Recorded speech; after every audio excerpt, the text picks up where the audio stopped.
Representantes desde el 2019 y antes de eso sirvió 15 años en la Cámara de Representantes de Michigan. Un rostro familiar para esta comisión. Ella pasó sus primeros 2 términos en esta comisión.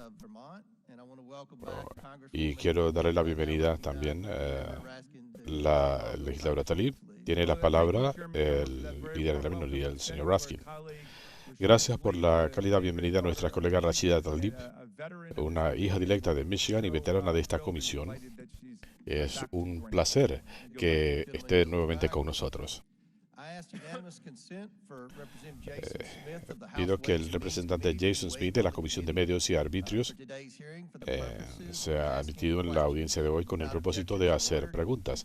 Sin objeción, se aprueba.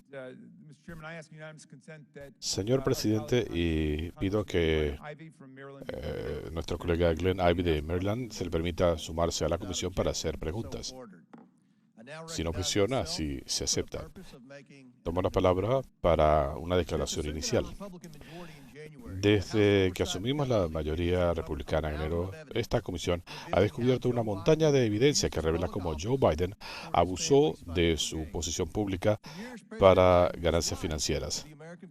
El presidente Biden le ha mentido al pueblo estadounidense sobre su conocimiento y participación en las operaciones corruptas de su familia. En por lo menos 10 ocasiones, Joe Biden le mintió al país diciendo que nunca había hablado con su familia sobre sus negocios.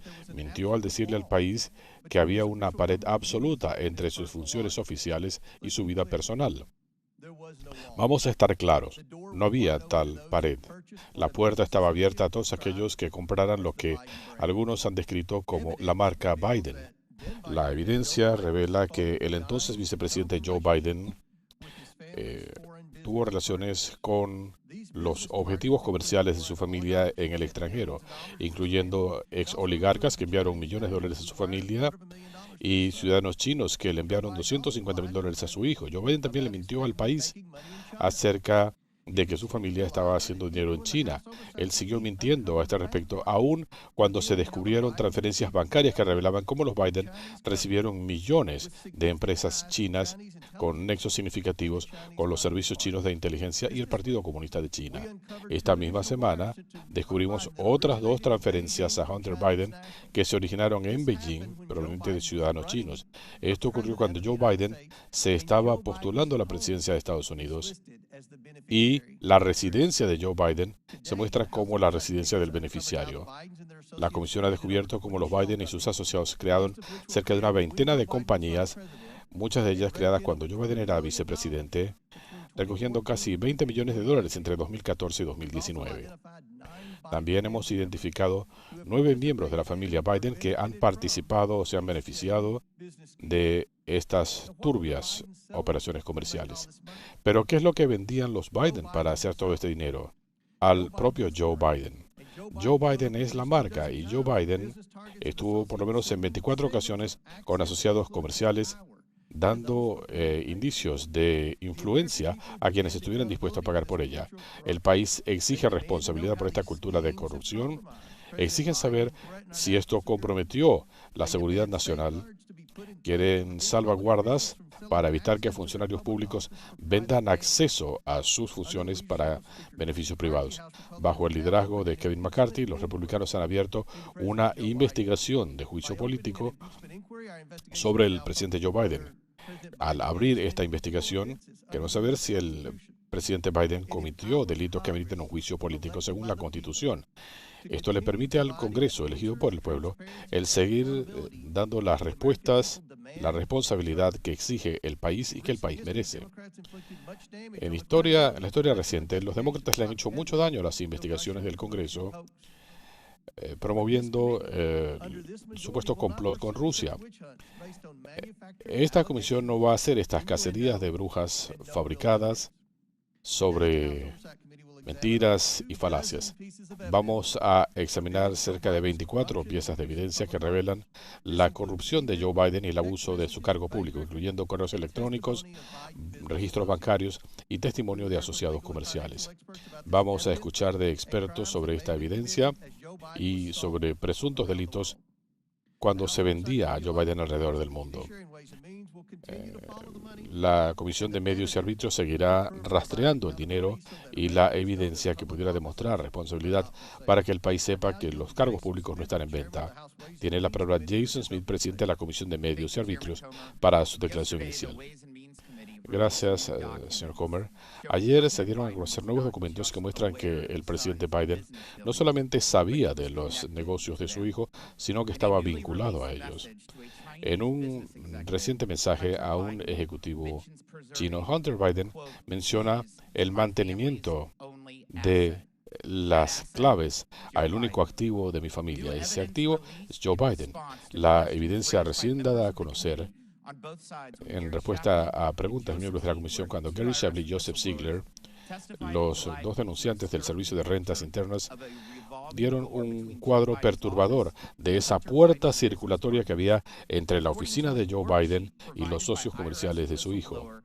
De acuerdo con los denunciantes del Servicio de Rentas Internas, en abril de 2014, Ziegler decía que la visita a Ucrania había ocurrido solo días después de una serie de reuniones en la Casa Blanca con Hunter Biden y sus socios comerciales respecto a Ucrania.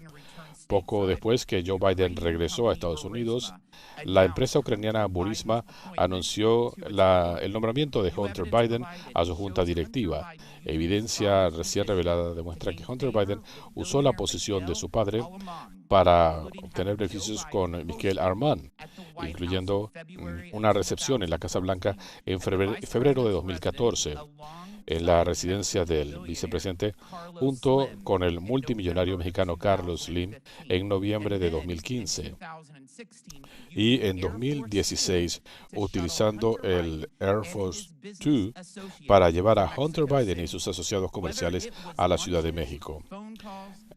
Ya haya sido almuerzos, reuniones, llamadas telefónicas o viajes oficiales, Hunter Biden se benefició vendiendo acceso a Joe Biden, la marca de la familia. La familia Biden y sus asociados recibieron millones en pagos de fuentes foráneas, incluyendo Rusia, China, Ucrania, Rumania, y en un correo electrónico Hunter Biden se vanagloria de haber conseguido 10 millones de una sola empresa solamente por hacer presentaciones.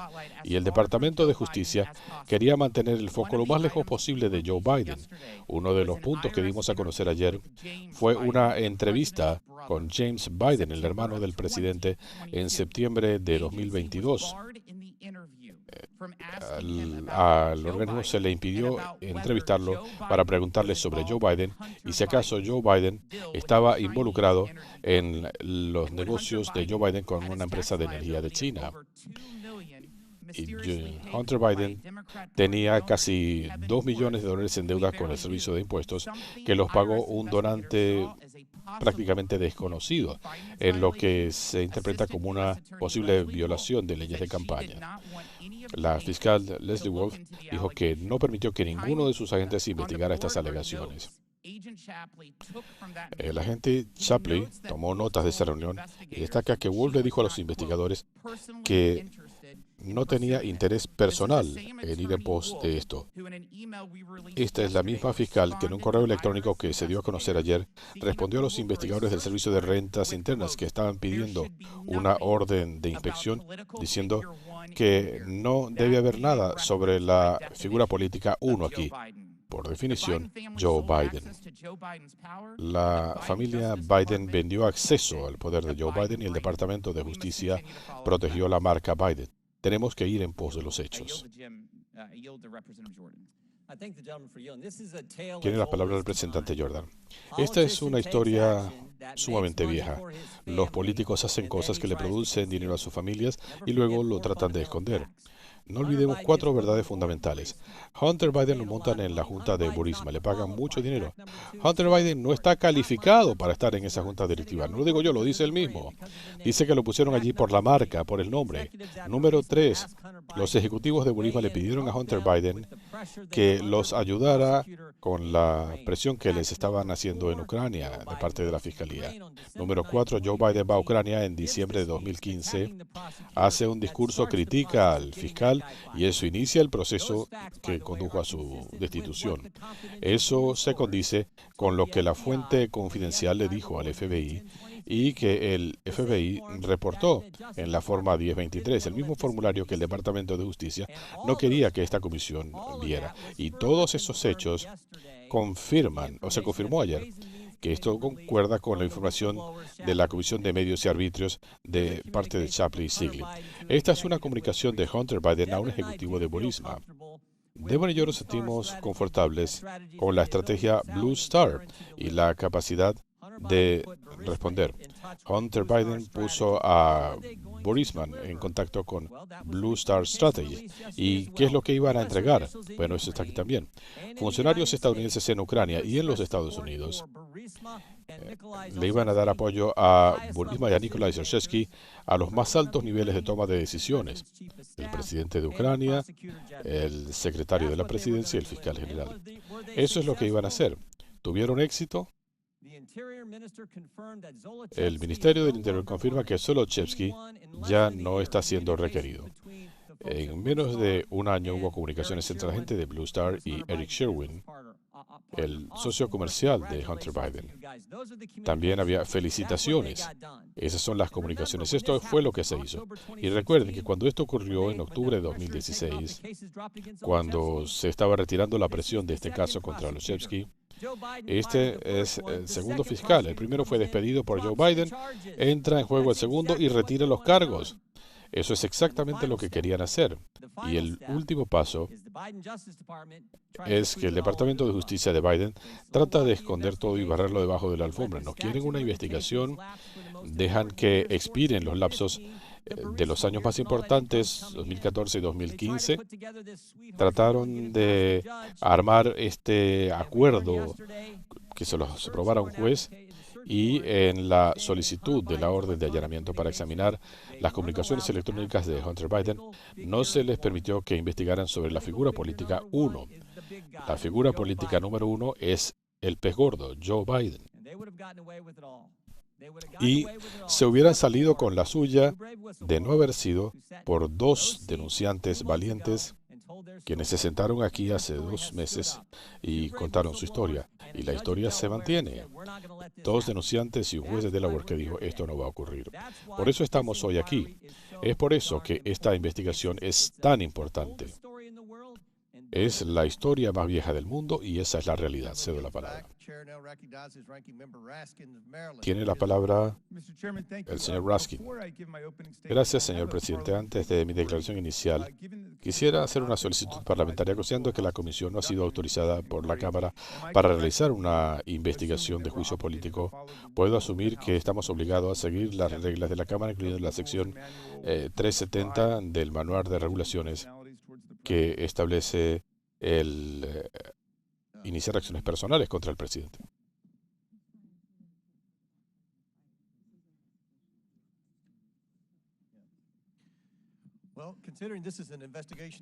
Considerando que esta es una investigación de Joe Biden, asumo que su nombre va a salir a relucir.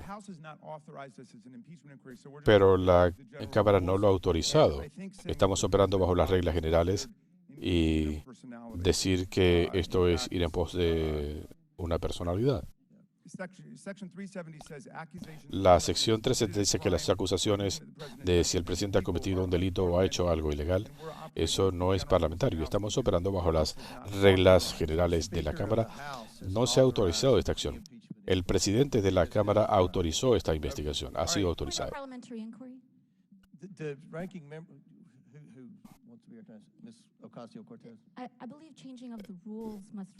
Señorita Ocasio-Cortez, creo que el cambio de reglas requiere un voto general de la Cámara, del Pleno de la Cámara.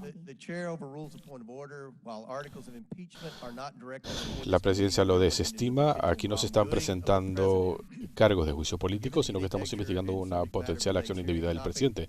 Considerando la naturaleza de este tema, esto se considera fuera de orden. Gracias por la aclaratoria, señor presidente. Obviamente tenemos desacuerdos al respecto. Bueno, para aclarar, estamos a 62 horas del cierre del gobierno de los Estados Unidos de América y los republicanos están lanzando esta campaña basándose en una mentira que ha sido refutada desde hace mucho tiempo. Los republicanos de MAGA ahora quieren hacer esto contra el gobierno, pero no solo quieren privar de cheques y servicios públicos a la población sin primero lanzar esta pesquisa, aunque no tienen la más mínima evidencia contra el presidente Biden. ¿Piensan que esto es muy duro? Vean lo que han dicho algunos republicanos sobre las acciones de los republicanos cuando han estado viendo la disfunción de esta fracción parlamentaria. Eso lo dijo Don Bacon de Nebraska. Es un show de payasos, es una tontería, es un error craso, estupidez, falta de liderazgo, son lunáticos, una desgracia, es patético. La gente que tiene serios cuestionamientos sobre esto. Esta gente no tiene un plan. Esto demuestra cuán desbandados están. Si yo hubiera dicho cualquiera de estas cosas, probablemente me desestimarían, pero estos son republicanos, hablando de los republicanos. Así que vamos a estar claros. Esto no es una guerra entre partidos, sino una pugna interna de los republicanos. MAGA contra Super MAGA, como si fuera tan fácil distinguir unos de otros. Qué terrible falta de liderazgo. El presidente McCarthy, tratando de apaciguar a los elementos más extremistas de su bancada, está amenazando el bienestar de los estadounidenses. Algunos pensarán que a los republicanos no les interesa nada lógico, simplemente quieren que el mundo se queme, como dijo Alfred Pennyworth. Pero Donald Trump hizo un comentario diciendo que un cierre del gobierno, y cito, es la última oportunidad de quitarle los fondos a estas operaciones contra mí y otros. ¿Entienden?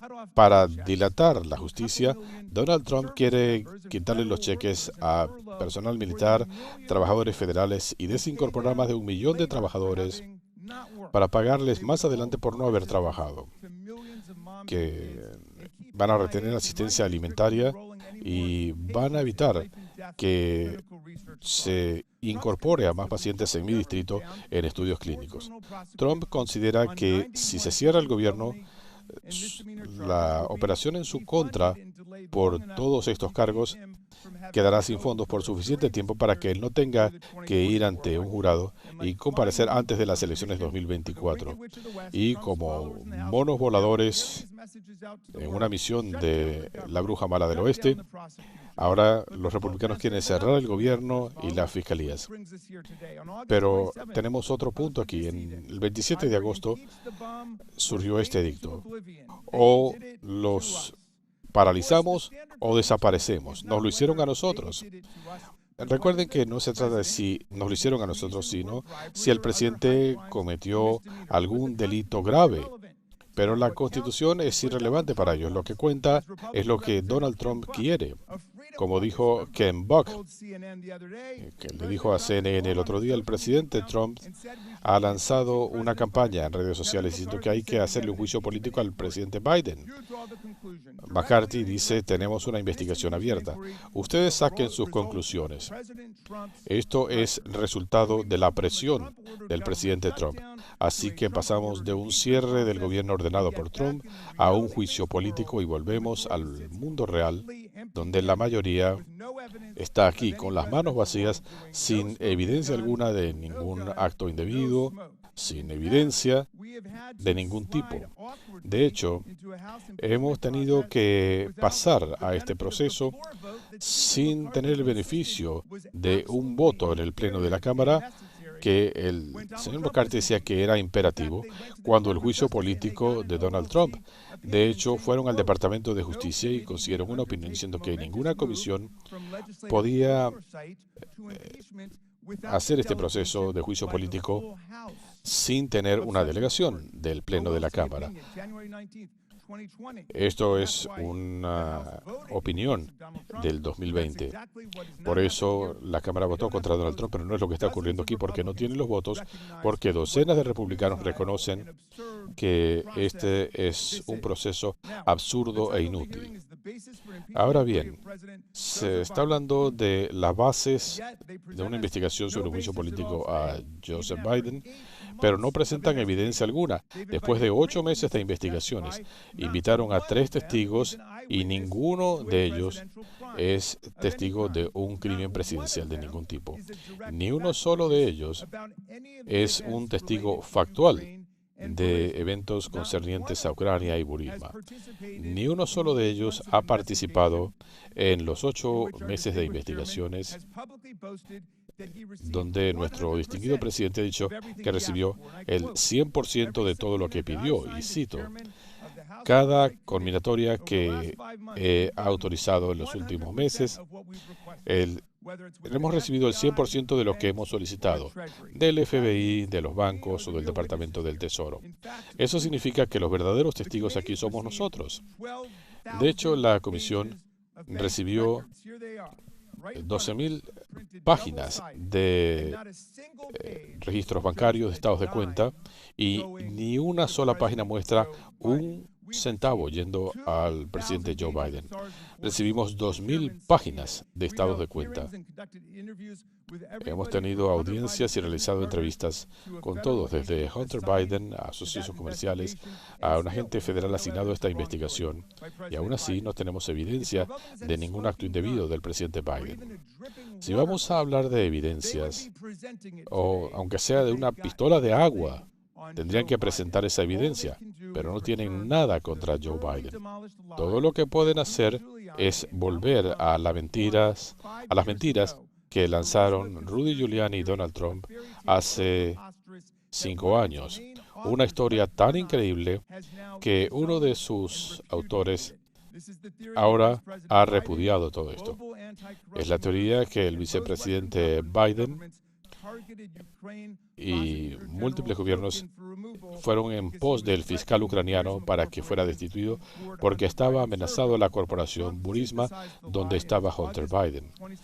Trump sintetizó esta mentira en lo que dijo sobre el presidente Biden diciendo, miren, al tipo lo sobornaron y no le daría todo este dinero a Ucrania a menos que se deshicieran del fiscal.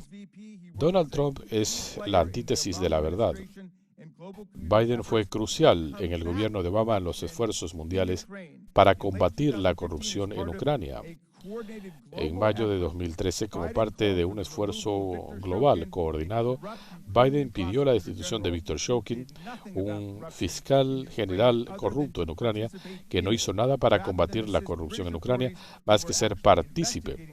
En lugar de iniciar investigaciones, Shokin consistentemente frustró los esfuerzos de una investigación. El liderazgo de Biden fue parte de una campaña bipartidista contra la corrupción en Ucrania. En 2016, senadores republicanos Ron Johnson, Ron Perlman, le escribieron al presidente de Ucrania hablando de la corrupción en el país y pidiéndole que actuara con reformas urgentes en la fiscalía. Años más tarde, en 2018, cuando el presidente Biden vio que Biden emergía como un rival en las elecciones de 2020, trabajó con Giuliani para tergiversar los hechos y para acusar a Biden de corrupción y para pedir la destitución de un fiscal corrupto. Hace algunos meses se recibió un reporte de un plan para orquestar toda esta operación, centrada en Les Parnas, el principal colaborador de la Giuliani, tratando de buscar a cualquiera que pudiera respaldar su campaña contra Biden.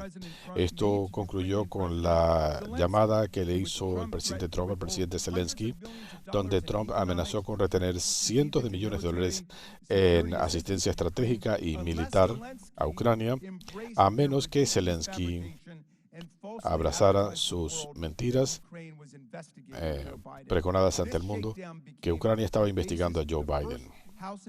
Esta fue la base del primer juicio político al presidente Trump. La mentira de Giuliani ha sido desestimada por múltiples fuentes. Como dijera el legislador Buck, miembro de la fracción parlamentaria de la Libertad, no hay evidencia alguna que Shokin hubiera sido parte de una investigación a Burisma o que Joe Biden de alguna manera haya actuado en conexión con Burisma. Lo que falta aquí, después de años de investigación, es la evidencia tangible que conecte a Joe Biden con la corrupción de su hijo. Esto es escandaloso. Es establecer esta falsa equivalencia moral entre el presidente Biden, quien nunca ha sido condenado por una acción indebida, compararlo con Donald Trump, quien ha sido sometido a 2 juicios políticos y ha sido acusado de abusar de una mujer, de inflar el valor de sus propiedades, sus inmuebles, y ha sido encausado por múltiples cargos, desde conspirar para subvertir unas elecciones, a defraudar al pueblo estadounidense, a comprar el silencio de una denunciante y de obstrucción de justicia. El juicio político es el último recurso constitucional para defenderse de un presidente que se comporta como un rey y que viola la confianza pública cometiendo actos de traición u otros delitos comparables. Esto se reserva para situaciones extraordinarias, como la incitación a una insurrección contra el gobierno de los Estados Unidos o tratar de subvertir las elecciones. Ese delito, que resultó en cientos de condenas criminales y otros casos más, esto llevó al segundo juicio político contra Donald Trump con un masivo voto bipartidista y, en un caso similar, 57-43 en el Senado. Me pregunto cuántos de mis estimados colegas republicanos aquí que votaron contra el juicio político a Donald Trump, cuántos pueden reconciliar ese voto contra Trump por el grave delito de instigar una insurrección violenta contra el gobierno con sus llamamientos a favor del juicio político a Joe Biden por la supuesta comisión de un delito que no está ni siquiera definido y mucho menos probado. Señor presidente, si esta disfunción va a continuar, tenemos que escuchar el testimonio de Rudy Giuliani y Lev Parnas, quienes saben los orígenes de la mentira sobre la que se basa este proceso y que quieren propagarlo. Sabemos que el señor Parnas está dispuesto a dar testimonio y el señor Giuliani ciertamente accedería a informarnos sobre todo. De acuerdo con las regulaciones de la Cámara, pido que la comisión cite a Rudy Giuliani y a Lev Parnas para que vengan a rendir testimonio en estas audiencias. Y quisiera pedir una votación o debate sobre eso, como usted prefiera, señor presidente.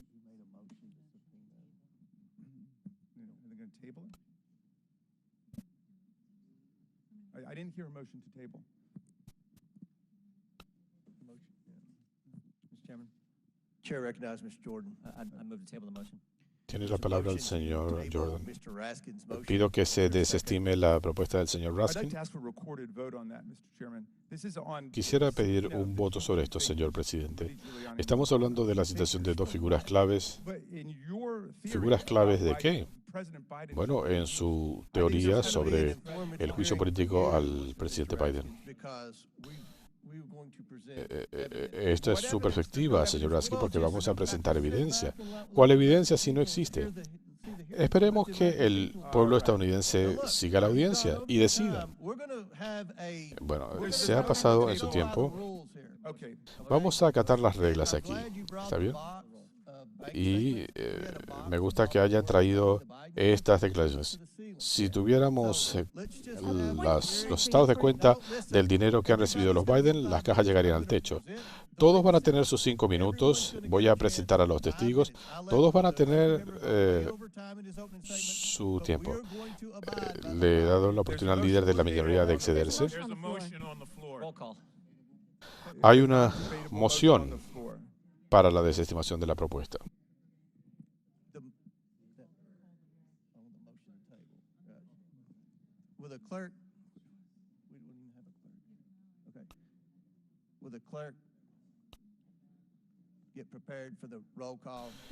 ¿Pueden prepararse para el voto uninominal? El señor Raskin ha presentado una propuesta y el señor Jonan presentó una propuesta para que fuera desestimada. Se va a votar ahora sobre la propuesta de desestimar la propuesta del señor Raskin de citar a Rudy Giuliani y Lev Parnas. Y a Lev Parnas. ¿Pueden tomar el voto?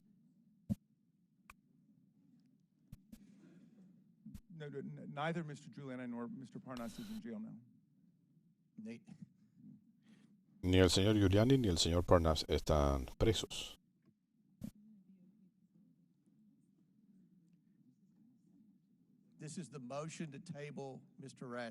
Esta es la propuesta para desestimar la moción del señor Raskin.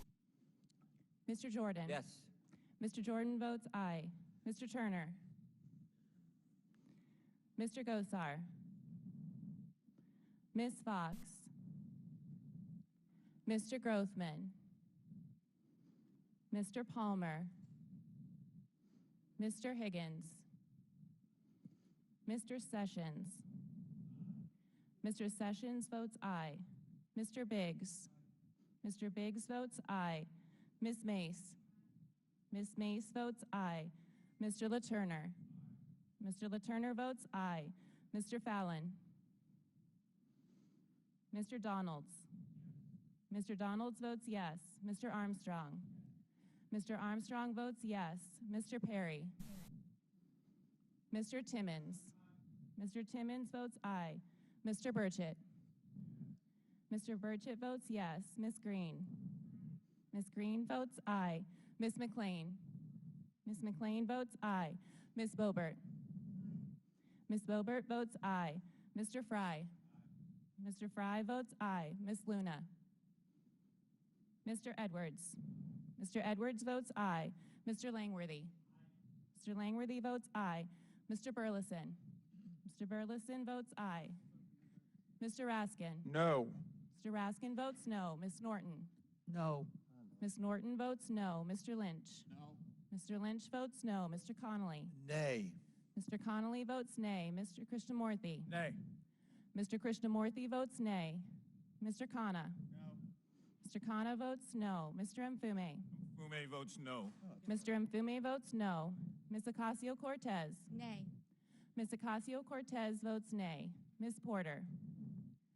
Ms. Bush. Mr. Gomez. Mr. Gomez votes no. Ms. Brown. Ms. Brown votes no. Ms. Stansbury. No. Ms. Stansbury votes no. Mr. Garcia. No. Mr. Garcia votes no. Mr. Frost. No. Mr. Frost votes no. Ms. Lee. Ms. Lee votes no. Mr. Kassar. No. Mr. Kassar votes no. Ms. Crockett. No. Ms. Crockett votes no. Mr. Goldman. Nay. Mr. Goldman votes nay. Mr. Moskowitz. Mr. Moskowitz votes no. Ms. Tlaib. Ms. Tlaib votes no. Mr. Chairman. Mr. Chairman votes yes.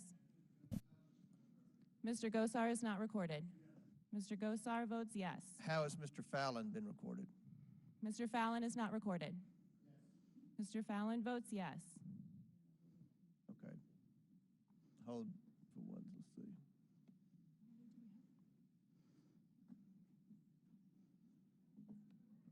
Regular order, Mr. Chairman. Mr. Chairman, a request for regular order. We're seeking regular order, Mr. Chairman. We have members en route to vote. How is Mr. Palmer recorded? El voto del señor Mr. Palmer Palmer is not yet recorded. no se ha registrado Mr. su Palmer voto aún. votes aye.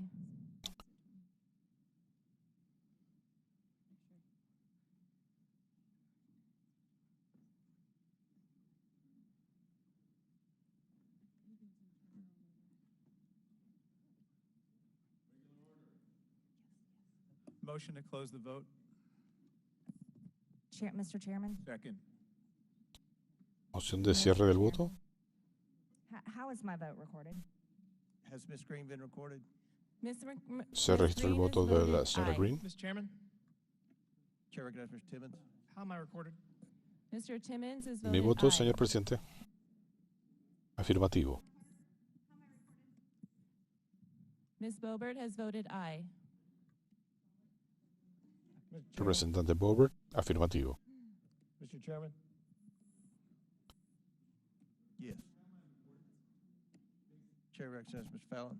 how am I recorded? Tiene la palabra el señor Fallon. Mr. Fallon has voted aye.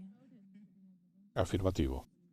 Mr. Chairman, parliamentary inquiry. Mr. Chairman, there was a motion to close Señor the presidente, vote. hay una moción para el cierre del voto Call the roll. y fue secundada. Mr. Chairman, on this vote, the ayes are Señor 20, presidente, en the esta nays are votación, The motion 20 a favor, passes to no table the en Raskin contra. motion now. La moción se Please aprueba, la welcome moción de the Raskin expert es panel of desestimada. witnesses who each bring Me experience complace and invitar a recibir a un grupo I'd first like distinguido to de welcome testigos, Professor Jonathan Turley, el who profesor is the Jonathan Turley, Shapiro Chair for Public Interest Law at George Washington University presidente Law School. Professor del Turley is a Centro nationally Shapiro en la recognized Escuela de legal Derecho scholar de George who has Washington. published work in areas ranging from Es un constitutional académico law to reconocido legal nacionalmente, theory. Next we have Eileen especialista O'Connor, en who was teoría a legal. former Assistant Eileen Attorney O'Connor, General at the United States Department of ex Justice, fiscal adjunta del Departamento de as Justicia en former la Assistant Attorney General División for de DOJ Asuntos tax Fiscales. for 6 years. Ms. O'Connor supervised DOJ La señora O'Connor investigations supervisó of civil, litigios del criminal, Departamento de trial, Justicia appellate, en appellate investigaciones tax cases. criminales Next we y have en Mr. casos Bruce de Dubinsky, la who Corte is de the founder Apelación. of Dubinsky Consulting, a Bruce forensic Dubinsky, accountant. fundador de Dubinsky Dubinsky has Consulting, accumulated una over 40 years of empresa financial, de investigative, and contabilidad dispute forense. consulting experience. Tiene Served as una an larga expert witness trayectoria over de 100 experiencia en times esta and área y ha testified in sido over 80 trials, testigo en centenares de including trials ocasiones involving en criminal, más de civil, 100 casos, financial fraud. incluyendo Lastly, we have casos de Professor fraude Michael financiero y Gerhardt, fiscal. who served Y as el profesor Berkeley Michael Craig Senior Gerhardt, Professor of, profesor University of North Carolina, Chapel Hill. Professor en Gerhardt la has been a Universidad law de professor for more North than 30 Carolina en years. Chapel Hill. He's the author of Ha 7 sido books, profesor por written más de more than 30 100 años, es law, autor de 7 libros articles, and dozens of y law ha escrito publications, más de legal 100 publications. artículos Pursuant to de análisis Rule legal. 9G, the witnesses De acuerdo will con please las stand reglas de and la raise their right comisión, hand. se tomará el juramento de los testigos. Do you Levanten su mano solemnly derecha. swear or affirm that the testimony you are about to Juran give solemnemente is que el the truth, the whole testimonio que truth, van a and ofrecer es la nothing but verdad, the toda la truth, verdad y so help you solamente God? la verdad, con la ayuda Let de the Dios. record show that the witnesses all answered in the Queda affirmative. sentado que Thank you todos all. You may respondieron be seated. afirmativamente. We appreciate Pueden you tomar all being asiento. here today and look forward Les to your agradecemos que estén testimony. hoy Let me aquí. remind the Estamos witnesses ansiosos that por we have escuchar read su your written testimonio. statements and they will Permítanme appear in recordarles que full hemos in the leído hearing sus record. declaraciones Please escritas limit your y oral se statements to incorporarán 5 minutes. en su As a totalidad reminder, en el please press the expediente. button on the microphone Por favor, before limiten somebody's su on if you declaración wish inicial to a hear 5 you. minutos. When you begin to speak, the light Asegúrense will que turn su green. If micrófono you está want to abierto. turn yellow, when the red light comes on, your 5 minutes La is luz expired. estará en verde cuando Passing tengan el will micrófono ensure abierto. your Cuando tengan testimony. aviso I de now tiempo recognize estarán en Professor amarillo y en Turley to rojo su begin his tiempo se ha opening acabado. statement. Tiene la palabra el profesor Turley. Gracias, señor Comer, señor Raskin, miembros de la comisión. Es un honor comparecer ante ustedes en el día de hoy para hablar de lo que, sin duda, es la decisión constitucional más severa que tiene bajo el artículo 1, aparte de una declaración de guerra, y es el potencial juicio político de un presidente de los Estados Unidos.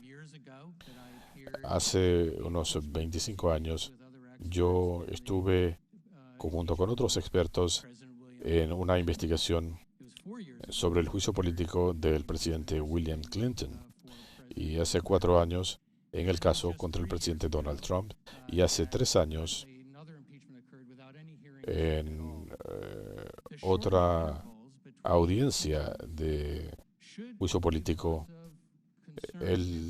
La recurrencia de estos juicios políticos debería ser un llamamiento a la reflexión, los miembros de ambos partidos. Y quisiera preguntar, ¿por qué estamos hoy aquí? Estamos hablando de una investigación sobre un juicio político, no es un voto sobre los artículos de juicio político. No creo que en este momento haya evidencia que apoye un juicio político, eso se tiene que establecer. Pero también creo que la Cámara ya ha pasado el límite donde era necesario hacer una investigación sobre el comportamiento del presidente Biden. Quiero hablar de 3 elementos que me llevan a esa conclusión.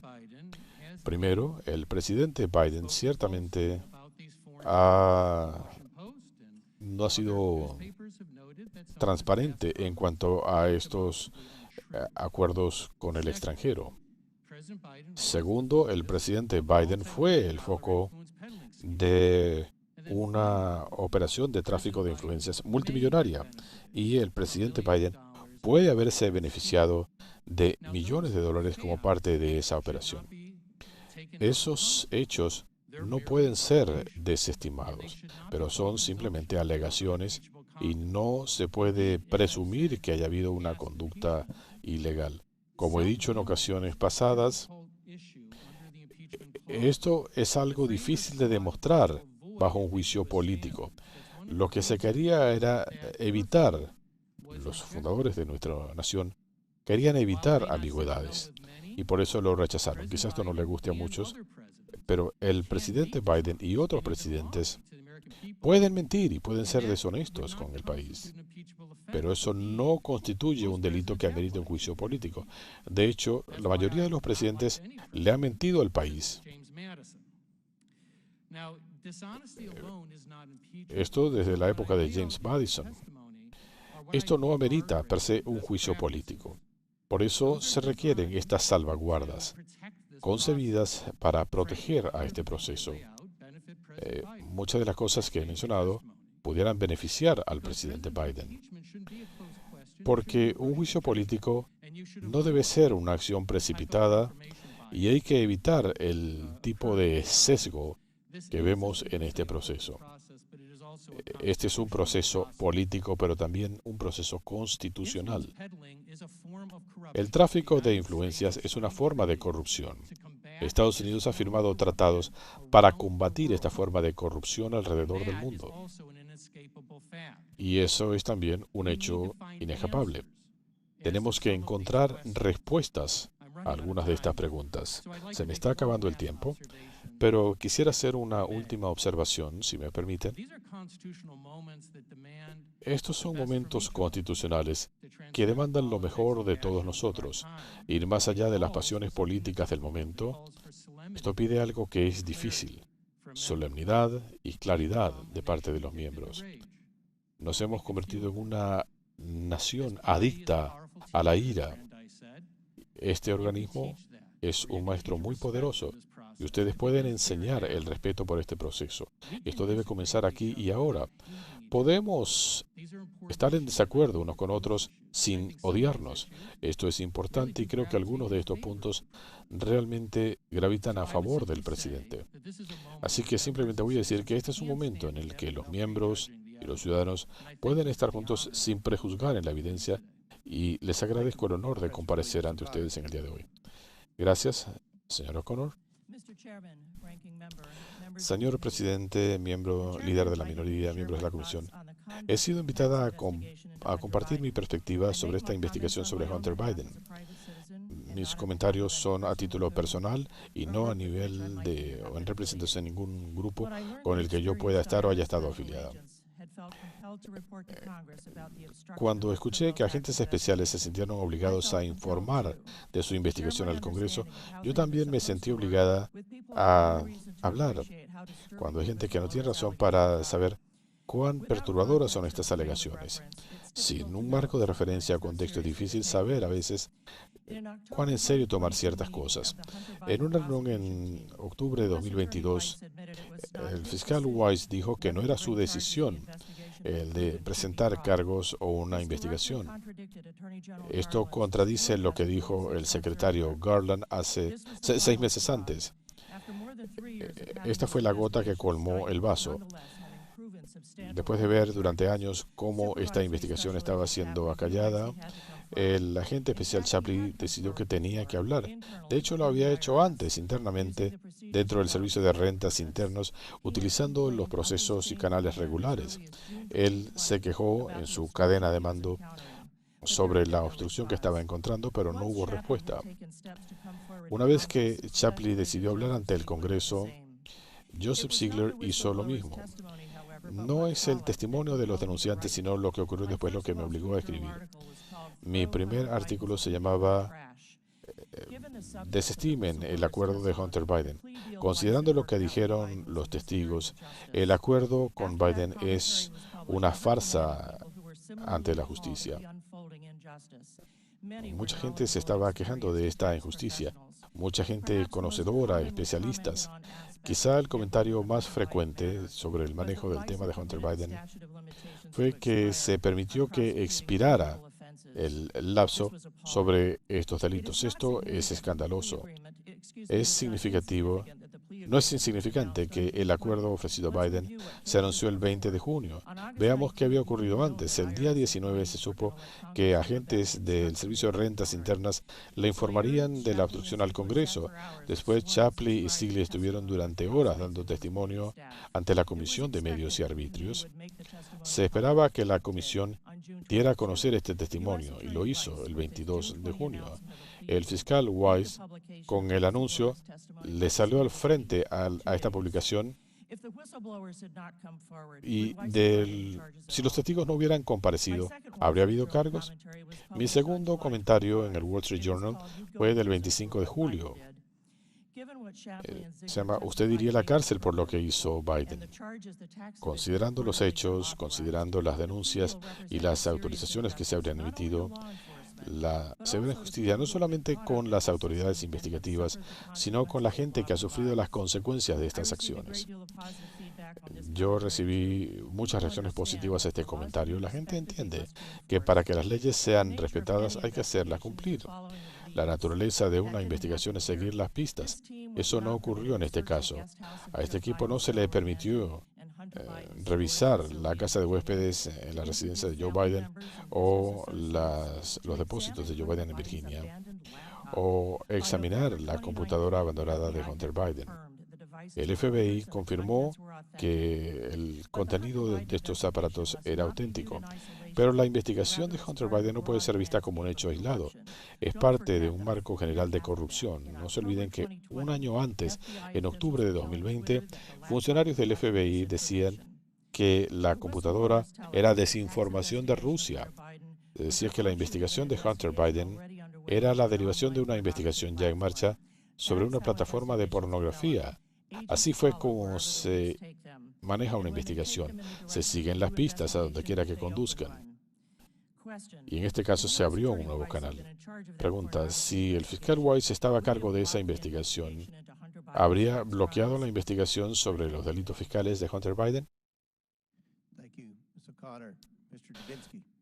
Señor Davinsky.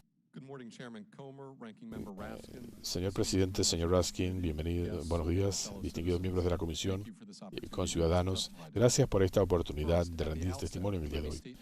Para comenzar, déjenme decir en forma inequívoca que yo accediría a comparecer no porque tenga una agenda política o un interés directo, no es así. Accedí a venir para ayudar a esta comisión y al país a entender mejor la complejidad de estas operaciones de fraude, el uso de compañías y cómo se movilizó el dinero para facilitar la comisión de actos ilegales. Voy a ser claro, no estoy prejuzgando los hechos con relación a la familia Biden o sus asociados o el dinero que han recibido de fuentes foráneas. No estoy aquí ni siquiera para sugerir que haya habido corrupción o algún acto delictivo. Se requiere más información para poder hacer esa determinación. Yo estoy aquí para ofrecer mi experiencia, responder a la comisión a medida que avanza la investigación, mientras se obtiene más información sobre las operaciones de Biden y sus asociados. Durante mi carrera como contador forense y contador público certificado, he tenido contacto con múltiples casos de corrupción y actos delictivos. He investigado algunos de los delitos financieros más notorios del mundo, incluyendo el caso de Bernie Madoff. He trabajado en casos como casos de corrupción del sindicato de camioneros y otros casos de corrupción fiscal.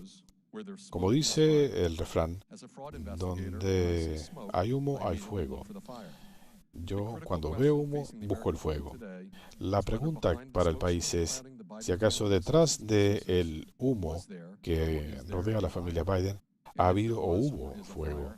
Y si lo hubo o existe, ¿cuán grande es? ¿Por qué miembros de la familia Biden y sus asociados recibirían millones de dólares en pagos de entidades foráneas y de individuos qué servicios estaban brindando, cuál era la naturaleza de estos servicios. Este era un pago por algo que valiera esa cantidad de dinero. Se ofrecieron favores políticos disfrazados como servicios. Esto es algo que me pregunto rutinariamente cuando tengo que investigar alegaciones de corrupción y fraude.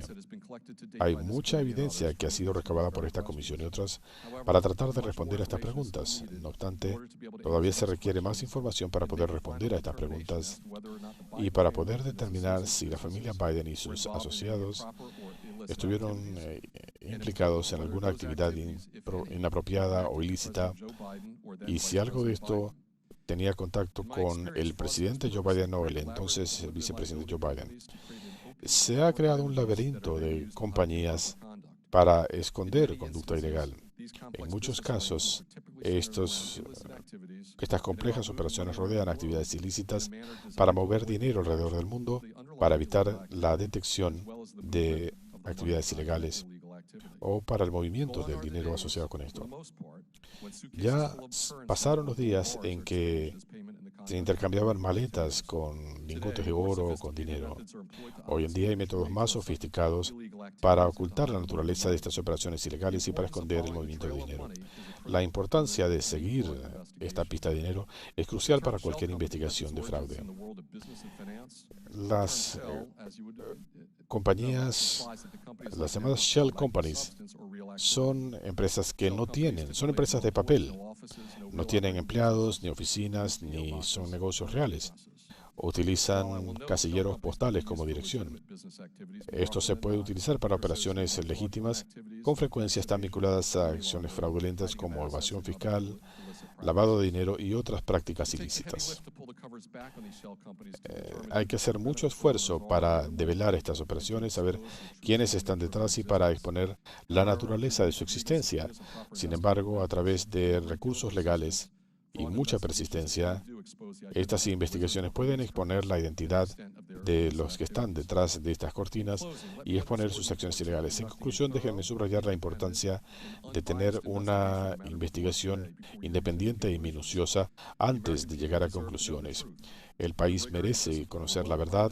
El rigor y disciplina de una investigación bien planificada y ejecutada no se debe ver cegada por aspiraciones políticas. Esto socavaría la integridad de cualquiera de estas investigaciones o las conclusiones a las que se lleguen. Gracias por esta oportunidad y estoy ansioso por responder a sus preguntas. Profesor Gerhardt. Gracias, señor presidente. Gracias al líder de la minoría, miembros de la comisión. Agradezco el honor y el privilegio de comparecer hoy ante ustedes para hablar de la base para una investigación de juicio político al presidente Biden. Un buen punto de partida es con el federalista. Alexander Hamilton advierte sobre el peligro de trivializar el juicio político con fines partidistas. Él decía que esto agitaría las pasiones de toda la comunidad y la dividiría en facciones. En muchos casos, conectaría con facciones preexistentes, canalizando toda la animadversión e intereses en un lado u otro. Y en muchos casos, el mayor peligro es que la decisión se guíe más por la relativa fortaleza de las partes que por la demostración de inocencia o culpabilidad. Creo que Alexander Hamilton sabía de lo que hablaba, y esto bien puede describir la situación actual. Algo que pudiera añadir a todo esto es que se estableció por nuestros fundadores un proceso de juicio político con múltiples salvaguardas, y es importante que tengamos esto en mente en estas acciones. Número uno está la necesidad de tener evidencia creíble de si se ha cometido algún delito mayor o falta grave. No es que yo no haya escuchado de evidencia creíble. Voy a dar un ejemplo de lo que considero que es comparable con estas acciones. Hunter Biden es arrestado por manejar a exceso de velocidad en un coche que pertenece a su padre. La policía se lanza contra su padre.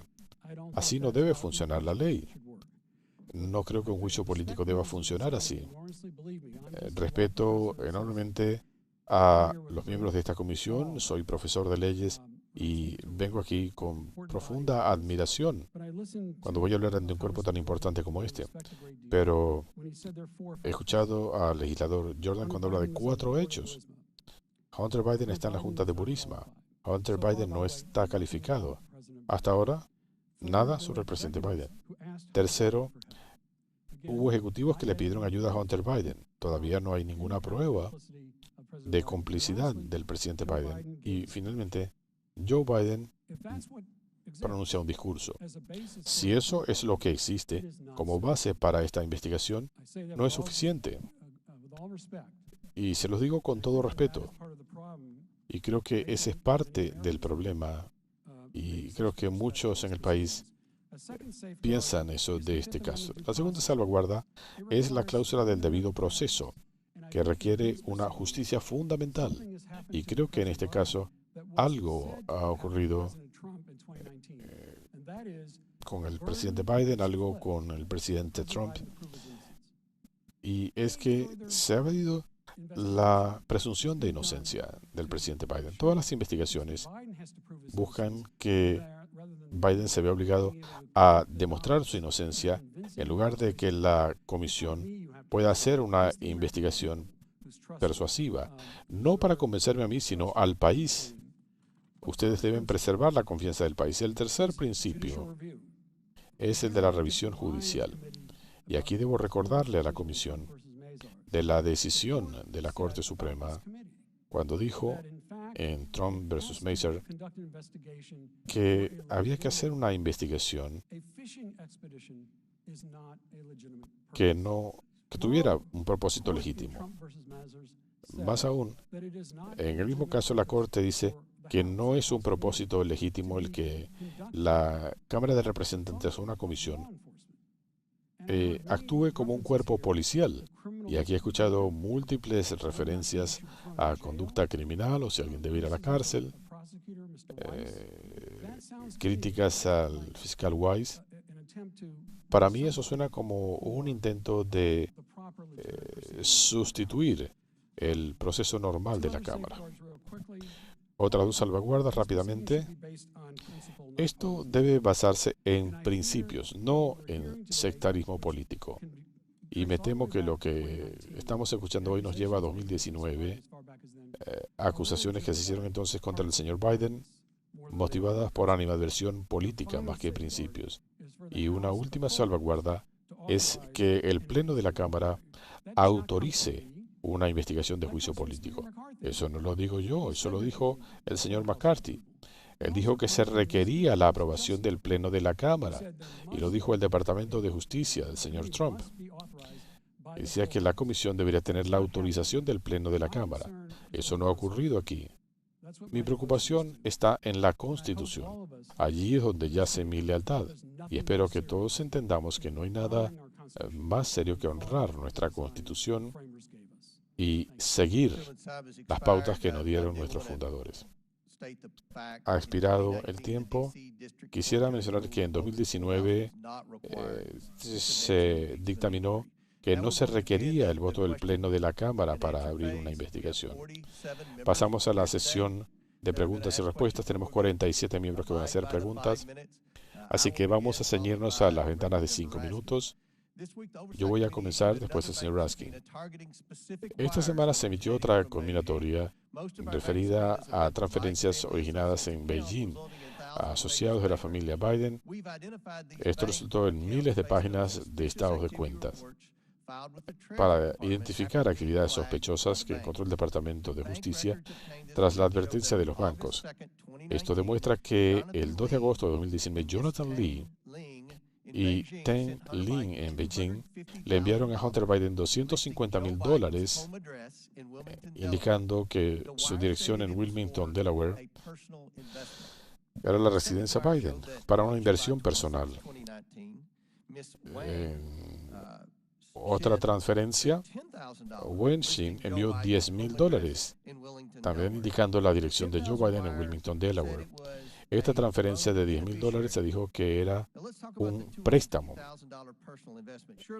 Hablemos de estas inversiones. Parece que Jonathan Lee estaba haciendo una inversión sustancial en los Biden meses después que Joe Biden anunciara que se estaba postulando a la presidencia. ¿Quién es Jonathan Lee? En la entrevista de Devon Archer, él explicó cómo el entonces vicepresidente Biden desarrolló una relación con Jonathan Lee. El vicepresidente Biden fue a tomar café con Jonathan Lee en Beijing. Hablaron por teléfono e incluso le escribió cartas de recomendación universitaria para los hijos del señor Lee. Hunter Biden viajó en el avión de la vicepresidencia a Beijing para reunirse con el señor Lee.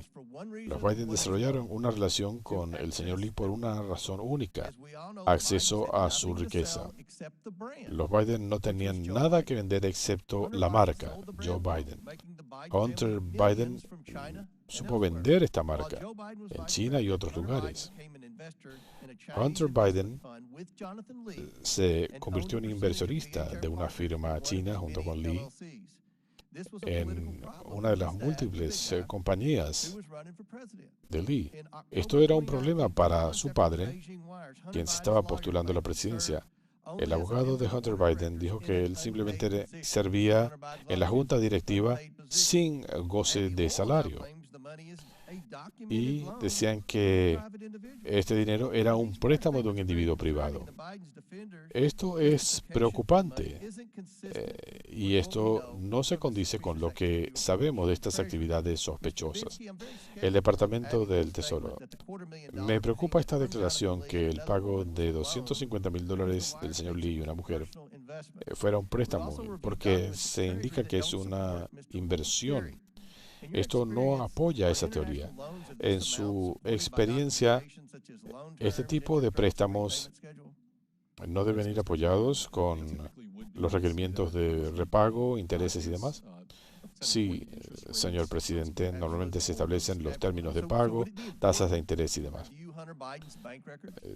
¿No sería importante entonces revisar los registros bancarios de Hunter Biden para ver si pagó el préstamo o si le envió dinero a otros por vía de cheque de gerencia, por ejemplo? Como se ha mencionado, es importante seguir la pista del dinero. Eso es muy importante. Profesor Turley, sabemos de qué se trataba este pago. Era por tráfico de influencias y por la marca Biden. Sabemos que recibieron más de $15 millones sin prestar ningún servicio legítimo hasta 2019. Si usted habla de los asociados comerciales y sus compañías recibieron más de $24 millones. En base a la evidencia que tenemos hasta ahora, ¿cuáles son las leyes que deberíamos analizar en nuestra investigación? Gracias, señor presidente. Yo he hablado de uno de los más evidentes artículos de juicio político, sin decir que se hayan establecido, pero en los que deberían concentrarse, por recomendación. Habría que comenzar analizando potenciales delitos. Como dije en los últimos 2 juicios políticos, es importante analizar estos potenciales actos criminales y hay que tener estándares muy altos para un juicio político. No se puede hacer un juicio político por conducta que no es criminal. Así que yo sugeriría que se comience por allí. Pero, como digo en mi testimonio, tenemos abuso de poder, soborno. Todo esto se ha planteado en casos pasados. El abuso de poder es un artículo que es muy común y es el que me incomoda. Por eso sugiero que se llegue a este punto al final, porque aquí es donde se habla de conducta no criminal y francamente creo que deberían concentrarse hasta donde puedas en la evidencia de si pueden establecer estas conexiones. Tiene la palabra el señor Raskin por 5 minutos. Gracias, señor presidente. Profesor Gerhardt, ¿ha habido alguna vez un juicio político lanzado en medio de un cierre del gobierno? No. ¿Por qué la consultoría jurídica opinaría que se requería un voto del Pleno de la Cámara antes de lanzar una investigación de juicio político? ¿Por qué el señor McCarthy insiste en esto y dice que se haría en este caso? Creo que la consultoría jurídica lo dice, al menos en parte. debido a que este es un proceso muy grave. Nuevamente, es la acción más severa que pueda iniciar una comisión de la Cámara y una salvaguarda para evitar acciones de sesgo partidista es que el Pleno de la Cámara apoye la investigación. Una docena de nuestros colegas republicanos han pedido un juicio político. Me impacta el hecho que los testigos que han venido hoy, ninguno de ellos habla de que exista suficiente evidencia para justificar un juicio político al presidente Biden. ¿Hay algún precedente en nuestro país de lanzar una investigación de este tipo no habiendo evidencia de un acto indebido de parte del presidente? No, y debo destacar que en los casos de Richard Nixon, Bill Clinton y Donald Trump, el Pleno de la Cámara autorizó estas acciones. Pasemos a la carta de Parnov. La narrativa de esta investigación ha sido declarada falsa por múltiples fuentes respetables. No tiene mérito alguno y por favor desistan de este esfuerzo de investigar a los Biden, que esto no es más que una búsqueda inútil. Y esto nos lleva a 2019, cuando se decía que Joe Biden podía haber hecho algo indebido. ¿Está usted de acuerdo en que, considerando la evidencia que hemos visto durante 8 meses, se condice con esta desacreditada evidencia de Burisma?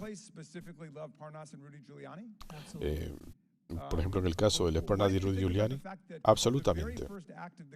¿Y qué piensa usted del hecho de que la primera acción de la comisión en su investigación fue rechazar la idea de citar a Lev Parnas y a Rudy Giuliani, quienes están en el centro de esta historia? Creo que si se va a investigar al presidente, toda la evidencia, todos los participantes, cualquiera que tenga conocimiento, debería ser interrogado. Tenemos múltiples colegas en la comisión y fuera de la misma que han pedido un juicio político a Joe Biden, que también votaron en contra del juicio político a Donald Trump por incitar una insurrección violenta. Cientos de personas han ido a la cárcel por acciones bajo ese proceso de insurrección. ¿Puede usted hablarnos de alguna teoría que permita decir, yo voy a votar a favor de un juicio político a Joe Biden por delitos indefinidos, pero yo me voy a oponer a el juicio político a Donald Trump por instigar una insurrección violenta contra la nación, algo que se aprobó en la Cámara? No puedo, y como profesor de leyes, debo decir que una de las cosas que le digo a mis estudiantes cuando se trata de analizar la constitucionalidad de una acción gubernamental es sacar los nombres o los partidos para ver si el resultado es el mismo. Si Joe Biden hubiera instigado una insurrección y dice vayan a luchar, no tendrán país, ¿diría usted que esto está relacionado con el resultado? Absolutamente. En su opinión, ¿ha visto usted alguna evidencia que Joe Biden haya hecho algo remotamente comparable con lo que hizo Donald Trump y que resultó en su juicio político? No, y debo añadir, con todo respeto, que yo he escuchado la frase la familia Biden en muchas ocasiones. Yo no sé a quién se refieren con la familia Biden. ¿Es una alusión a quién? Gracias, profesor Gerhardt. Señor presidente, quisiera pedir que se presente la carta de Lev Parnas a usted, a mí y a otros miembros de la comisión, que se incorpore el expediente. Se aprueba sin objeción. Tiene la palabra Jason Smith de la Comisión de Medios y Arbitrios. Gracias, señor presidente. Es sorprendente estar aquí, es maravilloso. Ayer se dieron a conocer más de 700 páginas de documentos provenientes de los denunciantes del Servicio de Rentas Internas, material que presentaron ante esta comisión con miembros demócratas y republicanos que pidieron información adicional, la proporcionaron y se las ofrecimos. Lo interesante es que en el otro partido se menciona a Trump más que a Biden, y lo estamos viendo aquí de nuevo. Creo que es algo consistente en la Comisión de Medios y Arbitrios y en la Comisión de Supervisión. Pero mi pregunta es la siguiente. Ayer la Comisión de Medios y Arbitrios aprobó la entrega de información adicional ofrecida por los señores Shapley y Ziegler. Un documento muestra que Leslie Wolf ordenó a los investigadores que no analizaran pistas asociadas con posibles violaciones de leyes de campaña. Sabemos que casi $2 millones de las obligaciones fiscales de Hunter Biden fueron cubiertas por un importante donante del Partido Demócrata y un abogado de Hollywood, Kevin Morris. James Biden, el hermano del presidente, le dijo a los investigadores que él no sabía cómo Hunter Biden podía conocer a este individuo, pero después le dijeron que le dieran las gracias en nombre de la familia Biden. La familia. ¿Cómo entonces es que estos pagos básicamente erradican los problemas fiscales del hijo del presidente? ¿Cómo se puede considerar esto una violación de las leyes de financiamiento de campañas por parte de la campaña de Biden? Gracias por la pregunta, no tengo idea. Pero ¿por qué Leslie Wolf diría no analicen eso? Y creo que la respuesta es que si se trata de una contribución de campaña que implica a la persona política número uno, aparentemente esa es una barrera enorme a lo largo de esta investigación. Y en cuanto a si es una contribución de campaña, la intención aquí era cubrir obligaciones de 2 años de atrasos en los pagos de impuestos de parte de Hunter Biden. Es inusual que un fiscal adjunto diga no investiguen a este individuo, no lo pueden tocar. Como dije al comienzo, así es como se desarrollan las investigaciones. Se siguen las pistas a donde quiera que vayan y en este caso se estaba haciendo una investigación legítima de dinero que estaba siendo pagado y la fiscal que estaba al frente de la investigación dijo no sigan analizando eso. Eso nos lleva a otra de sus instrucciones, donde decía que no quería que entrara en tela de juicio la integridad pública, yendo más allá de Hunter Biden, y tocaría a una persona sujeta a este marco. Algo que quisiera preguntarle, ya que usted ha trabajado en esta área en el Departamento de Justicia, si Kevin Morris da un regalo de más de $2 millones para pagar las deudas de Hunter Biden, ¿quién debe reportar esto? ¿El señor Morris o Hunter Biden? Bueno, según entiendo, las partes dicen que esto fue un préstamo y que Hunter Biden lo pagaría. Tendrían que declararlo en los impuestos. No si es un préstamo, pero no he visto la documentación de tal préstamo. Y el señor Levinsky les puede decir que algo es un préstamo es una forma de decir que no es ingreso gravable.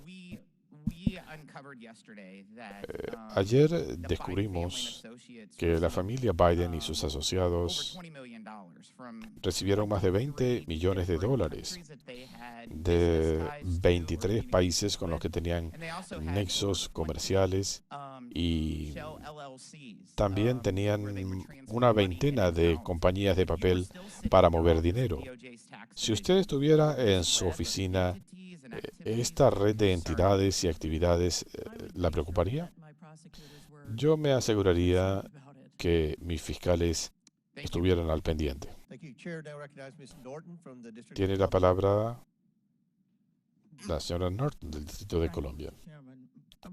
Gracias, señor presidente. Profesor Gerhardt, es un gusto tenerlo con nosotros hoy. En su testimonio usted hace referencia a la advertencia de Alexander Hamilton sobre el peligro de trivializar un juicio político bajo criterios de sectarismo político. Señor Gebhardt, ¿cree usted que iniciar una investigación de juicio político contra el presidente Biden sin evidencia alguna de alguna actuación ilegal del presidente cumple con el más mínimo estándar? No para nada, en mi opinión. De hecho, creo que algo que hay que tener presente es el hecho de la importancia crítica de la confianza pública. Y eso, en parte, se fundamenta en la evidencia creíble. Profesor Gebhardt, ¿cuál es el riesgo para nuestra Constitución y para el imperio de la ley si se inician juicios políticos sin que haya evidencia de un acto indebido de un presidente? Se estaría trivializando el proceso y la Constitución y nada bueno puede salir de esto,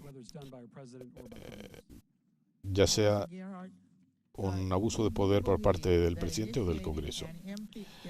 ¿Cree usted, profesor Gebhardt, que iniciar un proceso de este tipo sin evidencia alguna de actuación indebida del presidente se condice con la regla que reserva el juicio político como una obligación solemne? Si hablamos, por ejemplo, del caso de Burisma, habría que considerar todos estos casos. Eso le daría credibilidad a lo que está haciendo la Comisión. Estaría en falta si no dijera que es increíble que tengamos esta audiencia a 2 días de un inminente cierre del gobierno. Deberíamos más bien estar discutiendo cómo aprobar fondos para el gobierno o mi proyecto de ley para evitar el cierre de entidades independientes que reciben fondos federales, pero que tienen jurisdicción en temas de justicia. O pudiéramos estar discutiendo cómo vamos a aprobar el pago a contratistas federales si los republicanos nos empujan a un cierre. En lugar de eso, estamos sosteniendo estas audiencias infundadas. Gracias, señora Norton. Aquí se hacía referencia a una transferencia a Hunter Biden cuando el presidente Biden no estaba en un cargo público, era ciudadano privado. Así que este es un asunto de Hunter Biden. Hunter Biden nunca ha tenido un cargo público.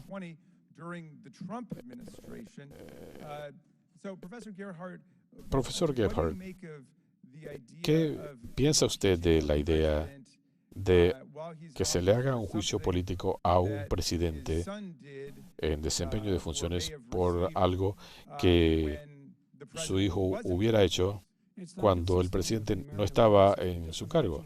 Eso no se condice con el sistema legal. Imagínense lo que pasaría si se cambiaran los nombres. Si habláramos, por ejemplo, de Jared Kushner. Bueno, aquí se habla de millones de dólares que habría recibido Hunter Biden bajo el nombre de distintos miembros de la familia. Creo que el Washington Post ha desestimado esto diciendo que fueron 8 o 9 millones, pero digamos que fueron 20. Eso es un 1% del dinero que consiguió Jared Kushner en Arabia Saudita, algo que se hizo al día siguiente del final del gobierno de Trump. Pero no habiendo otra evidencia, se pudiera decir que este dinero que recibió Jared Kushner se compara con el dinero que recibió por el manejo de estos fondos, que es un beneficio derivado de que era el yerno de Donald Trump. no sin evidencia de que el presidente lo supiera. Porque el principio es que cada quien es responsable de su propia conducta y no la conducta de sus hijos adultos, ¿correcto? Así es. Gracias, cedo la palabra. Tiene la palabra el señor Jordan. Profesor Gebhardt, no fue solo un discurso. Él hablaba de fondos de los contribuyentes de Estados Unidos en momentos en que el gobierno tenía el apoyo del fiscal. El secretario de Estado junto dijo, nos impresionan la agenda de su gobierno. Esto se le escribió al fiscal. Estados Unidos apoya sus esfuerzos de combatir la corrupción. La comisión dijo esto en octubre de 2015. Se recomienda proceder con la tercera garantía crediticia a Ucrania y aún después del discurso de Joe Biden, el 9 de diciembre, la Comisión Europea dice que cualquier reporte en este sentido puede haberse hecho para Ucrania, pero la evidencia más clara es lo que dice su asociado comercial, Devon Archer, cuando fue interrogado bajo juramento, dijo, la pregunta es esta. Esto lo hizo el gobierno de los Estados Unidos para tratar de lograr la destitución del fiscal. ¿Cuál fue su respuesta? Correcto. Siguiente pregunta. ¿Qué hizo Hunter Biden después que recibió esa solicitud? Llamó a su papá. Eso es lo que estamos investigando. De eso habla el profesor Turley. Quisiera tocar estos 3 puntos. Estas declaraciones en falso. Pasemos a la tercera. ¿Hay algún beneficio para la familia? Si un beneficio a la familia puede beneficiar a un individuo. Sí. Habría que demostrar que el presidente Biden recibió dinero directamente. Esto sería un beneficio, aún en casos criminales. Las cortes han rechazado esto, diciendo que el dinero que va a una familia se puede considerar un beneficio. Yo no veo una base legal para esto, si hablamos de un pago directo, pero esta idea de que se pueden enviar millones de dólares a la familia de un político y que esto no es un beneficio, es una falacia. En cuanto a si el presidente utilizó la Casa Blanca para apoyar estas aseveraciones en falsas, es una especie de modelo nixoniano del abuso de poder. Esto lo hizo Joe Biden. Cuando se le preguntó sobre si tenía conexiones con los negocios de su hijo, Ron Klain dijo que el hijo del presidente no había quebrantado la ley, que él nunca había hablado con su hijo sobre sus negocios. ¿Qué nos puede decir de esas declaraciones de la Casa Blanca? La actuación del personal de la Casa Blanca ha sido uno de los elementos que vimos con Nixon y en algunos casos con Clinton. El buscar apoyo para una falsa narrativa puede llevar a cosas como el abuso del poder. Algo que he sugerido es que si analizamos investigaciones previas, y nuevamente esta es una búsqueda de evidencia, no se está votando sobre artículos de juicio político. Estas alegaciones tienden a desarrollarse al final. ¿Y qué tal el secretario de Justicia? En marzo de 2023, en el Senado le preguntaron sobre la investigación del señor Weiss y él dijo, el señor Weiss tiene plena autoridad para presentar cargos en otras jurisdicciones si lo considera necesario. La semana pasada, el secretario de Justicia dijo que él tenía la autoridad porque él le había prometido que le daría la autorización si la pedía. Una cosa es decir que tiene la autoridad para actuar y otra cosa es decir, yo le prometí que lo autorizaría si me lo pide. ¿Ve usted aquí algo preocupante en estas declaraciones falsas? Bueno, no se puede prejuzgar la evidencia, pero sí es preocupante. Lo que yo no entiendo es la oposición a la pesquisa en sí. Yo diría, la presunta conducta de ser establecida llevaría a una base sustancial para un juicio político. Creo que la respuesta es sí, si hay una base. Si hay una base para analizar la conducta del presidente sin prejuzgar. que esto justifica un juicio político. Pero no se requiere el voto del Pleno de la Cámara para hacer una investigación. Es nuestra obligación. De hecho, los demócratas lo hicieron hace 4 años. Yo estuve en un interrogatorio que hizo Adam Schiff en un sótano del Capitolio. Bueno, yo tuve que estar presente allí y después ir a votar. Ellos hicieron lo mismo, porque tenían esa autoridad cuando el presidente de la Cámara hace la designación. La presidenta Pelosi inició el proceso. En algunos casos hay un voto a posteriori. Considero que lo más apropiado es que haya un voto, pero en la Corte en referencia dijo que la Constitución no requería esta resolución.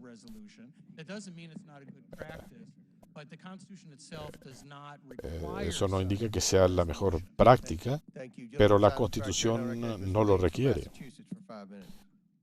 Tiene la palabra el señor Lynn de Massachusetts. Coincido con el presidente diciendo que los testigos de hoy tienen mucha experiencia que aportar sobre este tema, pero lo que no tenemos son hechos, evidencia. Ninguno de ustedes realmente puede ilustrarnos o hablar de acciones particulares del presidente respecto a este caso. Quisiera pedir una aclaratoria, señora Connor. Usted mencionaba que usted escribió un comentario titulado «Usted iría a la cárcel por lo que hizo Biden». Iría a la cárcel por lo que hizo Hunter, ¿no es así? Correcto. Estaba recortando para salvarte. Pero esta es una palabra importante. Sí, lamento la omisión.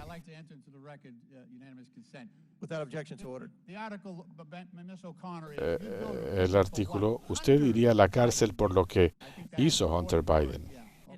Creo que eso es algo importante. Así es, no lo hice intencionalmente. Vuelvo a mi tiempo.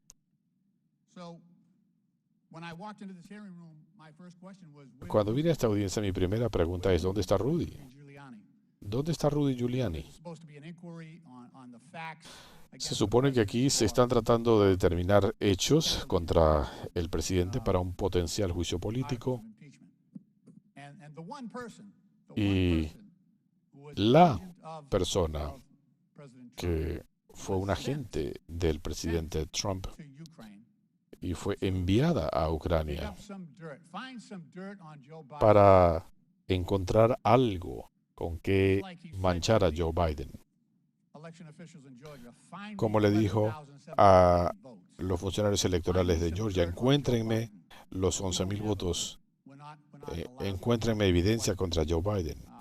Y no podemos hacerle preguntas. Profesor Gerhardt, ¿no sería de utilidad el tener a un testigo factual aquí? Déjeme leer. Este es un extracto de la llamada entre el señor Trump y el presidente Zelensky. Él le dice, Rudy sabe lo que está ocurriendo y es un hombre muy capaz. Sería excelente si usted hablara con él. El otro punto, se habla mucho del hijo de Biden, que Biden arremetió contra la fiscalía. Mucha gente quiere saber sobre eso, eso sería maravilloso. Así que él está poniendo a Rudy Giuliani en Ucrania con el aval de la presidencia. ¿No sería este un testigo apropiado? Creo que sí. Lo que tenemos aquí es una serie de alegaciones, correos electrónicos de Hunter Biden, de correos de China, la entrevista con el Servicio de Rentas Internas. Escuchamos mucho de la familia Biden, pero esta es una investigación de un juicio político al presidente Biden. Y lo que quiero es discernir cuáles son las alegaciones contra el presidente, porque en este momento no las veo. La otra pregunta es, ¿por qué no Rudy Giuliani? Si es alguien que tenía autoridad del presidente, ¿por qué no está él aquí? Y creo, profesor Gerhardt, Quizá usted pueda arrojar luz sobre esto. Rudy Giuliani presentó 60 casos en tribunales de los Estados Unidos respecto a la gran mentira, y él fue el partero de esta gran mentira, y en todos los casos perdió por falta de evidencia. Creo que eso socava su credibilidad, ¿no es así? Sí, su credibilidad se ha visto afectada en muchos aspectos. Él también hizo alegaciones contra las máquinas electorales de Dominion, y ahora lo están demandando por declarar falsamente que estas máquinas estaban ayudando al presidente Biden. Correcto. Eso socavaría también su credibilidad.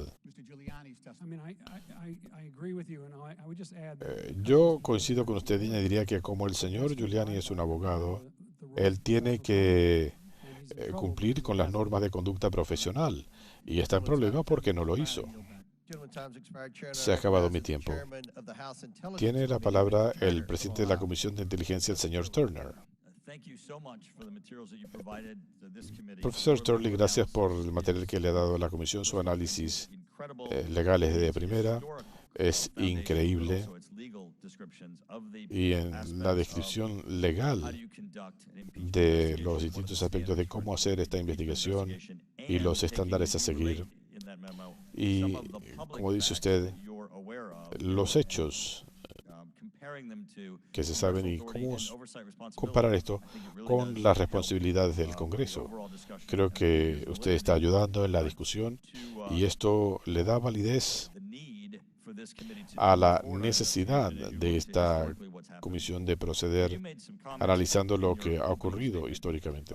Usted hizo comentarios al comienzo sobre este tema, y creo que es importante enfocarnos en esto para guiar nuestra investigación. Usted dice que no es una falta criminal que el presidente o el vicepresidente mientan. También dice que no es una conducta criminal que alguien le pague al hijo del vicepresidente por no hacer nada. Su palabra, yo lo estoy citando. Pero usted dice que el uso del cargo y que acciones oficiales para inducir a otros a beneficiar a la familia, eso sí sería un delito, ¿no es así? Sí. Y si usted analiza algunos de los tratados que he mencionado, Estados Unidos durante años ha luchado contra el tráfico de influencias como una forma de corrupción pública, y mucho del tráfico de influencias sigue este patrón. Muchos aceptan que lo que hizo Hunter Biden fue tráfico de influencias. Así que la pregunta es, ¿estaba el presidente involucrado? Y no estoy prejuzgando, pero se ha dicho que estaban vendiendo la ilusión de acceso. El hecho es que hay que hacerse una pregunta. ¿Cómo lo saben? Aun si aceptamos esa premisa y que esto no es una mala conducta, ¿cómo saben que era una ilusión? Ese es mi siguiente punto, porque hay otro aspecto preocupante de las acciones de Joe Biden como vicepresidente en lo que es ahora parte de una investigación criminal. El uso indebido de documentos confidenciales. El secretario de Justicia nombró un fiscal especial para hacerse cargo de los delitos federales que pudieran derivarse de la mala utilización de documentos confidenciales. Documentos que tenía en diferentes lugares, en Wilmington, en su residencia, lugares donde había otras personas. Una de esas otras personas es Hunter Biden. Y en el marco de esta investigación se ha señalado que estos documentos confidenciales también son relevantes porque, por ejemplo, la Comisión ha solicitado información sobre material confidencial que se descubrió en la residencia del vicepresidente. La Casa Blanca no ha proporcionado esta información. Obviamente, su hijo estaba recibiendo pagos de Rumania, de Rusia, de Ucrania, de China. Si en esos documentos por ejemplo, hubiera alguna relación con Burisma o el fiscal de Ucrania u otros individuos que obviamente estaban haciéndole pagos a Hunter Biden, ello sería relevante, ¿no es así? Sería relevante. Algo que mencioné en mi testimonio es que lo más preocupante para mí en este caso es el comportamiento previo al ejercicio del cargo. Debería haber un estándar para esto, pero aquí hay un precedente. Bueno, él estaba en el cargo en ese momento porque si no, no habría tenido acceso a documentos confidenciales. Esto no lo tiene un ciudadano privado. Como senador y como vicepresidente. Se ha hablado mucho de que quizá el presidente accidentalmente quedó en posesión de estos documentos. Son cientos de documentos. Se puede inferir intención. El presidente Biden sabía cómo manejar documentos confidenciales. Pudiéramos hablar de intencionalidad. Habría que establecer intencionalidad y en estos casos no hay una confesión. No estoy seguro de si el tema de los documentos sería relevante. He dicho antes que lo que me preocupa de estos documentos es que se distribuyeron a diferentes fuentes, fueron a diferentes lugares y algunos pararon en la residencia del presidente. ¿Cómo se distribuyeron los documentos y por qué? Pero hay que establecer esa conexión. Yo he visto algunos de estos documentos y puedo decirles que esto es sumamente preocupante. Tenemos que llegar al fondo de qué hacer con esto. Cedo la palabra.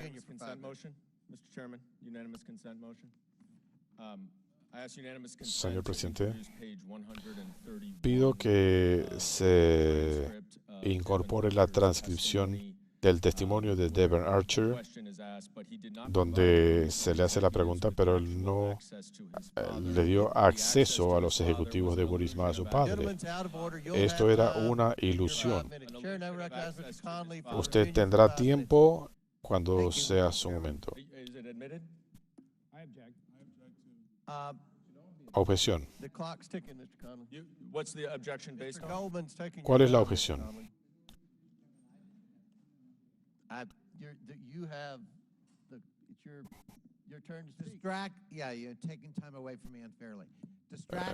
Me están recortando mi tiempo injustamente. Distraer, desviar y desensamblar. Fíjese en eso, distraer o esquivar. De eso se trata esta audiencia. Mire para acá, no mire para allá. Profesor Gerhardt, se ha hablado de la marca. No deberíamos estar preocupados sobre estas acciones de tráfico de influencias. Hemos visto en Indonesia, en las Filipinas, hasta en Chicago. ¿No debería eso ser un motivo de preocupación para esta comisión?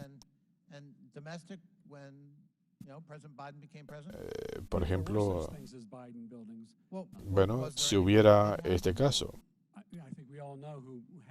pero no hay. Deme un nombre, profesor. Asumo que se refiere al señor Trump.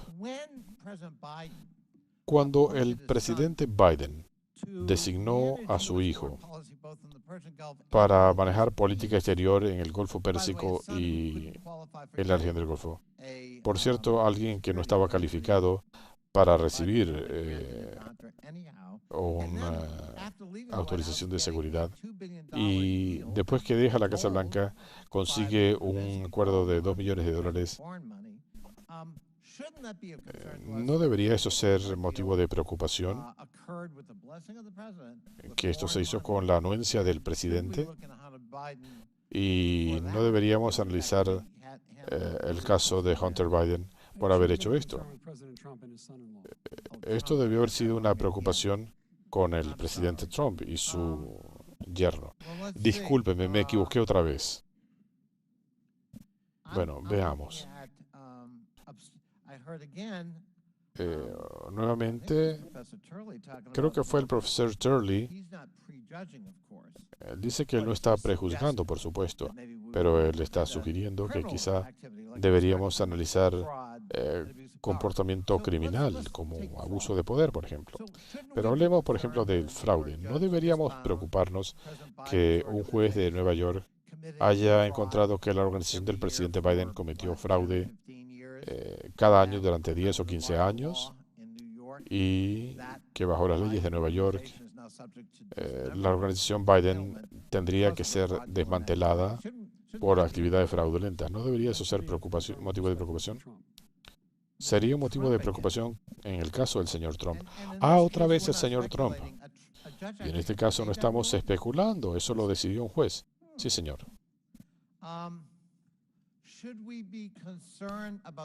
Debería preocuparnos, ya que estamos en esto, como estamos cargando todo esto, ¿no deberíamos preocuparnos por el comportamiento personal del presidente Trump o el presidente Biden? De ser hallado culpable de asalto sexual o difamación en un tribunal civil en Nueva York.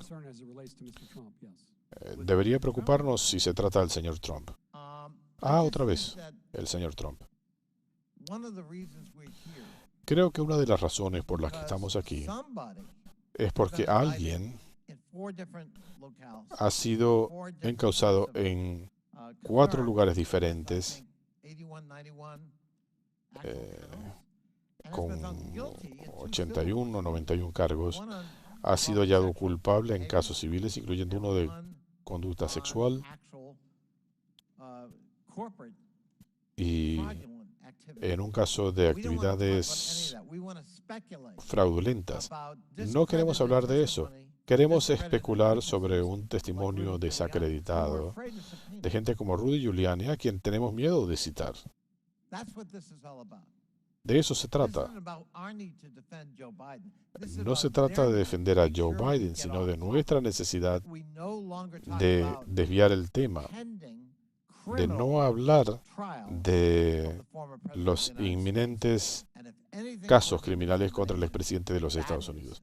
Si algo amerita análisis, es eso, no esto. Cedo la palabra. Punto de orden, señor presidente.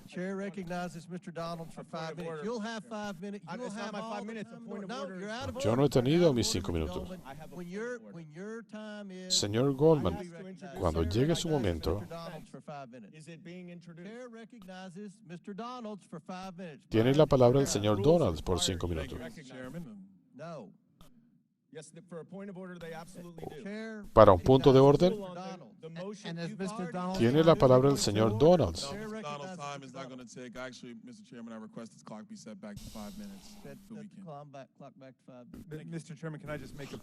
Recomiendo que volvamos atrás por 5 minutos. Señor presidente, ¿no podemos hacer puntos de orden? Estoy tratando de presentar evidencia.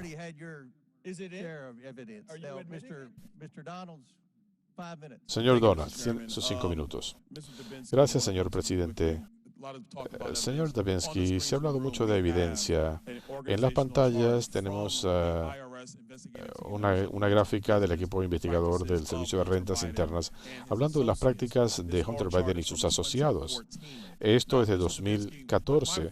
Señor Davinsky, yo trabajé en un banco comunitario y me siento confortable analizando esta gráfica. Cuando veo aquí, lo primero que pensé es que esta era una compañía de desarrollos inmobiliarios. Normalmente se utilizan múltiples compañías en diferentes áreas, pero lo interesante aquí es que en los negocios de Hunter Biden no hay bienes raíces para nada. En su experiencia profesional, cuando usted ve esta estructura comercial, ¿qué ve usted aquí? Veo una estructura muy complicada de entidades interrelacionadas y si yo fuera un investigador quisiera saber qué está pasando con estas entidades, quién está detrás de ellas, cómo se mueve el dinero entre una entidad y otra y cuál es la naturaleza de las transacciones, qué es lo que está pasando aquí. ¿Cree usted que sería de interés para esta comisión el determinar cómo fluye el dinero entre estas entidades y con qué fines? Absolutamente. Siguiente gráfica. Vamos a hablar ahora de evidencia. Aquí tenemos la gráfica de los negocios de Hunter Biden, sus compañías y las de sus asociados de 2018, de la misma investigación del Servicio de Rentas Internas. ¿Le preocupa esta gráfica? Sí. Hablemos de otros. Un punto que quiero hacer sobre esto.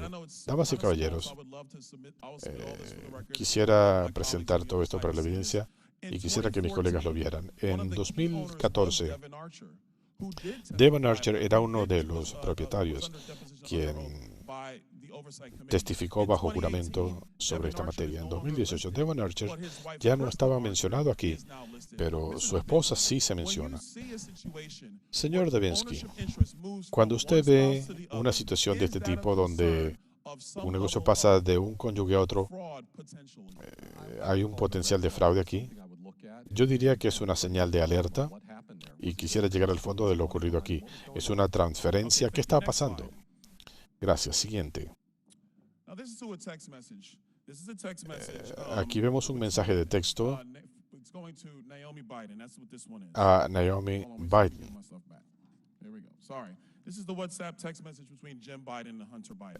Este es un mensaje de Hunter Biden, donde dice, bueno, podemos hablar después, pero está siendo arrastrada esto solo para proteger a papá. Esto es entre Hunter y Jim Biden. Entiendo que su padre murió, así que se refieren a el presidente. ¿Considera usted que esto pudiera llevar a la comisión a que se busque más información sobre los negocios de Hunter Biden y qué conexión hay con el hermano del presidente y por qué había la preocupación de proteger a papá o Joe Biden, es decir, el presidente de los Estados Unidos? Sí, gracias. Siguiente. Este es un mensaje de texto entre Hunter Biden y Naomi Biden. Este es famoso, conocido. Aquí es donde dice, espero que ustedes hagan lo que yo hice y paguen por todo para esta familia por 30 años. Es bien difícil, pero no importa. A diferencia de papá, yo no voy a hacer que ustedes me den la mitad de su salario. Si usted viera un mensaje como este en un potencial caso de lavado de dinero, ¿estaría usted buscando información concerniente a la movilización de dinero del hijo al padre? Absolutamente. Siguiente gráfica. Esta es una divertida. Damas y caballeros, esta es de 2018, 4 meses antes que Joe Biden lanzara su campaña por la presidencia. Este es un mensaje entre Jim Biden y Hunter Biden. Él estaba en aprietos, había perdido mucho dinero, necesitaba ayuda. Jim Biden le dice, esto puede funcionar, necesitas un refugio. Yo puedo trabajar con tu papá solamente. Puede tomar meses. Si usted viera un mensaje así entre el hermano del presidente y su hijo, ¿le preocuparía que estén tratando de darle un amparo al presidente para poder decir que no sabía nada de esto? Se le ha acabado el tiempo, pero es algo que ameritaría una investigación. De acuerdo, yo lo investigaría. Gracias, señor presidente. Antes de cederle la palabra al señor Krishnamurti, señor Goldman, le voy a dar la oportunidad rápidamente de reconocer su punto de orden. Quiero asegurarme que la página 131 de la transcripción de la entrevista de Devon Archer se incorpora al expediente. Sin objeción, se admite. Gracias. Tiene la palabra el señor Krishnamurti. Profesor Shirley, Hunter Biden es un ciudadano privado. No es un funcionario federal, ¿correcto? Sí, señor.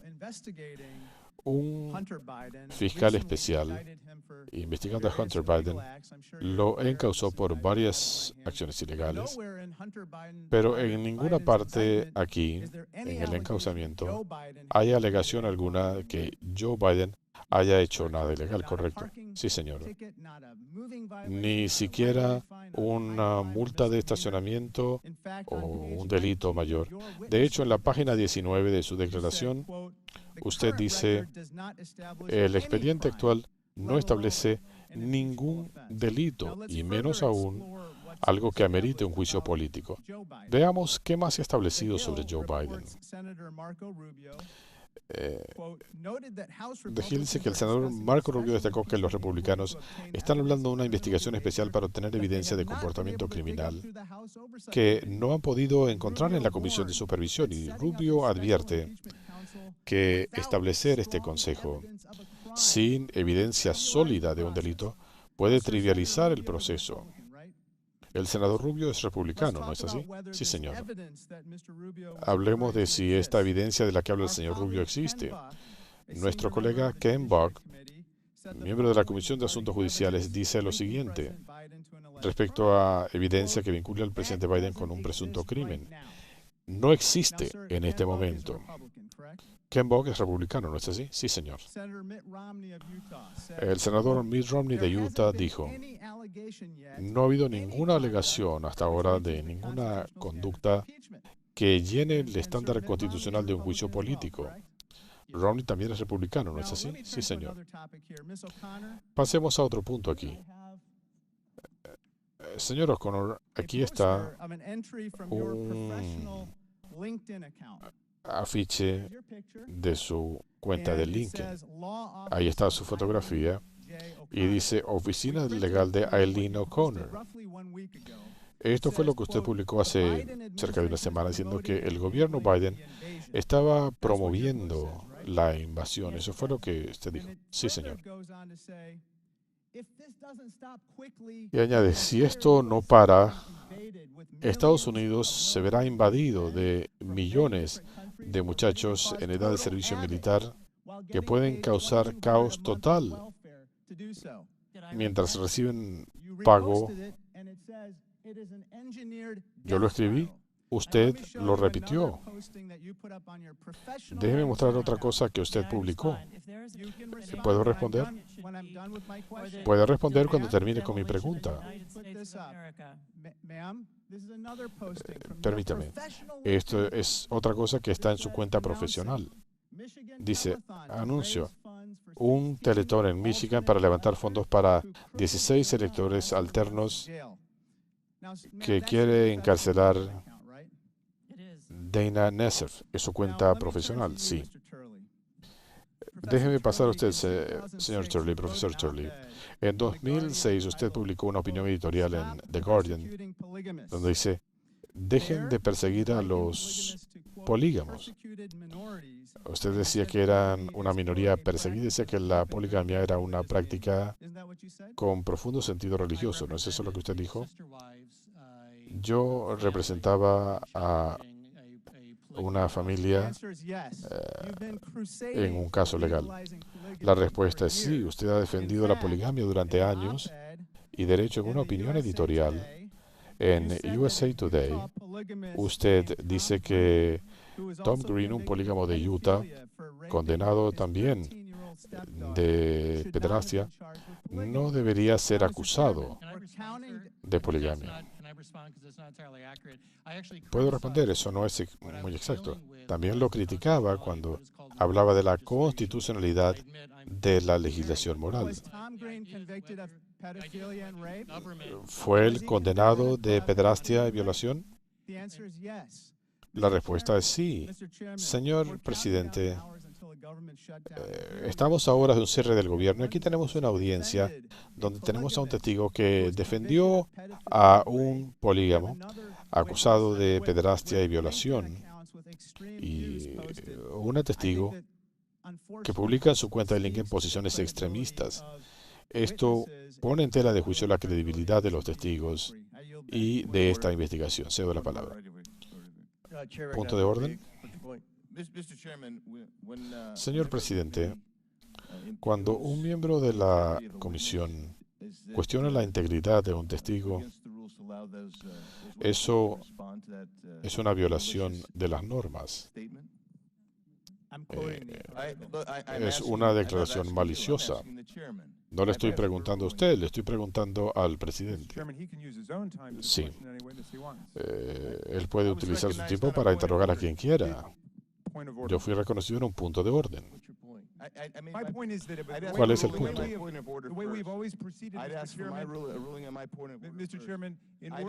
Señor presidente, yo pedí una decisión sobre mi punto de orden. Los testigos tienen la oportunidad de responder las preguntas. Si él quiere encargarse de eso en otro momento, puede hacerlo. Debemos recordar que tenemos ventanas de 5 minutos. La presidencia le da la palabra a la señora Mace de Carolina del Norte. En 2018, el representante Raskin pensaba que no era necesaria una aprobación del Pleno de la Cámara y dijo en ese entonces que no había un requerimiento constitucional sobre cómo manejar estos casos. Esto significa cosas diferentes para diferentes personas. No quiero volver a escuchar una palabra sobre esto porque es total hipocresía. Hoy vamos a exponer los hechos y vamos a presentar la evidencia. En 2017, la familia de Joe Biden se alió con una empresa china para capitalizar el acceso a Joe Biden. Mis colegas demócratas dicen que nada de esto es relevante porque Joe Biden no era vicepresidente cuando su familia estaba haciendo estos negocios turbios. Eso es una falacia. Hunter Biden se refería a el acceso a su padre como el único activo de la familia. Esas palabras van a perseguir a Hunter Biden y a su familia para siempre. Ayer la Comisión de Medios y Arbitrios dio a conocer declaraciones de un ex asociado de Hunter Biden. Decía, el trabajo de CFC, Gilliard Walker, Hunter Biden y otros se discute en detalle. Particularmente se hablaba de inversiones significativas en Polonia, Kazajstán, Rumania, Omán y el Oriente Medio durante este periodo. Se refieren a los años en los que, ¿saben qué? Joe Biden,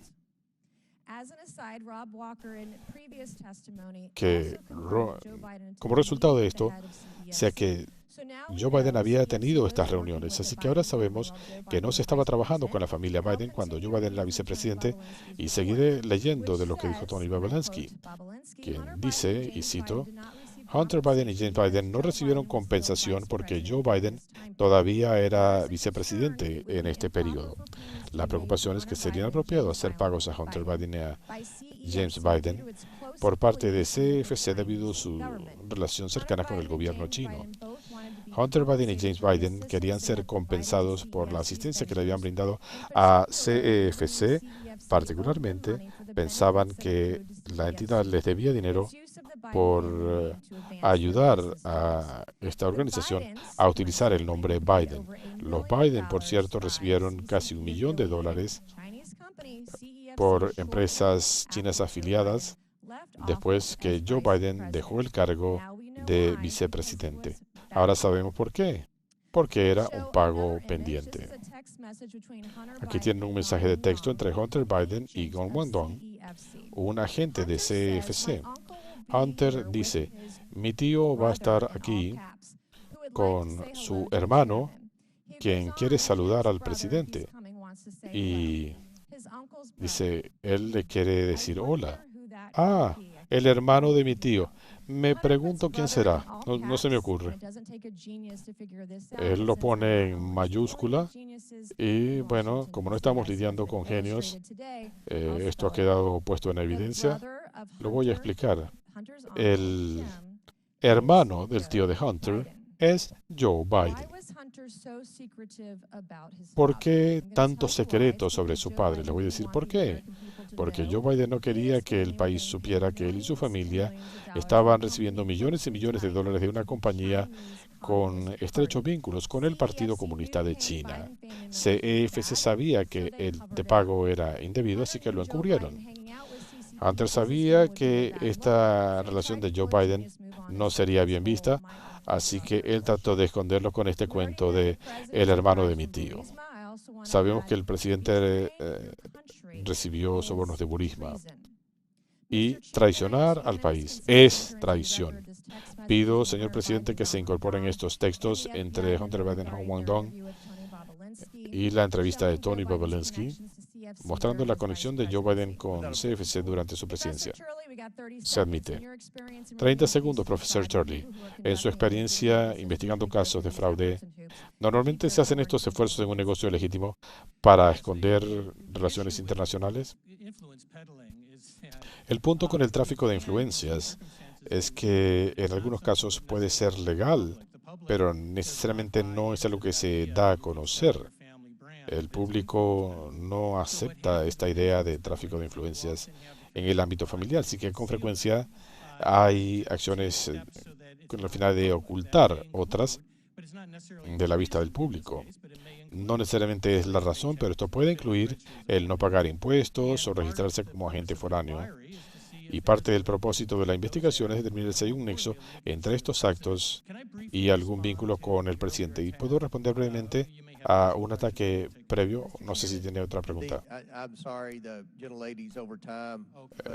Lamento se le ha acabado el tiempo, pero vamos a dar espacio para que pueda responder a esa ridícula aseveración. Thank you, Mr. Chairman. Mr. Turley, you testified or in your written statement about best practices for the House, and you say that it's not legally required for the House to vote to have an impeachment inquiry, but it is a best practice. Could you explain why you think it is a best practice for the House to have that vote? Certainly. I think that what the courts have said is it's not required, as you noted, so it's not a condition for the initiation of an inquiry. I just think it is a good practice. Whether it occurs after the initiation, I think still a vote of the entire House brings the solemnity and the weight to the decision. And I do think it's one of the best practices that I suggested in my testimony. And what would it mean if the votes weren't there? I mean, hypothetically, if they had a vote and 10 or 20 people voted for it, I mean, you're a student of constitutional history. What would that say? I mean, why is it important in your view as a best practice to have majority support for something like this? I think that the public expects members to take this process seriously, and part of that is to go on the record whether you believe there's grounds for an inquiry. So I think that in terms of the best practices, that gives, I think, the weight of the House to the efforts, and so that's the reason I criticized the move of Speaker Pelosi when. And it would give you pause if there was a vote which said that the House didn't think that there should be an inquiry, right? I mean, you would give that weight as a constitutional scholar, correct? I mean, if the House as a body said that there should not be an inquiry, then clearly that has, on the merits of the inquiry, that has some weight. So it would be your recommendation to Speaker McCarthy today to bring up that vote, correct, for a House inquiry? I've always said that I thought it was a best practice. And your recommendation to him today, I mean, he's listening, I'm sure his staff are, would be bring that vote to the House floor? I always think it's a good idea to bring it to the House. And it would be your testimony, based on what you've said, that if that vote failed, that should have some real consideration in whether we go forward with this. I mean, let's put members on the road. Because my view is they don't have the votes. I think it's going to be a very lopsided vote against it, and that's why they're not bringing it to the floor. Yeah, I can't speak to that. Let me ask you this. You also said that I do not believe that the current evidence would support articles of impeachment. And I want to be careful because you said it, you think it supports an inquiry, but not the articles of impeachment themselves. So I want to be precise in what you've said. Can you explain to the committee and the country why you believe that the current evidence does not support the articles of impeachment today? Well, at the moment, these are allegations, and there is some credible evidence there that is the basis of the allegations. But I understand that, and I'm not questioning that. I'm questioning what you don't think today, if you were going to vote, if this was the case, you would vote no, correct? On this evidence, certainly, because the inquiry. Okay, and my question is, if someone said to you, okay, Mr. Turley, why are you voting not to impeach President Biden based on this evidence? Where do you think the evidence is lacking? Where does it not rise to the level where you think it needs to be? What are the places that you think is missing? Well, I said in my testimony that the key here that the committee has to drill down on is whether they can establish a linkage with the influence peddling, which is a form of corruption, and the president, whether he had knowledge, whether he participated, whether he encouraged it. We simply don't know, and we don't even know if this was an illusion or not. But you can find the answers to that. I mean, the back end of these financial transactions, which I have read is where the committee's going, may shed light on that. But without that type of nexus, then no, I don't. And currently, it's your testimony that that nexus has not been established, correct? No, I think that's the purpose of the inquiry. Yes, that's correct.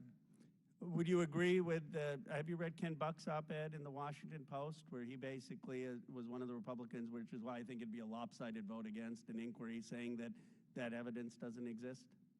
I did, and I respect members of both parties that can stand alone. He has his reasons for that.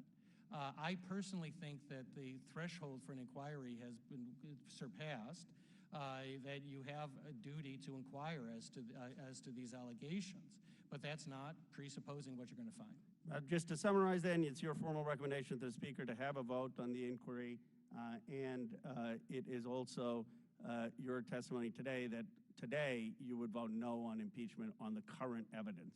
Yeah, when Speaker Pelosi took this step, I gave the same advice, that I think it's a best practice to go to the floor. Gentleman's time has expired. Chair now recognizes Ms. McClain from Michigan for 5 minutes. Thank you, Mr. Chairman. And before I start with my line of questioning, I just want to make two comments. First, to Professor Gerhardt, I love the analogy that you used about the speeding ticket with Hunter Biden. Let me also see if you would agree with this analogy. If a criminal pulls a trigger for a murder, he's guilty, right? And we can prove it. But don't you also agree with me if somebody ordered that hit, we would charge him too? It's interesting that you don't use that analogy. That's number one. Number two, I have a reason for not using it, but yeah. Yeah, because it doesn't fit the narrative is the reason. because Number there's no two, I'm evidence amazed at, and I love the fact that Trump lives rent-free in the Democrats' heads every day. That is a beautiful thing, even though we're here talking about the impeachment inquiry of Joe Biden. With that said, I want to talk about the damning evidence of Joe Biden's role in his family's business schemes in Romania. While Joe Biden was president, he was directly involved in the United States policy and anti-corruption efforts in Romania. That's a fact.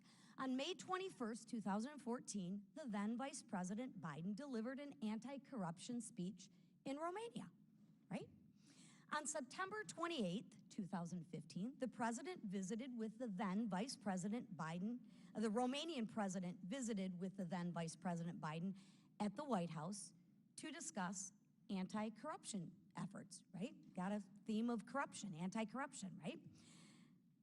Gabriel Popovich, a corrupt Romanian oligarch, in the subject of a criminal probe, he's a subject of a criminal probe and prosecution for corruption and bribery in Romania.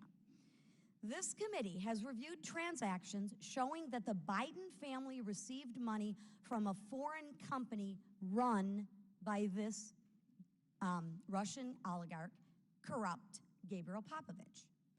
5 weeks after the Romanian president visited with Vice President Biden, Popovich begins paying Hunter Biden and his associates, Rob Walker, through his company, Bladen Enterprises. The money from Bladen Enterprises is deposited directly into Robinson Walker LLC. Now, this LLC is directly operated by Hunter's known business partner, Rob Walker.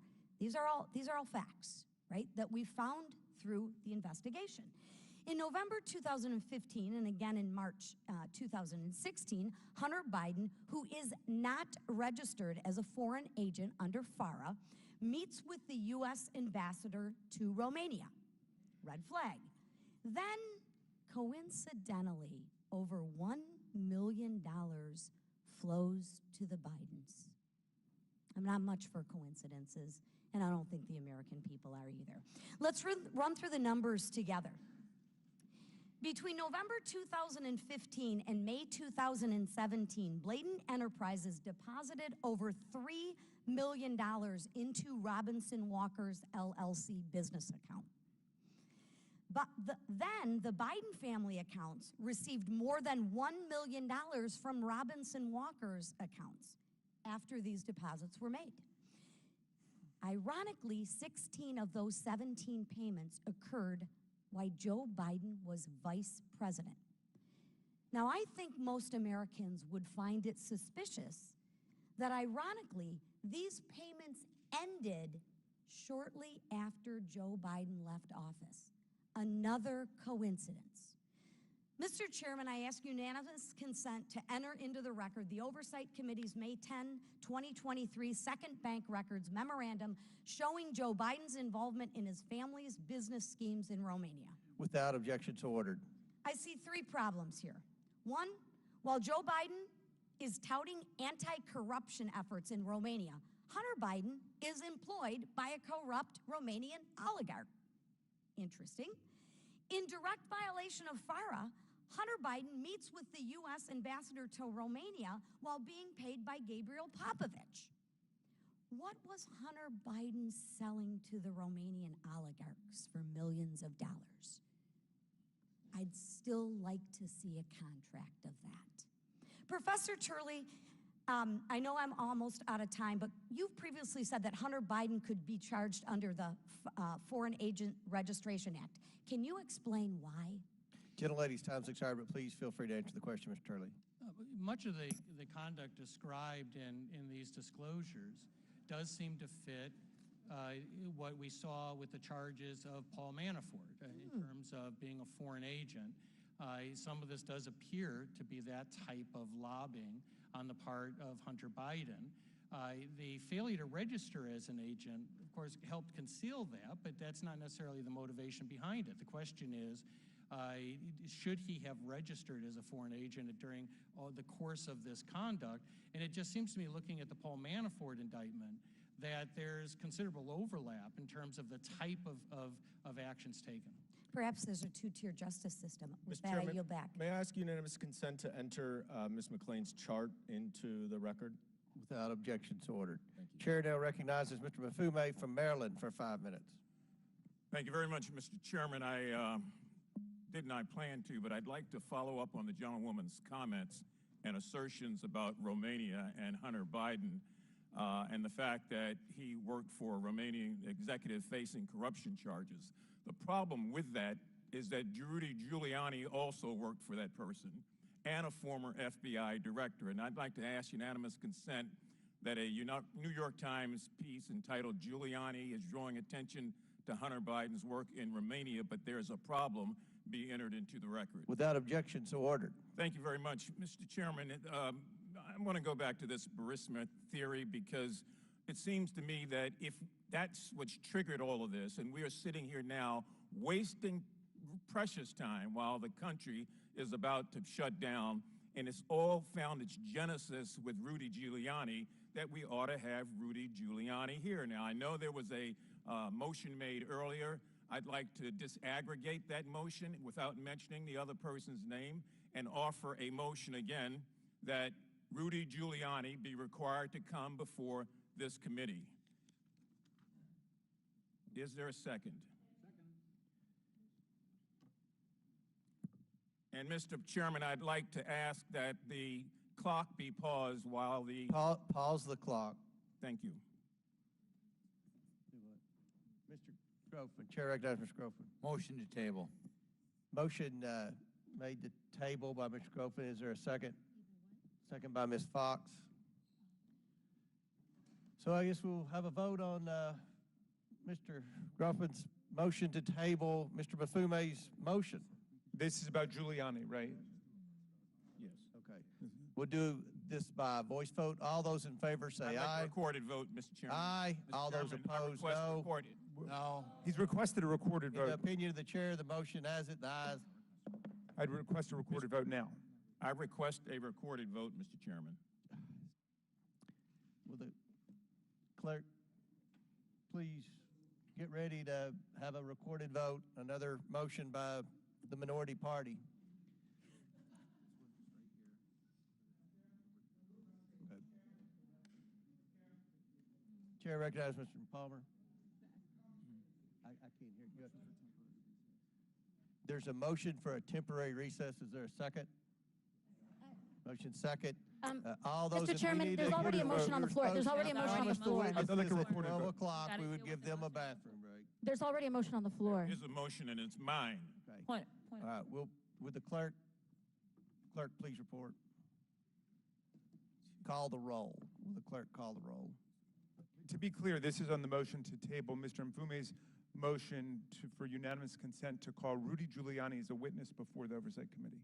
Is that right? That is correct. Okay.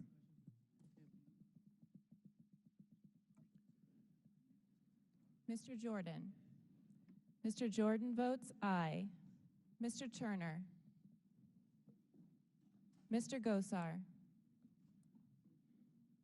Ms. Fox. Ms. Fox votes aye. Mr. Grothman. Mr. Grothman votes aye. Mr. Palmer. Mr. Palmer votes aye. Mr. Higgins. Mr. Higgins votes aye. Mr. Sessions. Mr. Sessions votes aye. Mr. Biggs. Mr. Biggs votes aye. Ms. Mace. Mr. Chairman, what are we voting on? This is a motion by Mr. Grothman to table the motion by Mr. Mfume to subpoena Rudy Giuliani. Got it. Doesn't seem to have a lot to do with this. I'll vote aye. Ms. Mace votes aye. Mr. LaTurner. Mr. LaTurner votes aye. Mr. Fallon. Mr. Donalds. Mr. Armstrong. Mr. Armstrong votes yes. Mr. Perry. Mr. Timmons. Mr. Burchett. Ms. Green. Ms. McLean. Ms. McLean votes aye. Ms. Boebert. Mr. Fry. Mr. Fry votes aye. Ms. Luna. Mr. Edwards.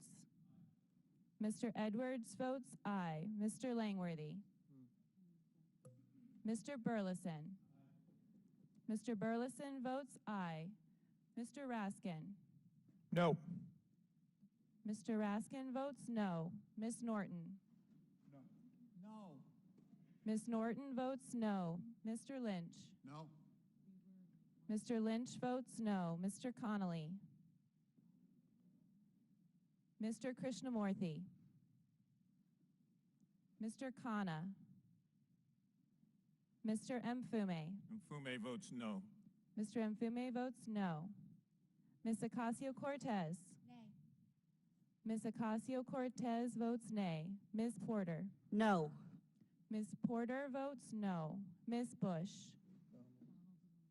Mr. Gomez. Mr. Gomez votes no. Ms. Brown. Ms. Stansbury. Ms. Stansbury votes no. Mr. Garcia. Mr. Garcia votes no. Mr. Frost. Mr. Frost votes no. Ms. Lee. Ms. Lee votes no. Mr. Kassar. Mr. Kassar votes no. Ms. Crockett. No. Ms. Crockett votes no. Mr. Goldman. Mr. Moskowitz. Mr. Moskowitz votes no. Ms. Tlaib. Ms. Tlaib votes no. Mr. Chairman. Chairman votes aye. How is Mr. Fallon from Texas recorded? Mr. Chairman votes aye. Mr. Fallon is not yet recorded. Aye. Mr. Fallon votes aye. How is Mr. Langworthy from New York recorded? Mr. Langworthy is not recorded. Mr. Langworthy votes aye. How is Mr. Timmons from South Carolina recorded? Mr. Timmons is not yet recorded. Mr. Timmons votes aye. How is Mr. Gosar from Arizona recorded? Mr. Gosar is not recorded. Mr. Gosar votes aye. Mr. Connolly is not yet recorded. Mr. Connolly votes no. Mr. Krishnamurthy is not yet recorded. Mr. Krishnamurthy votes no. How is Mr. Armstrong recorded? Mr. Armstrong is voted aye. Mr. Chairman, how am I recorded? Ms. Mace is recorded as voting aye. How is Mr. Donalds from Florida recorded? Mr. Donalds is not yet recorded. Mr. Donalds votes yes. Madam Clerk, how am I Any other- recorded? Oh, good. Oh, have I been recorded? Madam Clerk, it's Mr. Raskin. Mr. Raskin, you are recorded as voting no.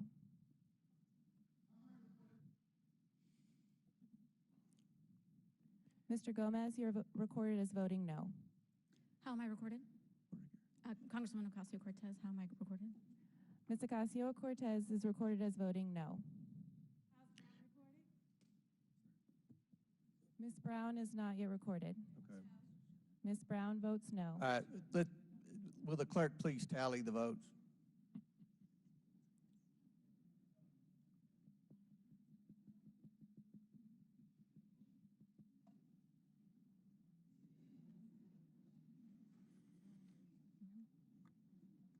Mr. Chairman, on this vote, the ayes are 20, the nays are 18. The motion to table passes. Mr. Bafume, you're recognized for your final 3.5 minutes. Thank you, Mr. Chairman. I reclaim my time and I ask the question, where in the world is Rudy Giuliani? That's how we got here, ladies and gentlemen. And this committee is afraid to bring him before us and put him on the record. Shame. And the question was raised, what does this have to do with it? It has everything to do with it. Professor Gerhardt, in your testimony, you said in every impeachment inquiry, beforehand, the House has identified some credible evidence of wrongdoing committed by a targeted president. Is that correct? Yes, sir. Professor Gerhardt, are impeachment inquiries typically utilized as a frontline tool to go fishing or for the first time go seeking evidence? No, sir. Professor Gerhardt, would you say that House Republicans have made an unprecedented overreach of congressional power? It strikes me that it is, yes. And Mr. Gerhardt, would you say it's fair to assume that the extreme MAGA Republicans in particular have misused, if not abused, committee's resources and the taxpayer dollars in this prolonged investigation that has gone on for almost a year, subpoenaing documents, having hearings, providing boxes of evidence, and no wrongdoing? Sir, I appreciate the question. I'm not sure who the MAGA Republicans are. So. I can point them out to you. Mr. Now, Chairman, Mr. Chairman, I would ask that the gentleman please point out the Republicans he's referring to. He said he could. I'm reclaiming my time. Ladies and gentlemen, this clock is showing what's happening to our country while we debate over and over and over again, not any wrongdoing by President Biden, but trying to link what his son may or may not have done to him. People are going to be hurt when this time runs out. This is not the Wizard of Oz when all of a sudden she turns over the hourglass while the Wicked Witch is standing there. These are children, these are women, these are military officers and soldiers and civilians, these are law enforcement officers, these are senior citizens looking for paychecks for Social Security. Why in the hell are we playing this game? And why don't we be honest? If it were so important, it could wait. This is what is important: protecting this government and protecting the people who pay taxes here. But we want to play games with all of this. So where is Rudy Giuliani right now? I'd like to know. And I'd like to know why we can't bring him before this committee like we've brought these witnesses and everybody else. I yield back Hey, my Mr. time to the ranking member. Well, I want to thank the distinguished gentleman from Baltimore for his passionate and lucid comments here. And I appreciate the fact that you introduced a motion to subpoena Giuliani before I'd introduced a motion to subpoena Giuliani and Lev Parnas. Now, Lev Parnas wrote us a long letter saying that all of this is based on a fraud, a tissue of fraud. He went all over the world with Rudy Giuliani looking to find Is dirt. he alleging the China money was a fraud? Are you asking me to Romanian yield? money? Are you asking me to yield? I'm happy to yield for a second. What is your question, Mr. Chairman? What fraud are you? Well, I've introduced it in the record in case you haven't read it yet, the letter that Lev Parnas wrote to you and to me. In it, he called upon you to call off this wild goose chase. Because of China money that the Bidens have received? No, because all of this is based on the Burisma conspiracy. The China money's based on the Burisma. Well, I've seen a lot of China money. Mr. that went to the Mafume's Trump time's family, if that's expired. what you're Someone referring can yield. Now it's Dr. Fox from North Carolina for 5 minutes. Thank you very much, Mr. Chairman. This is not a game. This is very serious business. And I think at the end, it will be proven to the American people that this is serious business. And we need to get on with it. And we need to have the other side to stop playing games. Ms. O'Connor, in a column published in the Wall Street Journal, you stated that the typical timidity of IRS criminal tax lawyers in recommending prosecution is, quote, common knowledge in the tax enforcement community, end quote. Can you explain where this timidity comes from? I don't know the source of it. Thank you for the question. But it is common knowledge in the tax enforcement community. The tax division is required to authorize any criminal tax charges that are going to be brought. In order to inform itself, the special agent report is provided to the tax division. Before it gets to the tax division, IRS criminal tax attorneys review it. They are, because, I'm sorry, having trouble answering this, but let me give you some more guidance. Okay. So before bringing charges, IRS criminal lawyers, as you're alluding to, provide advisory views in a special agent report. Is that correct? Right, and they are advisory only. And the IRS, as any prosecutor is very determined to have a very high conviction rate. So they want to be very, very careful that if they bring a case, they will win it. All right. So can you describe a typical special agent report and the special agent report specific to Hunter Biden's case? Certainly. The whistleblowers have testified that nearly 1,000 pages were provided in the special agent report to the tax division. That special agent report consisted not only of a discussion of what they had discovered, but also every bit of evidence that they found that supported each element of each crime for each year for which they were recommending charges. Okay, let me follow up again, please. More than a year after DOJ's tax division received this report, the division created a 99-page memorandum supporting the recommended charges. Is that correct? I might be wrong about how long it took the tax division. I've seen other information suggesting it was a much shorter period of time. But they did do that. I understand that the tax division did produce a 99-page memo authorizing all the charges the special agents had recommended. Thank you. So, Ms. O'Connor, you said DOJ's tax division recommended 6 felonies and 5 misdemeanors. Is that correct? That's correct.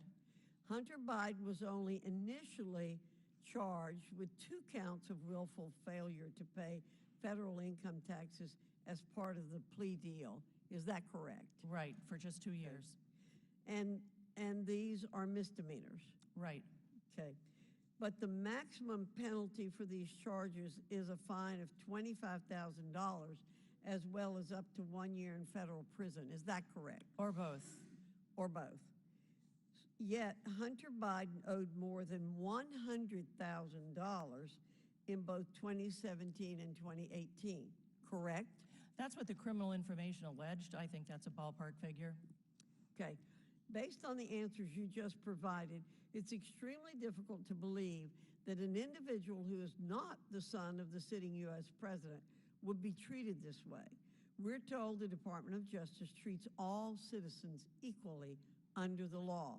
But based on the evidence this committee has presented, that is not what happened in Delaware.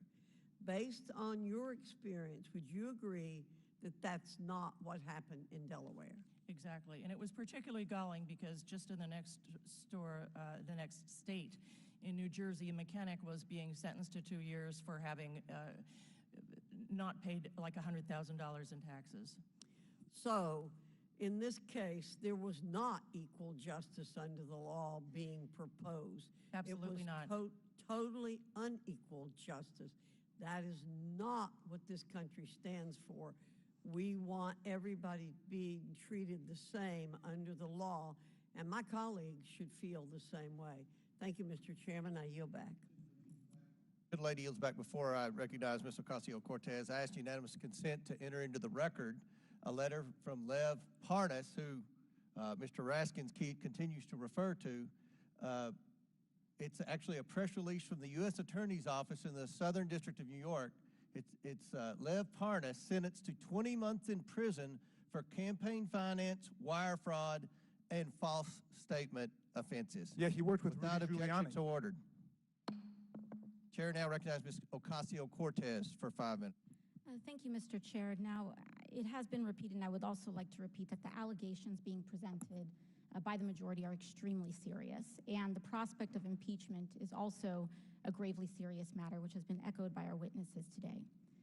And any serious impeachment investigation or inquiry relies on firsthand sworn testimony of witnesses to high crimes or misdemeanors. Today, the Republican majority has called in 3 witnesses to advance their case. Mr. Turley, I have a simple question for you.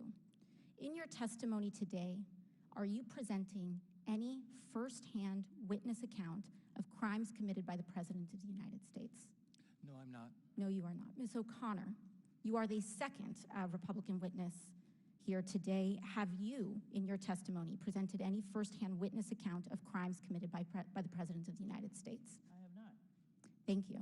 Now, Mr. Dubinsky, as the third and final Republican witness in this hearing, have you, in your testimony, presented any firsthand witness account of crimes committed by the President of the United States? I have not.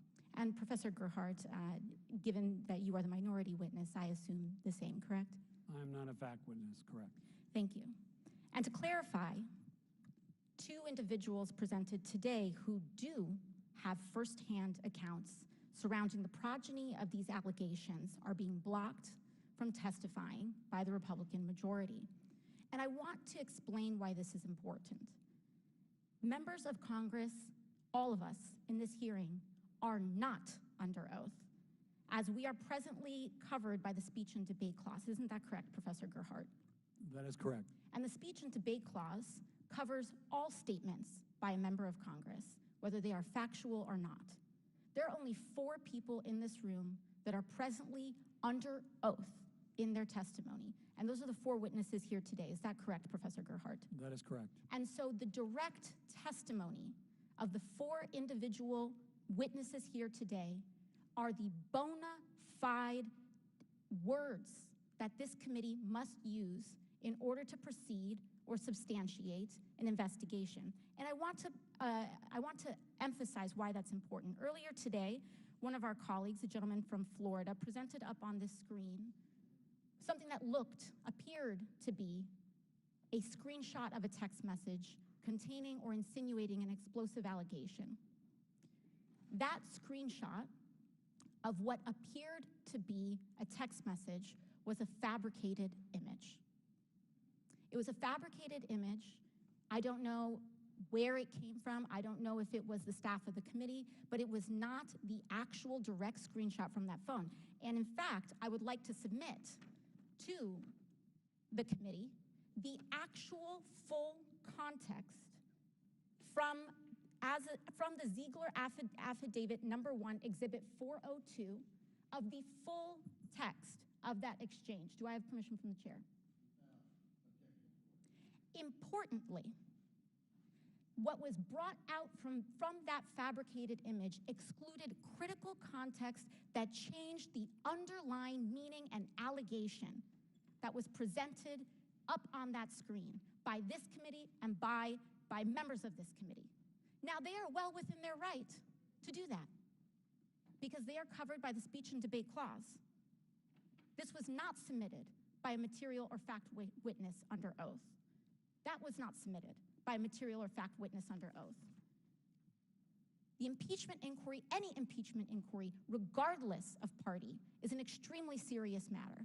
Professor Gerhardt, in the impeachment inquiry into President Clinton, were there key fact witnesses that were presented during those proceedings? There were not in the House. In the Senate, were there any? There were. There were in the Senate. Now, in the impeachment, in the impeachment investigations with respect to President Trump, were there key material fact witnesses in the House? Yes, ma'am. There were. Are there any key material fact witnesses here today? No, ma'am. None. And so we are wasting our time. When we talk about a threshold of an impeachment inquiry, was there a House floor vote that had a majority of members of Congress that opened an impeachment inquiry into President Clinton? There was. There was. Was there a full House floor vote opening an impeachment inquiry into President Trump? In 2019. Is there one here for this one? Not for this one. There is not one here for this one. This is an embarrassment. An embarrassment to the time and people of this country. And I would ask that the chair and I would ask that this committee elevate to the promise of our duties here and comport ourselves with the consistency and practice that is required of our seats and our duty and our oath to our responsibilities here. And with that, I yield back. Thank you. Chair recognizes Mr. Goffin for 5 minutes from Wisconsin. Okay, I'm concerned about the seriousness of these allegations. And what bothers me a little is that I'm beginning to think Americans are beginning to think this behavior by the Biden family is normal. I'm kind of afraid that they're going to say, well, President Biden's a politician. They're going to look at the news with regard to Senator Menendez the last couple weeks, and they're just going to say this is how it works. I don't think it's the way it works. I think this is this corruption that appears to be, we have all sorts of smoke, maybe not fire, but all sorts of smoke, is almost an historic low for our country. And it deserves a strong response from this body. Look at Senator Menendez's latest indictment. There's no tolerance for putting yourself before your constituents, unless it seems your last name is Biden. I applaud my Democratic colleagues who've asked Senator Menendez to resign. We know how that ends. There'll be a new Democrat to replace him, no political risk. But here we're talking about the presidency. If the response is, well, Hunter Biden wasn't an elected politician, I have to know just what was Hunter Biden selling. We can't become numb to these facts. The allegations are extraordinary. In fact, I'm not aware of these type of allegations where we have a sitting president accused of bribery, accused of taking payments, whether it be directly or through his family. And these are not empty allegations. We continue to have evidence. Just look at what's come in just the past couple of days. Is President Biden compromised? It's particularly relevant because of the interaction between our country and Ukraine, interaction between our country and China. Doesn't look good, and the facts demand we continue to investigate. Mr. Turley, I want you to really discuss how historic this really is. What do you think is what do you think is the most concerning piece of evidence that you heard of today? I think the most concerning, obviously, you have to start with the bribery allegation that was the subject of the FD 1023. Now, I say in the testimony that you have to only take that so far because you have a lot of information about a secondhand account. But when you put it into the context of this labyrinth of accounts and companies used to transfer money, and you have the statements of Hunter Biden, that's what makes this a credible inquiry. And the question is, did the president know? Did he encourage this type of corruption? And the key here, once again, which is what I stressed in the testimony, is you have to begin with a recognition that what Hunter Biden and his associates were doing was corrupt. That's what influence peddling is. It's a form of corruption that our country globally has combated. Now, the only question is for an inquiry is whether that body of corruption, which it is, also encompass the actions or the knowledge of the President of the United States. The only way you will be able to get that information is to follow this evidence. And what I suggest is you do so without any prejudice, you do so without any assumptions. In fact, I hope that the President will be able to show that there is no such nexus. But you won't get those answers until you ask these questions. So we're really obligated to have this inquiry. I believe it's your duty to determine if the president is involved in what is a known form of corruption. And that's what I believe has already been described. I believe many people have accepted that this was influence peddling in its rawest form. Okay, could you elaborate for us the impact bribery of a public official can have on the execution of their duties? And how about if it was the president? You explain why the American public ought to care about this.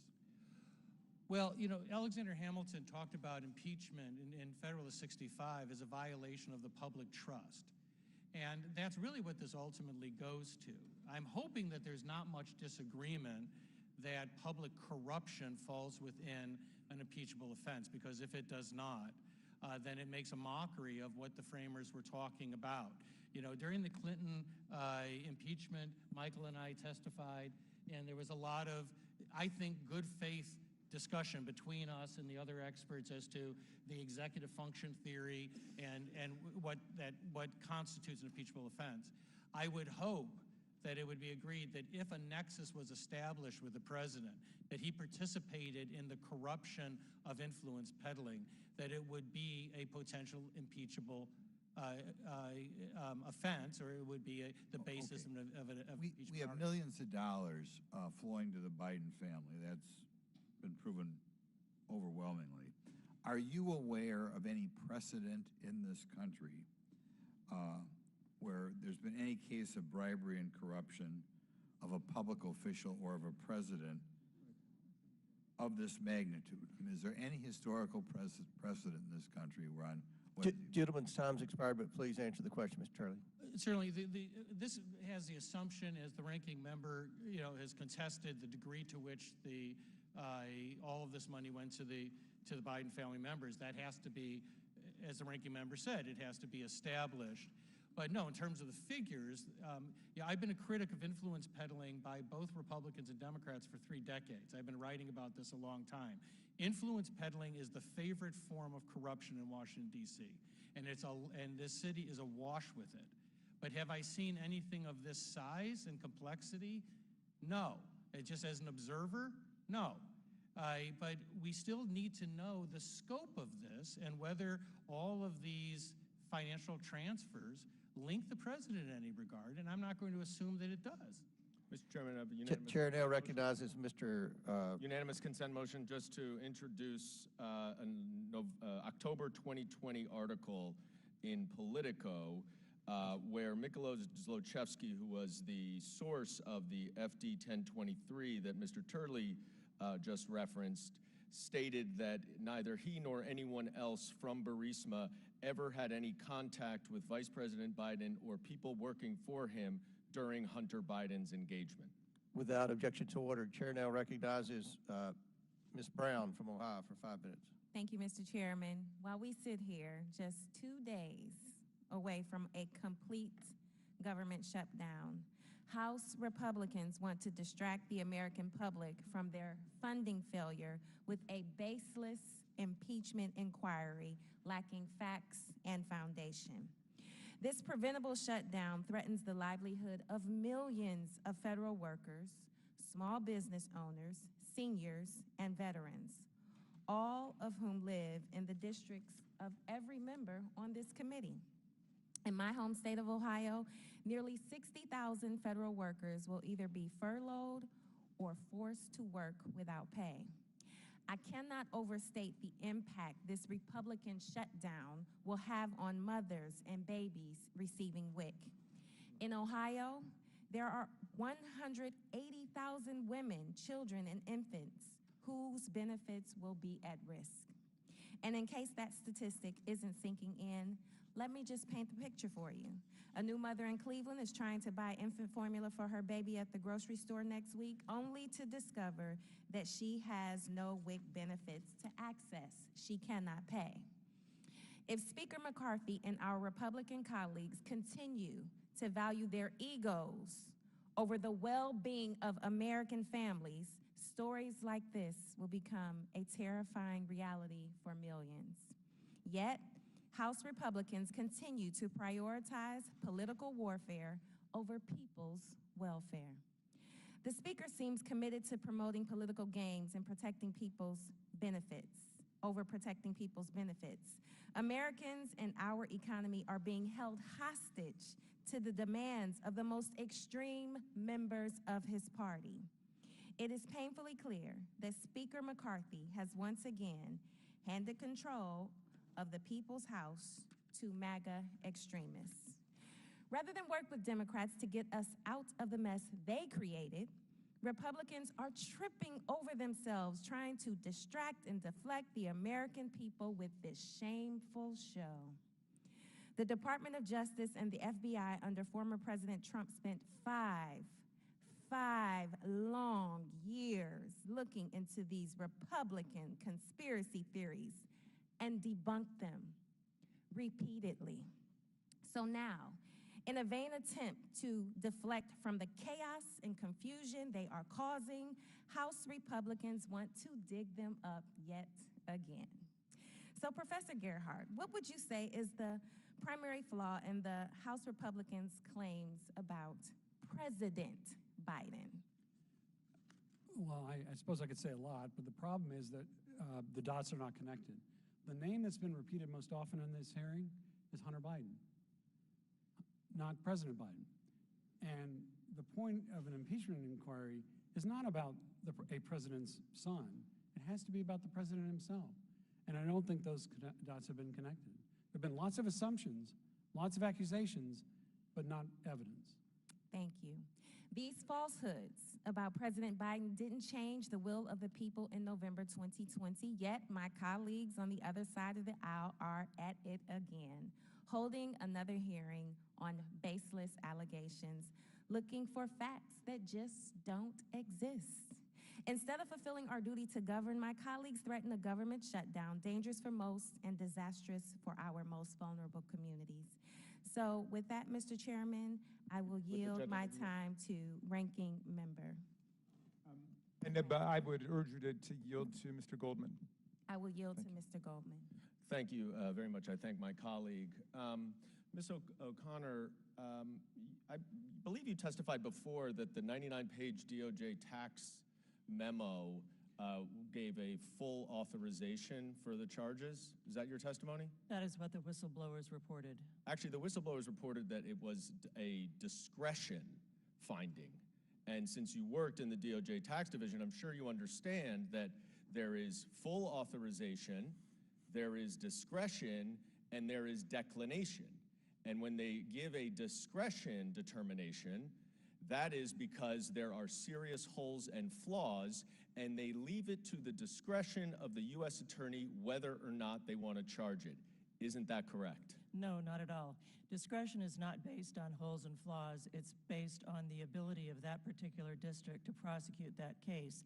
And in fact, that 99-page memo is referred to several times in the testimony. Excuse me. And what do you mean, only in one ability? time did it mention discretion. All the other times it did not mention discretion at all. And so you're disputing that it's Gentleman's time has expired. The chair now recognizes Mr. Palmer from Alabama for 5 minutes. Thank you, Mr. Chairman. I'm very disturbed about what I've heard here today. There's a saying among country lawyers that if you have the facts, you pound the facts. If you don't have the facts, you pound the table. When you can't pound the table, I guess some of my Democratic colleagues choose to pound the witnesses. That was inexcusable.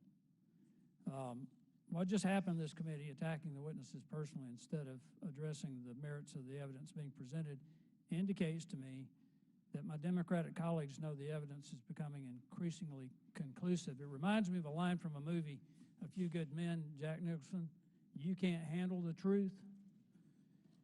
The evidence will either convict or acquit in any criminal proceeding or civil proceeding. If there's no wrongdoing, the evidence or the lack of evidence will support that conclusion. The problem of the suspicion of wrongdoing is compounded by the withholding of evidence, the misrepresentation of the evidence in hand, and the obstruction of an investigation but not denying access to information that would be or could be evidence. At this point, there's a growing public perception, and it's reflected in the polls, Mr. Chairman, that President Biden, his son Hunter, other family members, and business associates were engaged in some form of criminal activity. It is the responsibility of this committee to pursue the truth and report it to the American people. I'm not sure that's what's happening on the other side with my colleagues. It is vitally important that our efforts be conducted openly, without prejudice, with no other agenda other than arriving at the truth, regardless of our politics. It is vitally important. As Professor Turley has pointed out, you don't undertake an impeachment inquiry lightly. This has profound implications for the future of this country and our ability to govern ourselves. We have seen repeatedly obstruction efforts to deny this committee access to information that's material to this investigation. Now, I want to ask Professor Turley a question. In your view, could the promise of foreign access to any government official, whether it's the vice president or anybody else, that only materially benefited a family member, could that be influence peddling? Yes, and as I point out in the testimony, courts have found that various benefits to family members can be attributed as a benefit to the principal. That has included everything from throwing a golf contest in the favor of a son of a politician to paying for gifts. In fact, I was lead counsel in the last Porteous trial, in the last impeachment trial for a judge, and that was the trial in the U.S. Senate. My client, Judge Porteous, was accused, among other things, of benefits going to his family. And so there's certainly precedent, not only in criminal cases, but in impeachment cases for making that next. Okay, I want to be more specific.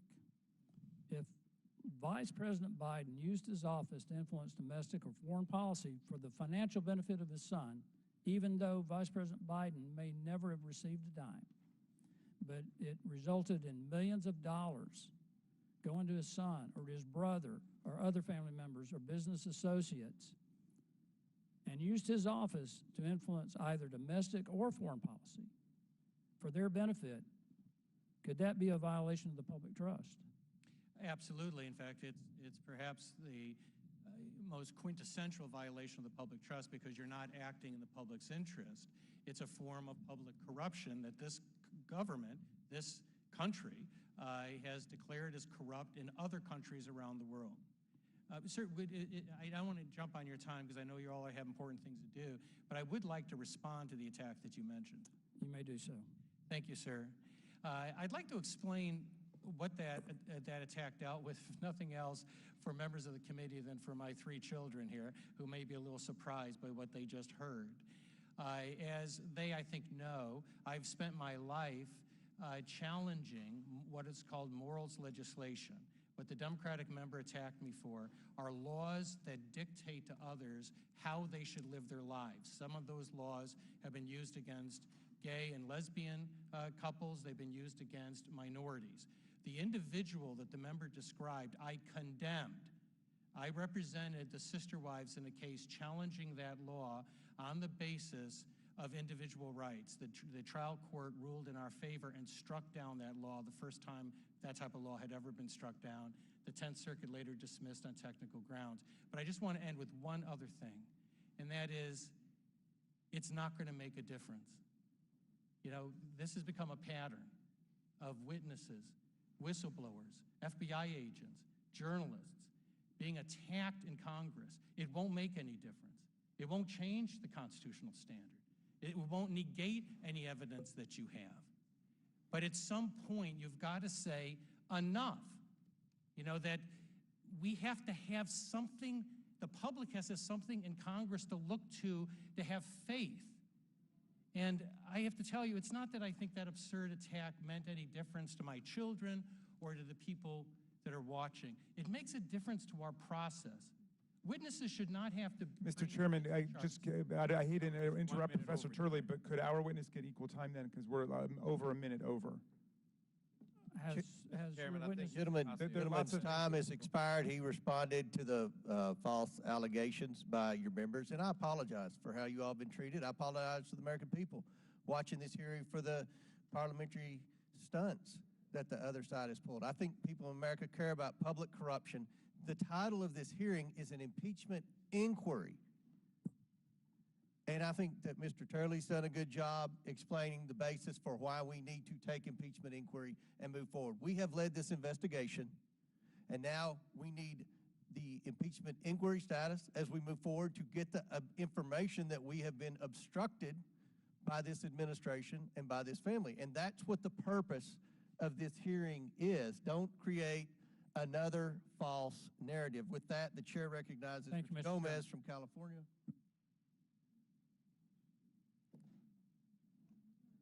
Mr. Chairman, well, what obstruction were you referring to there? Ms. Stansberry from New Mexico. Mr. Gomez was next on the thing, but Ms. Stansberry, all right. Thank you, Mr. Chairman. And I want to say thank you to Mr. Donald Trump for calling this hearing today. As it demonstrates the House GOP and Donald Trump's continued attacks on our institutions and on our democracy, and the House GOP's complete inability to govern in a serious manner. As they're holding this hearing, as we see just 2 days before a potential devastating government shutdown, and the fact that most Republican members on this committee didn't even bother to show up for the hearing this morning. Their own star witness said right here in this committee this morning that he doesn't even believe that there's enough evidence to meet the standards needed for impeachment. And in doing this, our colleagues across the aisle are making a mockery of this institution and of our Constitution, peddling in conspiracy theories, peddling the conspiracy theories that Rudy Giuliani and Donald Trump themselves tried to get the American people to believe, and which Donald Trump's DOJ debunked. It's outrageous. So let's be clear about what this hearing actually is. It's an effort to undermine our democracy, to diminish Donald Trump's own 2 impeachments, his first impeachment for trying to illegally bribe a foreign government to help him with his campaign, and the second for a deadly insurrection in the halls of this Capitol after he asked his followers to tear through the halls of Congress, which they did with zip ties, looking to execute the former vice president. And we know that Donald Trump has called for this impeachment inquiry because we have the direct evidence from his own social. You can see it right here. He says, impeach the bum.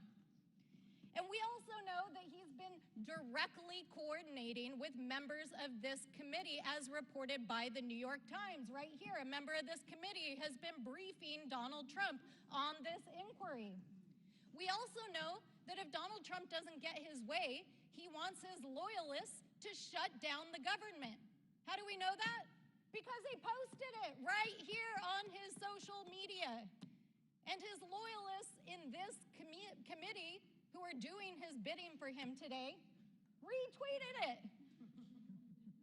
And in fact, it actually says right here that the reason why they want to defund the government and impeach is because this is the last chance to defund these political prosecutions against me. So folks, this is not a serious inquiry. This is not a serious hearing. In fact, The witnesses here don't even believe there's enough evidence to impeach. Their own members don't even believe there's enough evidence to impeach. In fact, they refused to hold a vote on the floor of the House of Representatives because they didn't have enough Republican members who would vote for it. That's why we're here today. It's outrageous. So what is this hearing actually about? It's a campaign strategy. It's a misuse of official resources. It is this committee and loyalists of Donald Trump doing his bidding to bolster his chances of winning back the White House and securing their majority in the next election. And in the process, to diminish the name of impeachment, which is enshrined in the U.S. Constitution, which we take an oath to uphold, and to make Donald Trump's crimes, including his 2 impeachments and his 91 criminal indictment counts, look like they're not serious crimes. When you think about it, it's chilling. It's truly chilling. It's another attack on our democracy and our institutions. It's another attack on fair and free elections and the use of this committee to try to carry it out. So I just want to say, I think it's obvious who the grand puppet master is here. He tweeted about it on his own social, and we see the long arm, but little hands, of Mr. Donald Trump, whose fingerprints are all over this hearing and this sham impeachment. But we know that the American people are smart, that they're not going to be fooled by what's happening here today, and especially as they shut the government down in 2 days with catastrophic impacts for our communities. And with that, I yield back. Chair now recognizes Mr. Higgins from Louisiana for 5 minutes. Thank you, Mr. Chairman. Mr. Turley, Professor, we're going to be moving quickly here. Let us retract from the absurdities of 21st century Twitter. Let's go back to 1787. Shall we? Article 2, Section 4, the President, Vice President, and all civil officers of the United States shall be removed from office on impeachment for and conviction of treason, bribery, and other high crimes and misdemeanors. But high crimes and misdemeanors is not and never has been limited to indictable criminality. Mr. Turley, Professor, please tell us briefly, sir, what was the actual meaning in 1787 of high crimes and misdemeanors? Well, this has been a matter of obviously robust debate for many decades. What we do know is that there were various terms that were offered and were rejected, the most famous being maladministration, and James Madison was uncomfortable with that. But they were also uncomfortable with limiting it to like treason and bribery. Exactly. It was never designed to be limited by writ of statute. Was it, Professor? Would Madison argue that, quote-unquote, betrayal of trust to foreign powers is an impeachable offense? There are references into that type of betrayal of trust, but also if you take a look at past impeachments, they have gone to the violation of public trust, including the use of office to perpetuate false accounts or to obstruct this body. Agreed. So impeachment is a mechanism of our congressional authority. It's not a criminal proceeding, is it, Professor? It's not. What I've said previously is that I happen to believe you should start with the criminal code and look at things that would be crimes for others, because those resonate the most in terms. And those criminal code violations would be revealed through the investigative effort of the congressional endeavor to inquire into impeachable offenses like this hearing. Would you agree? That's right. This is the moving start. quickly. There's one of the gentlemen said there's no credibility to this evidence. Let me say, as an investigator, there's perhaps no category of evidence that's more credible than bank records. And bank records is what we're working with. The House Oversight Committee, Judiciary Committee, Ways and Means Committee are investigating highly suspicious money transactions from foreign powers through shell companies to Biden family members. There's nothing more credible in an investigative effort, good sir, than bank records. I'm going to read from an email from Assistant United States Attorney Wolf, released by the House Committee on Ways and Means yesterday, identified as Exhibit 202 of the IRS whistleblower investigation.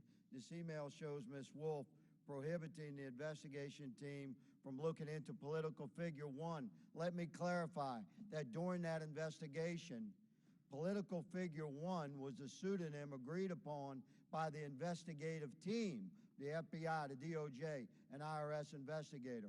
Political figure one is not a pseudonym created by Republicans or Democrats.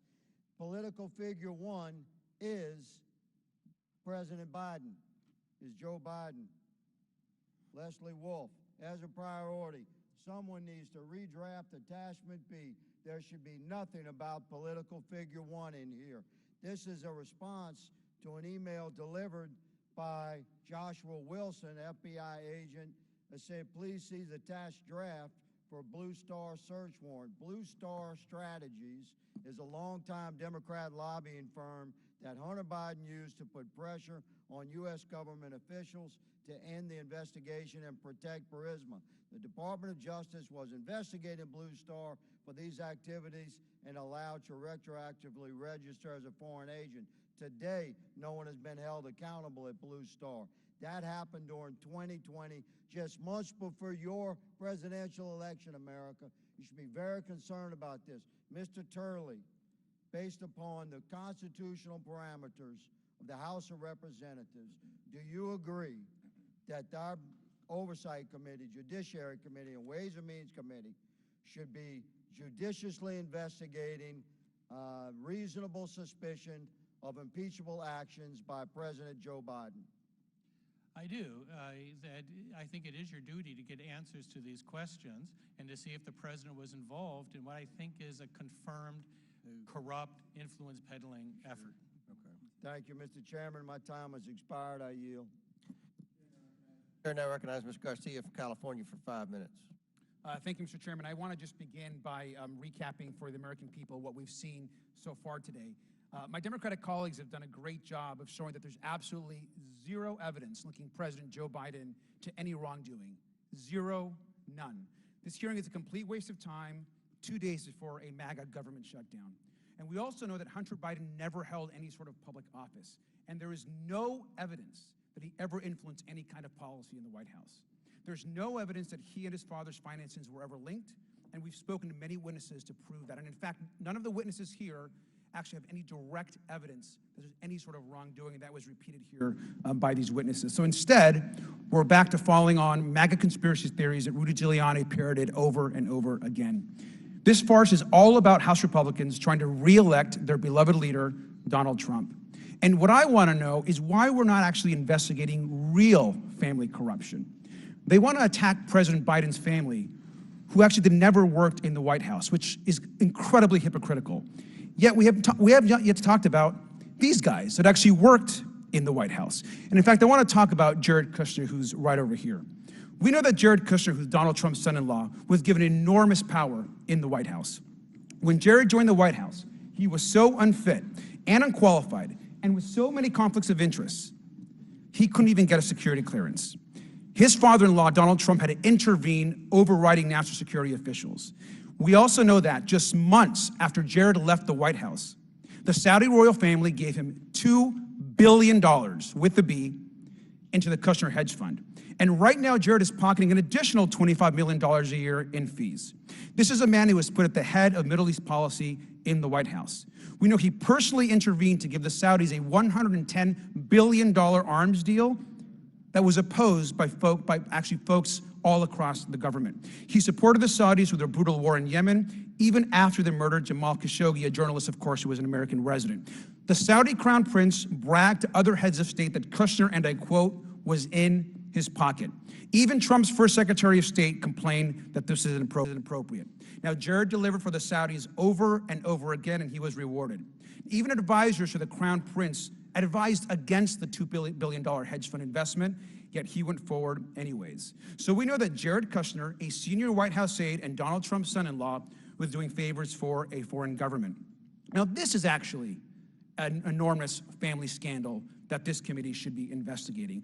And I think Chris Christie put it well when he said that the grift from this family, the Trump crime family, in my opinion, is breathtaking.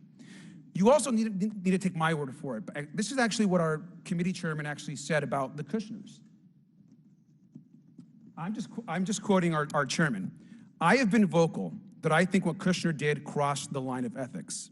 Now, Mr. Chairman, I completely agree that the Kushners crossed the line of ethics, and I want to know what we're going to do about it and when that hearing is actually going to be here in front of us. See, if we're not too busy, maybe next week during the Republican MAGA shutdown, we can actually have a hearing with Jared Kushner, which is clearly in a very corrupt arms deal here, a deal around his investment firm. And the chairman can also be involved in that since he also thinks there's problems. Now, we do know today that we're not here because of any wrongdoing of President Biden, but because this is all part of Donald Trump's campaign.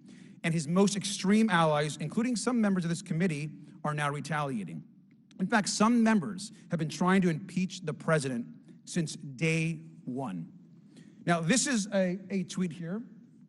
I'm going to read it. It says, 2 years ago, I introduced articles to impeach Joe Biden on his first full day in office. We will impeach Biden, bolded with an exclamation point, and you see the actual resolution here. So we have the receipts to prove it. There really is no reason why. They don't care why they want to impeach the president, but they've been trying to do it now for years. Here you have, of course, a member of this oversight committee posting about introducing articles of impeachment on President Biden's very first day in office. And now the Speaker of the House is empowering these people in a desperate attempt to keep his job. Ultimately, the person pulling the strings here is Donald Trump, a dangerous man facing federal and state indictments who's out for revenge. And he's been doing this his whole career. And I want to show you a second tweet, again by a member of this committee. They're trying to expunge Donald Trump's impeachment, as you can see here, which is also unconstitutional. I'm going to read this tweet. Expunge the wrongful Trump impeachments. Impeach criminal Biden. These are political stunts to appeal to an extremist base, and they seize control of this conference. If we don't act, they'll threaten our democracy again. This impeachment is a farce with no evidence, and with that, I yield back. Mr. Chairman? Chair recognizes. Mr. Chairman, I would just add to the gentleman's remarks that Jared Kushner was a key player in the historic Abraham Is this a point of order? Oh, excuse me. Is this a point of order? Chair now recognizes Mr. Sessions from Texas for 5 minutes.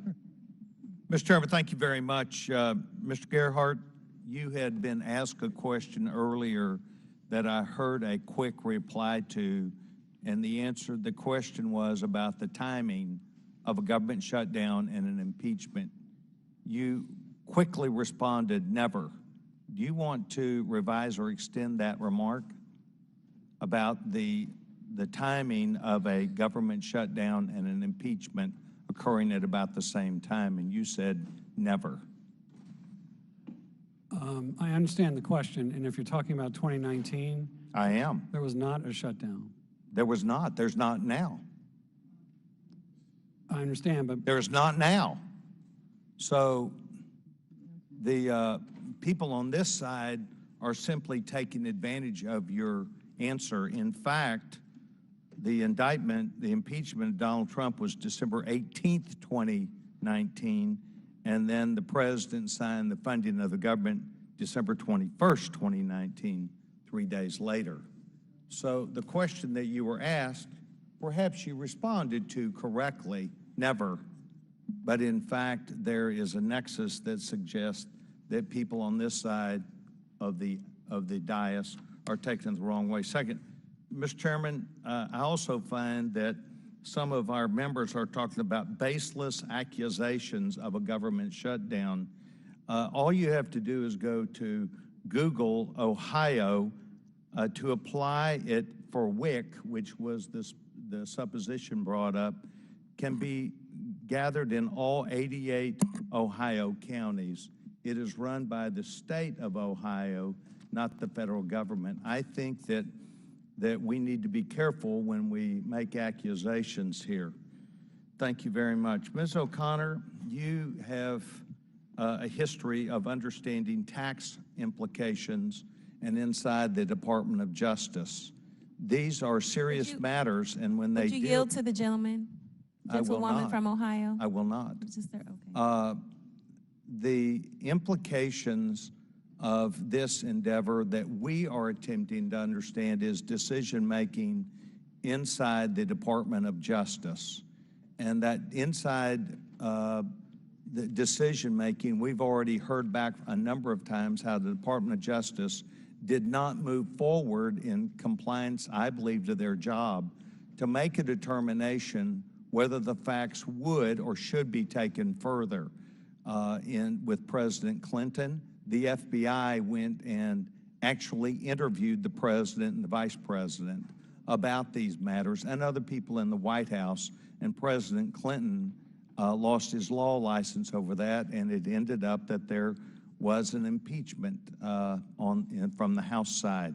Can you please talk about what should be done from normal and regular Department of Justice officials to see whether this has occurred and whether we are entitled to ask questions about that investigation from the Federal Bureau of Investigation and the DOJ?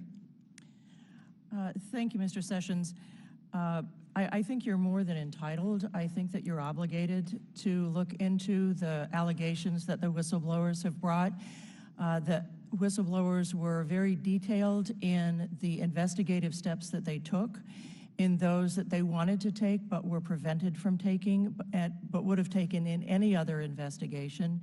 We don't have a window into where the roadblock was thrown. We don't know who threw it.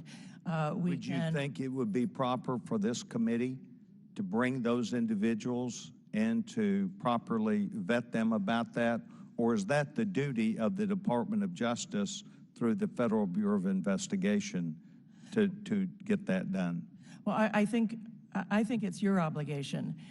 We know that the whistleblowers tried to remedy the obstruction from within the Internal Revenue Service and got no backup at all. They were left out to dry. Does that include asking for metadata that might have supported any other investigation like this? Absolutely. For example, the WhatsApp message where Hunter Biden says that he's sitting next to his father and is in the process of shaking down a Chinese businessman. The agents wanted to find out whether that was a true statement, and they could have found out, but they were denied the authority to pursue that inquiry. By what authority?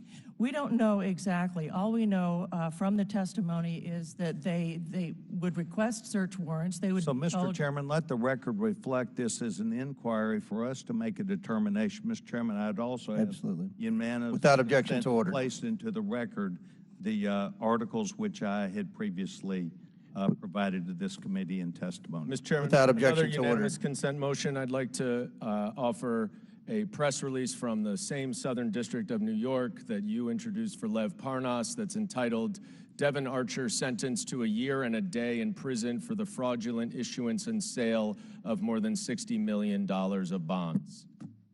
Devin Archer, Hunter Biden's business partner and best friend? That's correct, sir. Okay. Without objection your star to order. witness. Yes, Chair, your star witness. Chair recognizes Mr. Gomez from California for 5 minutes.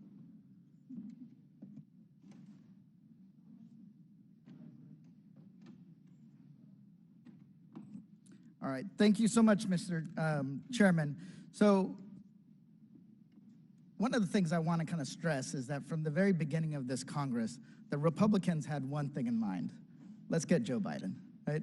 Let's get Joe Biden and let's find the evidence that showed he did something wrong. But when the evidence didn't exist, they would make up facts or they would exaggerate to an extent that it was like, honestly, mind-boggling. And I want to focus on one part first. The Republicans keep pointing out 20 shell companies of the Biden family. These are actually 20 shell companies of Hunter Biden. Okay, so anytime they say the Biden family, they're really saying Hunter Biden, because there hasn't been a connection between Joe Biden and these companies. To an extent, do we have the slides up? Go. First slide is, that's not the slide, but I'll show it. So there's an article from Washington Post, August 17, 2023, and it says how Republicans overhype the findings of the Hunter Biden probe.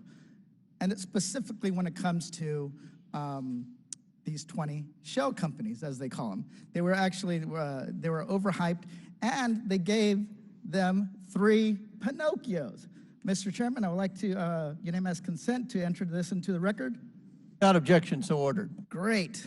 Next, so they keep focusing on these 20 companies, and then the Ways and Means Committee reveals 700 pages yesterday. It was really dramatic, right? They used Section 6103 to get these returns, and they say, hey, we're gonna show that they did something wrong. The chairman of the Ways and Means Committee, Mr. Adrian Smith, who also serves on this committee or sits on this committee, presented, when asked a simple question, they pointed out that this actually the WhatsApp message of Hunter Biden allegedly was sent in 2017 when Joe Biden wasn't even president, when Joe Biden wasn't even running for president. So unanimous consent to enter another article by Yahoo News. NBC reporter destroys GOP lawmakers' evidence against Joe Biden without even trying. Without objection, so ordered. Thank you so much. So let's dig into these 20 businesses. Oh, 20 companies. That's a lot of companies for an average American like myself. You know, I got a W-2. You know, I filed my income taxes. My wife and I have simple returns. But when it came to President Trump, how many companies did he have? Anybody want to take a guess? Ms. O'Connor, how many companies did Mr. Trump have? I have no idea the number, but I know Okay, they all stop. did something. I reclaim my time. Thank you. I reclaim my time. Reclaim my time. See, you can't even answer a simple question, right?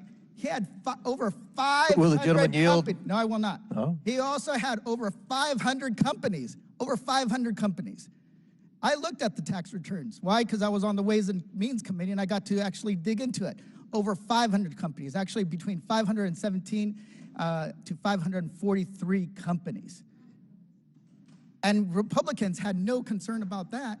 When it was, they were structured in a way, they were almost like a set of Russian nesting dolls, each one hiding the existence and who controlled the others. But did the Republicans bring it up? No. Did they have any concerns? No. But what happened last week or this week? Let's take a guess. A judge said that President Trump committed fraud, business fraud, for inflating the value of his net worth and his companies. But when it comes to the Republicans, they have no problem with that, right? They have no problem. They don't want to dig into that. When Trump controlled these 517 companies, when it came to Hunter Biden controlling 20, oh, we see a direct line to Joe Biden. So that's what the problem is that they're cherry picking facts to connect it to Joe Biden, and when they don't have facts, they make it up, as they did earlier today when they put up tweets or text messages that were not connected. So the point is, everything they're doing is to muddy the waters. And I think it's disgraceful, because when it comes to a president that committed fraud, a president that caused an insurrection, a president that was also sold our government's national interest to the highest bidder, silence. With that, I yield back my time. Would the gentleman yield a quick question about the president's son's 20 companies? I yield back my time, Mr. Chairman. Chair now recognizes Mr. Biggs from Arizona for 5 minutes. Thank you, Mr. Chairman. We're going to put up on the board in just a second, but this is the entire transcript of the Devin Archer testimony I submitted to the record. Without objection, so ordered. Thank you very much. So, in this particular colloquy that's going on, highlighted up there, you'll see that Mr. Archer says, let's start at the beginning. Let's go somewhere else. He says, the question is, did Hunter talk about how bringing his dad, Joe Biden, either to Ukraine or using his dad as vice president would add value in the eyes of Burisma officials? Answer, yes. How did it come up? He says, well, we were business partners. It just came up. We're business partners. We're business partners. Okay. What kind of leverage was Hunter trying to get by using his dad? Answer by Devin. I think it's more defensive, you know, defensive leverage, that the value is there in his work. Also in this same document, I asked him, I said, the brand, he said, what is it? You keep talking about the Biden brand. I said, is it Dr. Jill? Is it Brother Jim? No. He just looks at me like I'm an idiot. He says, of course it's Joe Biden. Of course it's Joe Biden. Then you go back and you see Tony Bobulinski. What does he say? Quote, the Biden family aggressively leveraged the Biden family name to make millions of dollars from foreign entities, even though some were from communist-controlled China. And who is the Biden family asset? Is it Dr. Jill? No. Brother Jim? No. Any of the grandkids that got money from foreign companies? No. None of those folks. None of those folks. Then you get the stuff released from Ways and Means yesterday. This is Hunter Biden saying to his uncle Jim, BS, Jim, all around BS. Explain to me one thing Tony Bobulinski brings to my table that I so desperately need that I'm willing to sign over my family's brand. What's the brand? Joe Biden.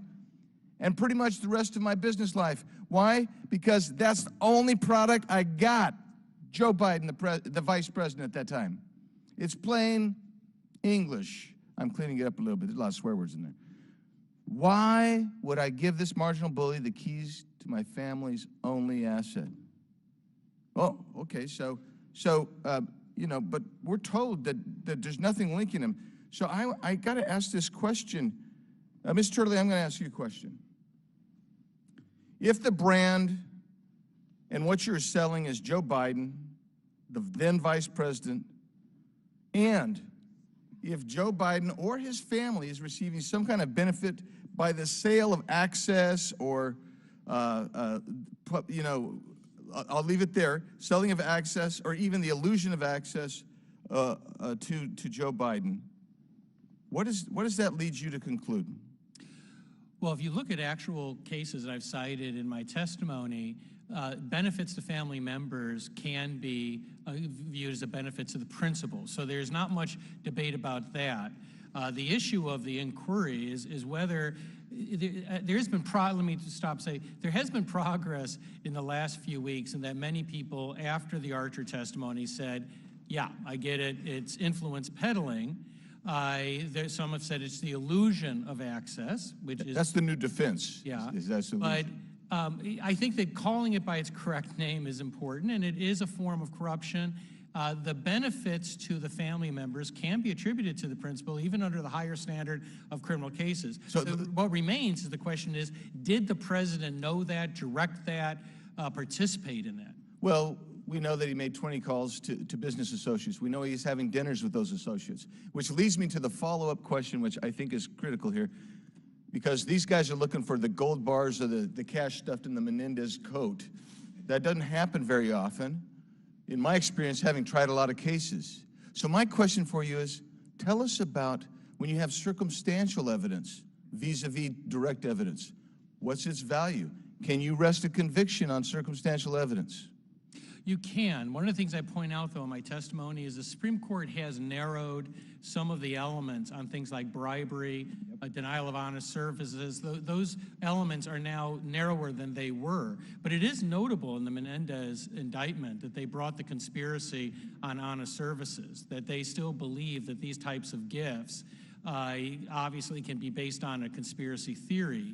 But you're clearly correct. I mean, if the allegations against Senator Menendez are true, that's really sort of old school bribery. Not since Jefferson and his freezer have we seen that type of raw evidence.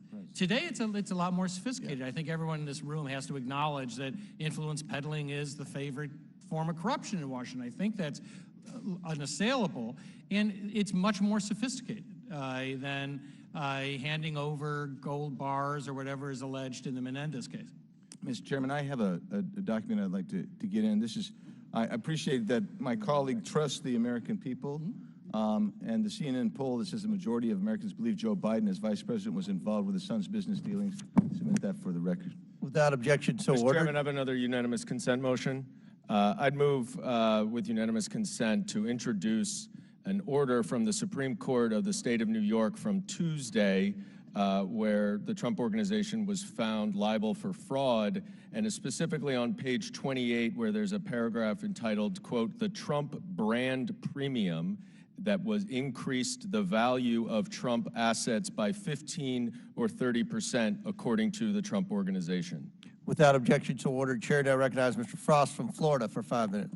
Thank you, Mr. Chairman. An impeachment inquiry is a grave undertaking that is supposed to be in response to evidence of a crime. Mr. Chairman, you have questions. Many of my colleagues on the other side of the aisle in this hearing have questions, but questions are not the basis for an impeachment. Evidence is. Mr. Turley, on September 1st, Speaker Kevin McCarthy said that he would not launch a fake impeachment inquiry, a sham impeachment inquiry. But then on September 12th, just 12 days later, he completely changed his mind. My question is why? In those 12 days, did hard evidence appear that clearly and directly links the President of the United States, Joe Biden, to a crime?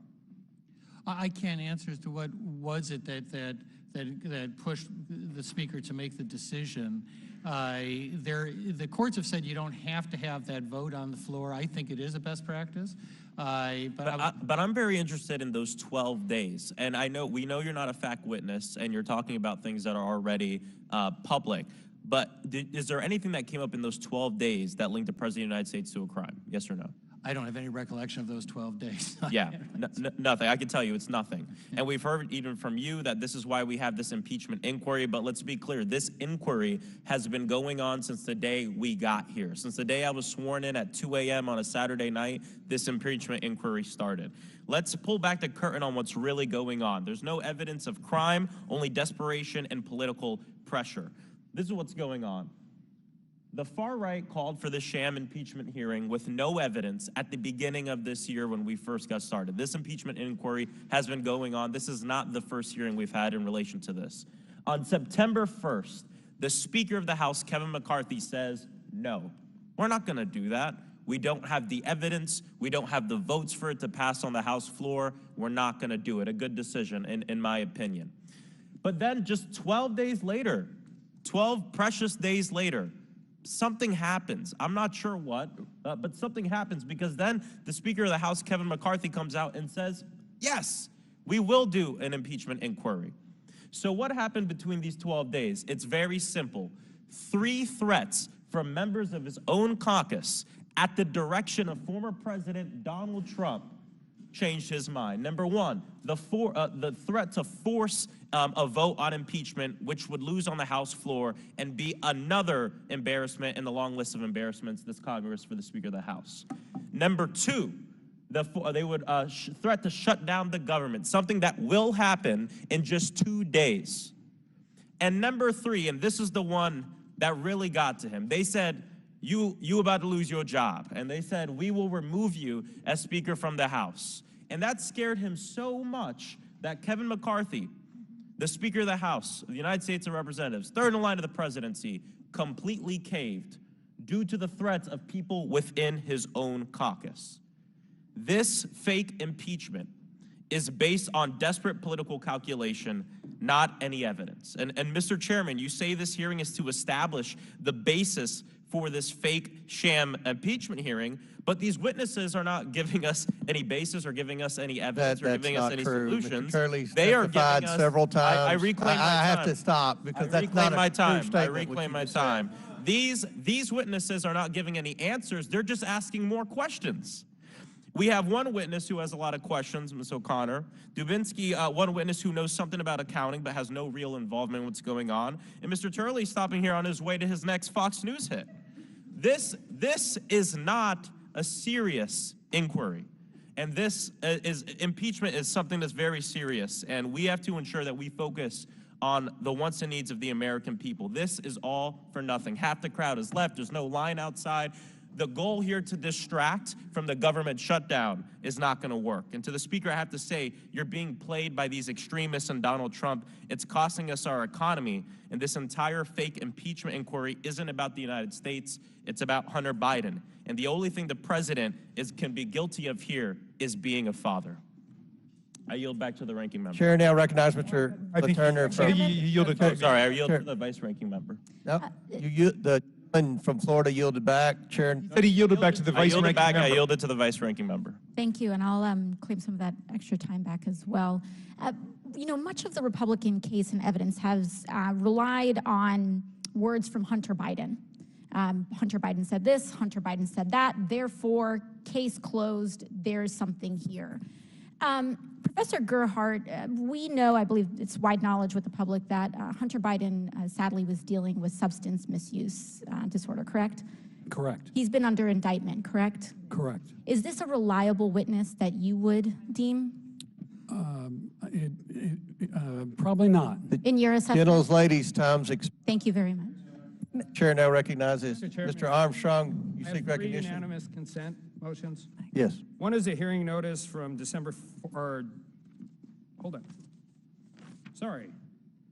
10th, 2019, with an impeachment hearing with Joyce Vance, who was not a fact witness, Barbara McQuaid, who was not a fact witness, and 70s story time with John Dean.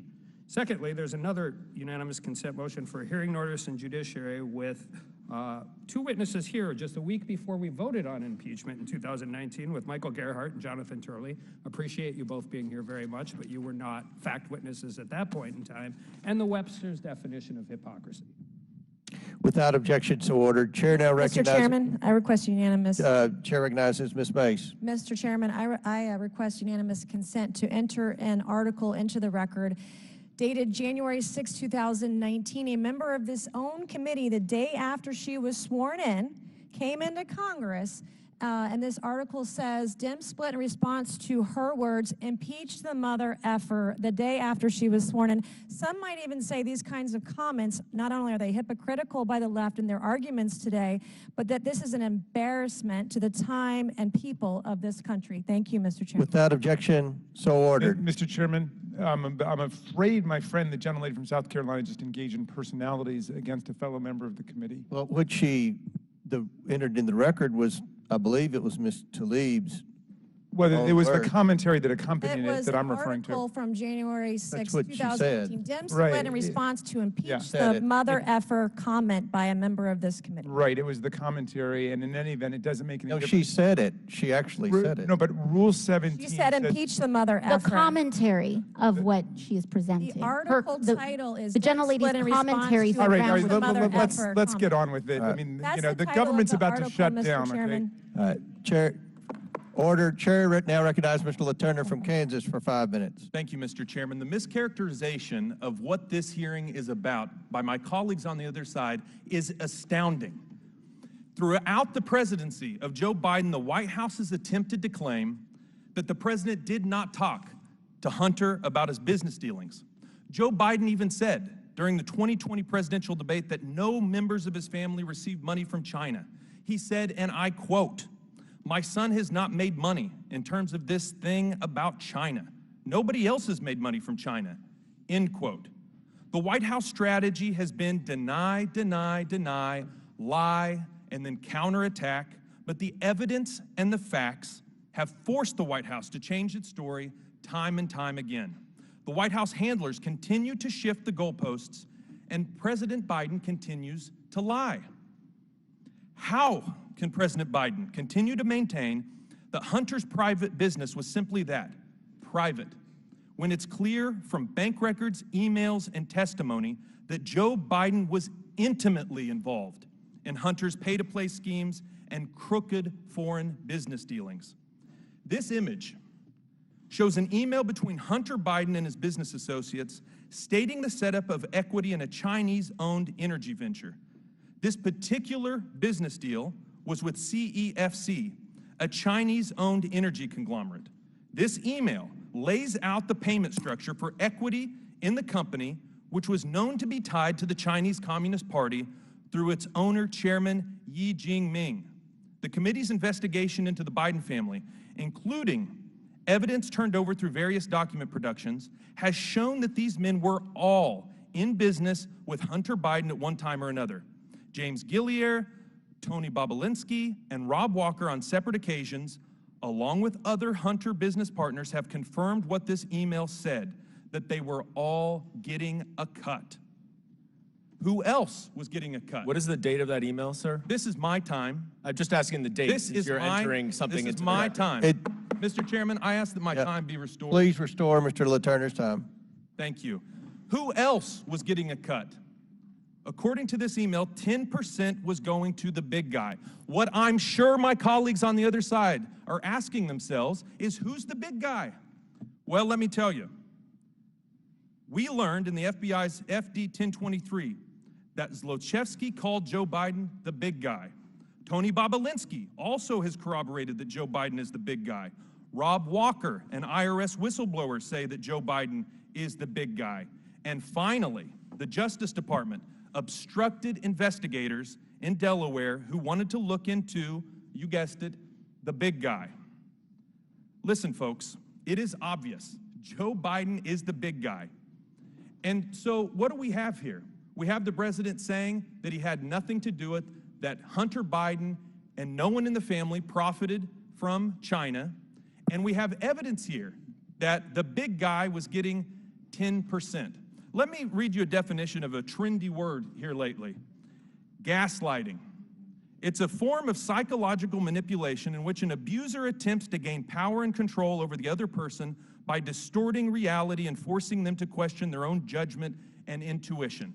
I would say to the American people, look at the evidence before you and make a judgment, and do not allow the White House or our colleagues on the other side of the aisle try to convince you that what you're seeing isn't the truth, trying to convince you that you're crazy.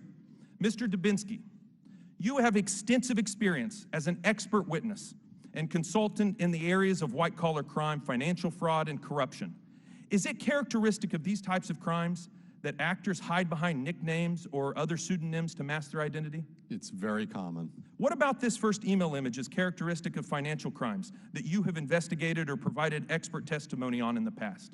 Well, typically you'll see code names used, and money is being paid to somebody under that code name, and that's how these processes work. Let me ask you something. You're very experienced. When conducting an investigation, if your boss prevented you from taking investigative steps, how would you react? How would it affect your findings? First, it would be extremely troubling if I was told not to continue to investigate something, and if I was put in that position, I'd probably withdraw from the investigation. Has the Department of Justice ever restricted any of your investigative steps? No, they have not. It's amazing. Mr. Chairman, I yield back my time. Gentleman yields back. Chair now recognizes Ms. Lee from Pennsylvania for 5 minutes. Thank you, Mr. Chairman. 3 hours and 45 or so minutes into this, the Republicans' own witnesses have confirmed that they have seen no evidence of any evidence. I think that if my Republican colleagues had a so-called smoking gun, they would have presented it by now and would have talked about it nonstop. Can the gentlelady read a bank statement, an email, a text message? Are you asking her to yield, reclaiming Mr. my Chairman? time. Thank you. Reclaiming my time. Instead, we're sitting here with no fact witnesses and no evidence in this sham so-called impeachment to distract from their inability to fulfill their basic duty to fund and run our government. Republicans know the American people don't want their shutdown. So instead, the Republicans on this committee are attempting to divert and distract the American people's attention by spending taxpayer dollars on this sham impeachment hearing 2 days before they shut the government down in hopes that the media, and I don't just mean Fox News, will fall for their scheme and give more airtime to the lies being told on this committee today than the real life impact their shutdown will have on even their own constituents' lives. In fact, in Chairman Comer's district, Republicans' shutdown will cost 8,937 of his constituents their paychecks. In Jim Jordan's district, Republicans' shutdown will cost 3,939 of his constituents their paychecks. In Marjorie Taylor Greene's district, Republicans' shutdown will cost 6,306 of her constituents their paychecks. In Lauren Boebert's district, Republicans' shutdown Democrats are the party of shutdowns. You guys love shutdowns. Thank you very much. In Lauren Boebert's district, Republicans' shutdown will cost 9,016 of her constituents their paycheck. In Paul Gosar's Arizona district, Republicans' shutdown will cost 12,349 of his constituents their paycheck. In Byron Donalds, 3,235 folks paycheck. In Andy Biggs, 8,433 In Lisa McLean, 7,286 in Scott Perry's Pennsylvania district and the capital of my Commonwealth. Republican shutdown will cost 5,445 of his constituents who will lose their paycheck. Indeed, when you add it all up, Republicans' shutdown will cost 217,583 of their constituents on this committee's paychecks, their income for who knows how long. Let that sink in for a second. Those are our mothers, our fathers, caretakers, brothers, sisters, moms, dad, grandmas, grandpas, friends, neighbors, beloved community members, veterans who won't know how their food or medicine will be paid for or where their rent money is coming from. Many of them vote Republican, but I bet you not one of them cares more about Hunter Biden's laptop or helping Kevin McCarthy keep his gig as leader or speaker of his dysfunctional caucus than they care about receiving their paycheck and making their ends meet. And so the Republicans on this committee are betting that we'll spend this hearing engaging in partisan bickering over their favorite buzzwords rather than talking about how the MAGA shutdown will crush all of our constituents. To be honest, I don't quite care about private citizen Hunter, whom the proper authorities are dealing with, or the cable news culture war distractions. I care about the 7 million babies, children, mothers across this country who after Sunday will lose access to food and formula, over 10,000 in my district alone. I care about 300,000 families and 20,000 veterans who after Sunday could face eviction from their homes. Rare diseases and cancer patients whose experimental trials will be delayed for months. And I care about our seniors unable to get help with Social Security and Medicare. And make no mistake, their attacks are targeted, both in who's behind them and who are going to be hurt most. The most marginalized folks bear the brunt of these MAGA Republicans' attacks. Black folks, brown folks, trans folks, poor folks, disabled folks. Keeping that struggle in mind, we've had 2 hearings on the infant formula shortage on the subcommittee chaired by Congresswoman McLean. Yet with the 320,000 babies, women, and children in her home state of Michigan about to go hungry due to her party's shutdown, it seems like my Republican colleagues only care about an issue when they can point the finger in another direction, much like what's going on in this embarrassment of a hearing today. Mr. Gerhardt, in one of your recent op-eds, and you have repeated it here, you mentioned that a good test for assessing the constitutionality of a governmental action is to switch the names of the political parties and the actors involved. If the outcome is the same, it is a good sign of neutrality. If the outcome is not the same, then there's a good chance that partisanship is the driving force. I think we can safely say that this inquiry would fail that neutrality test. And since I don't have time, I think we can say that we are here, America, in this sham hearing, prioritizing the political needs of the Republican Party, pushing a lie for Donald Trump as you go hungry and you lose your homes. Shameful. At the request of the witnesses, we're going to take a 10-minute recess.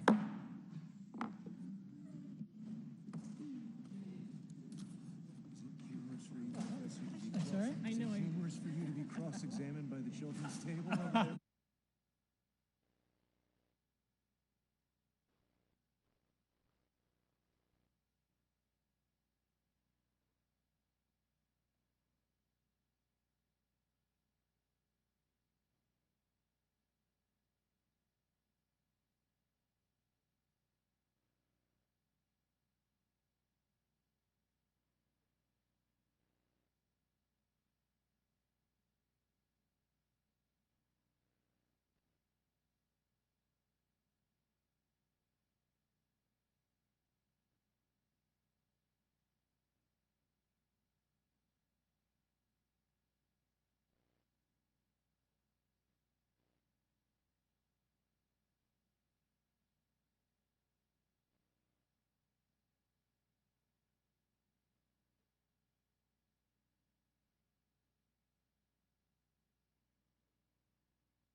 All right, the House will come back to order, and we will resume the 5-minute question and answer period.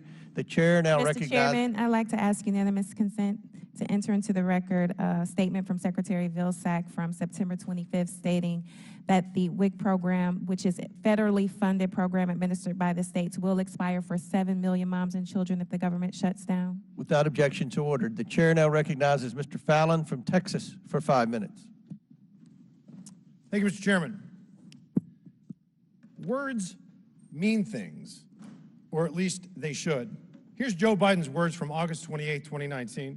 First of all, I have never discussed with my son or my brother or anyone else anything to do with their business. From September the same year, I have never spoken to my son about his overseas business dealings. October, same year, quote, I don't discuss business with my son. Were Joe Biden's words true? No, they were false. So why did he lie repeatedly? In an interview back in 2019 with The New Yorker, even Hunter admitted that he talked to his dad about business, specifically Burisma. Many of Hunter Biden's business associates have testified Joe Biden met with them. Two of the ones closest to Hunter, Rob Walker and Devin Archer, were among them.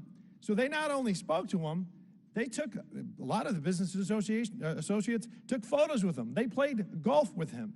Joe Biden gave them White House tours. He wrote letters of recommendation for their children and shared fancy dinners as well. So let's also talk about patterns. Yuri Luzkov and Yelena Baturina. They are Russian, they were married, Russian oligarch billionaires. Michael McFaul, the U.S. ambassador to Russia, ID'd Luzkov as being corrupt. Yelena Baturina wires $3.5 million to Hunter Biden. Soon thereafter, who does she have dinner with? Then Vice President Joe Biden. Kenez Rakishev, and Karim Mazimov, Kazakhstani nationals. Mazimov used to be the prime minister, he's now in prison. Rakishev wires $142,300 to Hunter Biden. The very next day, Hunter Biden buys a Porsche for $142,300. And then soon after, who do you think Kenez Rakishev has dinner with? Say it with me. Then Vice President Joe Biden. Vadim Pozharsky and Mykola Zolchevsky, the CEO and CFO of Burisma. U.S. Ambassador to Ukraine, Jeffrey Pyatt, calls Zolchevsky a poster child of corruption. Those two fellas paid Hunter Biden's shell companies a total of $3.3 million. And who do you think Vadim Pozharsky had dinner with? Again, say it with me all at once. Then Vice President Joe Biden. So here's a pattern. You have crooked foreigners that deliver pallets of cash to the Bidens, and then they have dinner with Joe. And apparently Joe Biden is one hell of an expensive dinner date. And if that's not selling political access, I don't know what is. My Democratic colleagues report ad nauseum when they talk to the media that there's no direct evidence linking Joe Biden to his son's crimes. Really? This is a FD 1023, which is used by the FBI when confidential informants give them information. This 1023 is only as good as the source. It could be garbage or it could be gold. The FBI describes this source as somebody that is highly reliable and very trustworthy. In fact, they've worked with him for over a decade and paid him well over $100,000. What he has given to them is always checked out. This, ladies and gentlemen, is gold. Consider this with weight and gravity. So what does this say? I don't know what the confidential informant's name is, so I'm going to call him Ivan. Ivan is not his real name, but Ivan describes Vadim Pozharsky directly admitting to him in a confidential conversation that they hired a not-so-smart Hunter Biden to protect us, quote, through his dad from all kinds of problems. Then Ivan speaks directly to CEO Zolchevsky, and Zolchevsky confides that Hunter Biden will take care of those corruption issues through his dad. Zolchevsky is being investigated by Viktor Shokin, a Ukrainian prosecutor. Joe Biden suddenly begins to call for Shokin's removal. Now, Ivan is also told by Zolchevsky that it cost him $5 million to pay one Biden and $5 million to pay the other. This is direct evidence of naked corruption and bribery. Zolchevsky also admitted to Ivan that both Bidens pushed him to pay them and to keep Hunter Biden on the board. Please keep in mind, these were confidential conversations. Also interesting that Zolchevsky referred to Biden as the big guy, and I doubt he knows Tony Bobulinski. Shokin seized 2 homes, land, and a Rolls Royce from Zolchevsky.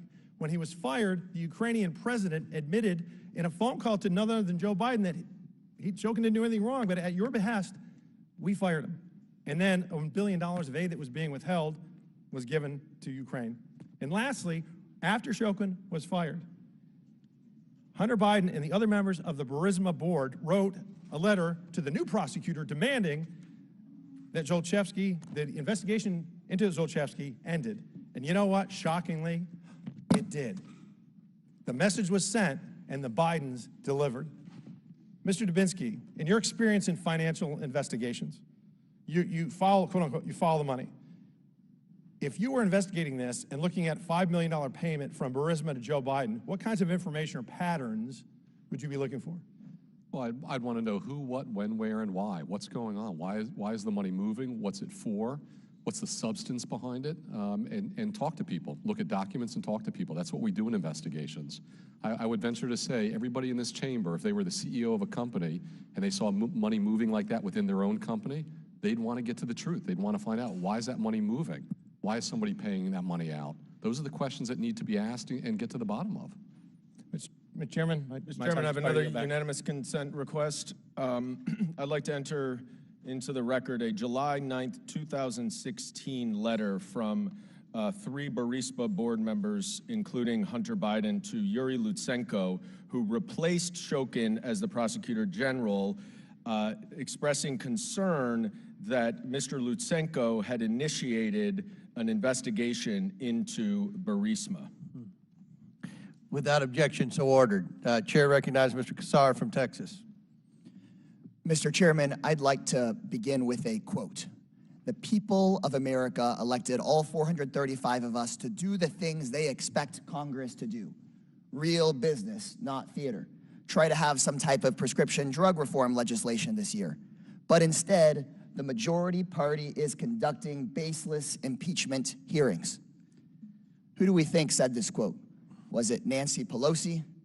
Maybe Ranking Member Jamie Raskin? Mr. Chairman, you might recognize that quote because you said this in 2019. You said it on the floor of the U.S. House, saying impeaching Donald Trump was political theater. Trump was first impeached for attempting to extort a foreign president into helping the Trump presidential campaign. And if you didn't consider that criminal, how about when Trump was impeached trying to overthrow the results of the presidential election and then incited a violent insurrection against the government? So if you thought that impeaching Trump was political theater, then what would you call this? This is a disgrace. And I hope that someday top Republican officials will find some integrity. In the case of Trump, because you fear his social media wrath, right-wing officials will deny all evidence against Trump, come hell or high water. But in the case of President Joe Biden, you decided to start the impeaching now and figure out the whole evidence thing later. And you still haven't figured it out. Your own Republican-called witnesses today say they don't see the evidence to impeach President Joe Biden. Bunch of stuff about Hunter this, Hunter that, but they've said they don't see the evidence to impeach Joe Biden. That is a disgraceful double standard. It damages our democracy, insults the institution of Congress, and more than anything, disgraces this body in the eyes of the American public. This inquiry is a cynical attempt to tar everyone, to make everyone look suspect, make everyone look corrupt, so that voters just give up and say, there's not much difference here. But we cannot give up on discerning truth from propaganda. We cannot give up on our collective governance. Congress is a place where historically people of enormous integrity have throughout history taken on big challenges of inequality, injustice, instability.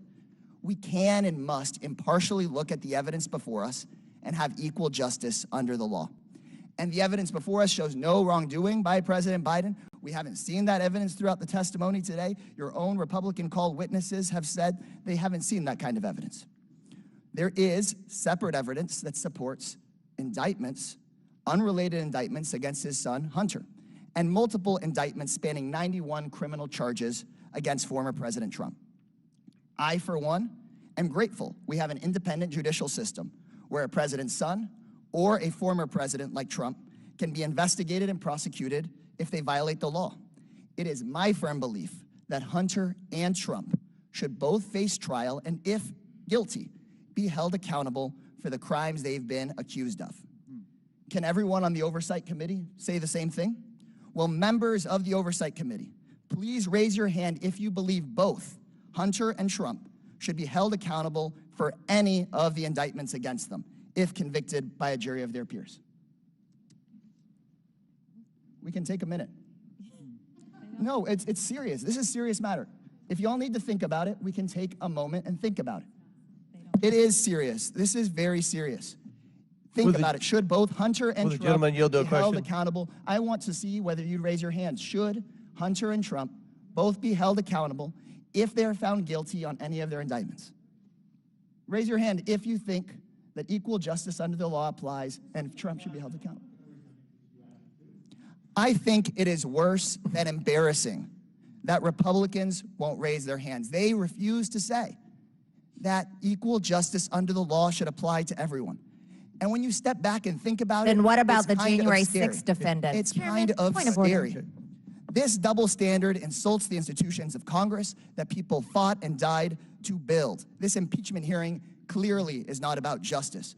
We cannot say equal justice under the law for everyone except for the guy who holds the leash. I'll yield the rest of my time to Ranking Member Raskin. Thank you. I think as you were being interrupted by several colleagues, I heard one question posed by the distinguished gentlelady from Georgia who said, what about the January 6th defendants, all of whom had lawyers, due process, the presumption of innocence, and they were convicted of various things, including assaulting federal officers and metropolitan police. What about as answering well as the Capitol BLM Police? rioters and $2 billion of damage Mr. Raskin, in if I America? can take my time back. Yes, I'll yield We've back. heard, because it wasn't on the microphones, multiple members saying it's wrong that January 6th rioters were convicted by a jury of their peers. That is disturbing. We've started to get used to it, but we can't get used to it. It's scary. Time has expired. Now, Chair recognizes Chairman, Mr. Perry. Point of order. Chair recognizes Mr. Fallon for a point of order. Thank you, Mr. Chairman. I ask unanimous consent to enter the FD 1023 into the record. Without objection, so ordered. Chair now recognizes Mr. Perry from Pennsylvania for 5 minutes. Thank you, Mr. Chairman. In an attempt to establish some patterns here and get the actual facts out, the media won't report. The president's son seemed to benefit often from government positions. As far back as 1996, he refused his first job at MBNA. Then Senator Joe Biden had supported the controversial bankruptcy bill, which really favored the company to the peril of average citizens, and he got the name Senator for MNBA. After which Hunter then, he continued to benefit from his father's public positions. And in 2011, he was contacted by Che Fang, who's a Chinese politician and businessman. They wanted to form a joint investment firm that then became a subsidiary of the Bank of China.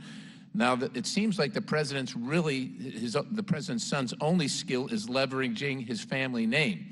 It essentially seems like it comes to him like swimming comes to a fish. If we could put up on the screen an email from between Devin Archer and the president's son. And if you can see here where he's asked, why does the super chairman love me so much? And the answer is, it's easy. It has nothing to do with me and everything to do with my last name. That's the president's son. That's not me saying it. That's the president's son.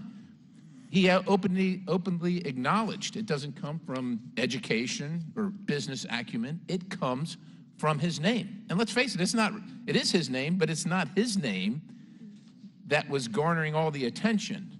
Both were selling their name, one to MBNA and the other to the highest bidder. Devin Archer, in his transcribed interview, if you'll put that on the screen, please, he confirmed it. If I can get Mr. Archer's testimony on the screen.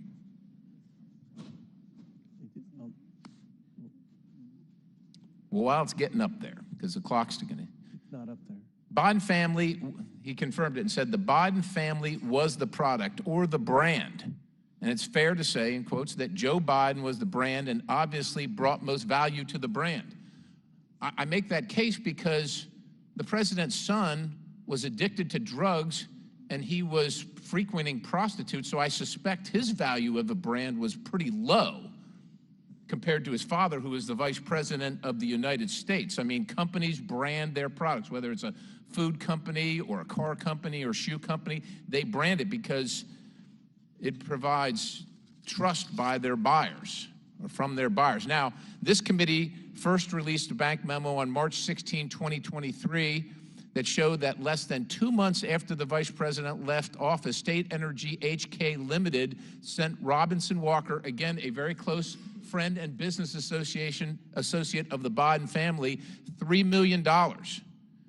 Shortly thereafter, literally the next day, and within the next series of days, Robinson Walker sent over $1 million to the Biden family and associated businesses, and they were sent in suspect incremental payments. And it follows a pattern. I can give you other instances where the exact same thing occurred. 1/3 for Robinson Walker, 1/3, 1/3 here, 1/3 there. That's how it worked out. Now, the Biden family provided no legitimate services, yet Hallie Biden, reportedly working as a school counselor, was provided some of this money. For what? What was the product or what was the service? Mr. Chairman, I ask unanimous consent to enter into record the first bank record memos dated March 16, 2023, new evidence resulting from the Oversight Committee's investigation of the Biden family's influence peddling and business schemes, showing that the Biden family members and Biden associated businesses received over $1 million from State Energy HK Limited, a Chinese company. Without objection to order. Thank you. Mr. Turley, thank you for being here. What is influence peddling? Influence peddling is to sell access or influence to an office holder to achieve some end. There's sometimes a very clear quid pro quo, which is a specific act that you want. Sometimes it's a general pattern of corruption of favoring someone. I actually, in my testimony, gave I believe it was the Canadian definition, which I thought was a particularly good one under their law. But the United States also signed off on a convention on public corruption that also has definitions that are relevant. Mr. Dubinsky, in the remaining time, this money, these wires being sent to family members with no apparent legitimate services being rendered, is this something that you would find interest in and would, yourself, if charged with it, would investigate on your own? Gentlemen, time's expired, but please answer the question. It would be a red flag, and I would follow up on that and see where it leads. Thank you, Mr. Chairman. Mr. Chairman, I've got a point of order. Thank you. I didn't want to interrupt the distinguished gentleman from Pennsylvania, but he referred to an email at the beginning of his testimony. Have we not been provided a copy of that email, and I don't know where it came from. What is the source of that material? The source of the materials from Hunter Biden. Hunter Biden sent it to the committee? Hunter Biden sent that to the committee? Because, you know, we have a rule on this. We've got to be provided all material that's going to be entered in the record. Our colleagues keep relying on emails that are purportedly obtained from Hunter Biden's laptop, but we have no idea if those emails are authentic. As you know, you've not shared with us what you say is the hard drive to Hunter Biden's laptop, and nobody's verified them. And the CBS has verified them. The CBS News did a forensic audit, said they're legitimate. Mr. Chairman, I ask unanimous consent to have the email entered into the record. Well, then I'm going to object to it because we don't know what the basis of that is. We'll work on getting you an answer for that. If I could just say, the computer repair guy who disseminated that stuff says he cannot account for the chain of custody of the alleged hard drive of the laptop. So we have no idea where that comes from. And we'll get you the answer to that, but I would like to remind the ranking member that the president's son is now suing the repair guy for leaking his laptop. Remember, he denied it forever, and you all said it was Russian manipulation. Now it's right. No, I agree with you, but he can't account for the custody of it either. Nobody knows. We'll get you the answer on the source of the email. Chair now recognizes. Mr. Chairman, I'd like to ask unanimous consent to enter into the record our own 2023 transcribed interview with our committee of Devin Archer, where he clearly states, quote, the brand was Washington, D.C., not President Biden. He was asked, the brand was really Joe Biden, and Mr. Archer responded, D.C. was the brand. Without objection to order, that's in the record twice now. Well, I guess it's a reminder. So Chair recognizes Ms. Crockett from Texas.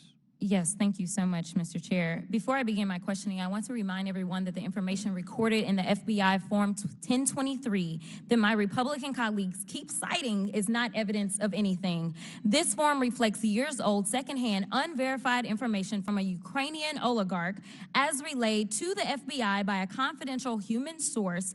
These unverified secondhand allegations have been repeatedly debunked and undermined, including by the confidential human source who relayed this information to the FBI. The tip recorded in the Form 1023 was thoroughly explored by the U.S. attorney handpicked by Donald Trump, which was Attorney General William Barr, and the assessment was closed. Finally, Devin Archer, Hunter Biden's former business partner who worked with the Ukrainian oligarch in question, told this committee in a transcribed interview in July that he had no knowledge of any such payments allegedly described in this form. Repeating the same lies will not somehow turn them into truths.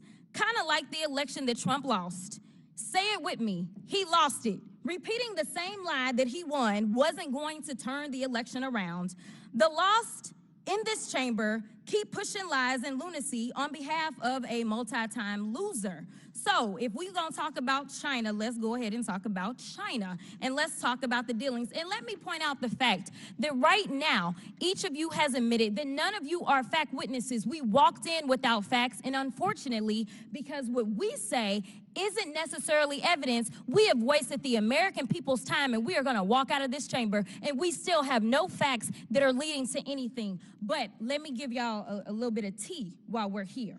So, I have a document that I will ask for unanimous consent to enter into the record. It's a fact sheet on President Trump's shady business dealings with the Chinese government. What are you entering in? A record from who? This is from the Congressional Integrity. Congressional Integrity Project, the dark money pack? I object. I object to that too. Of course y'all gonna object, but we gonna talk about it. So, it says, Trump has extensive financial ties to the Chinese government. President Trump collected millions from Chinese government-owned entities while in office. I have the best tenants in the world, President Trump was well aware of the multi-million-dollar lease to Chinese interests. President Trump promised to donate foreign government profits while in office, but he donated less than a third of his proceeds from the Chinese government. President Trump maintained 3 foreign bank accounts while in office, including one in China. President Trump's business with China raised legal and ethical concerns.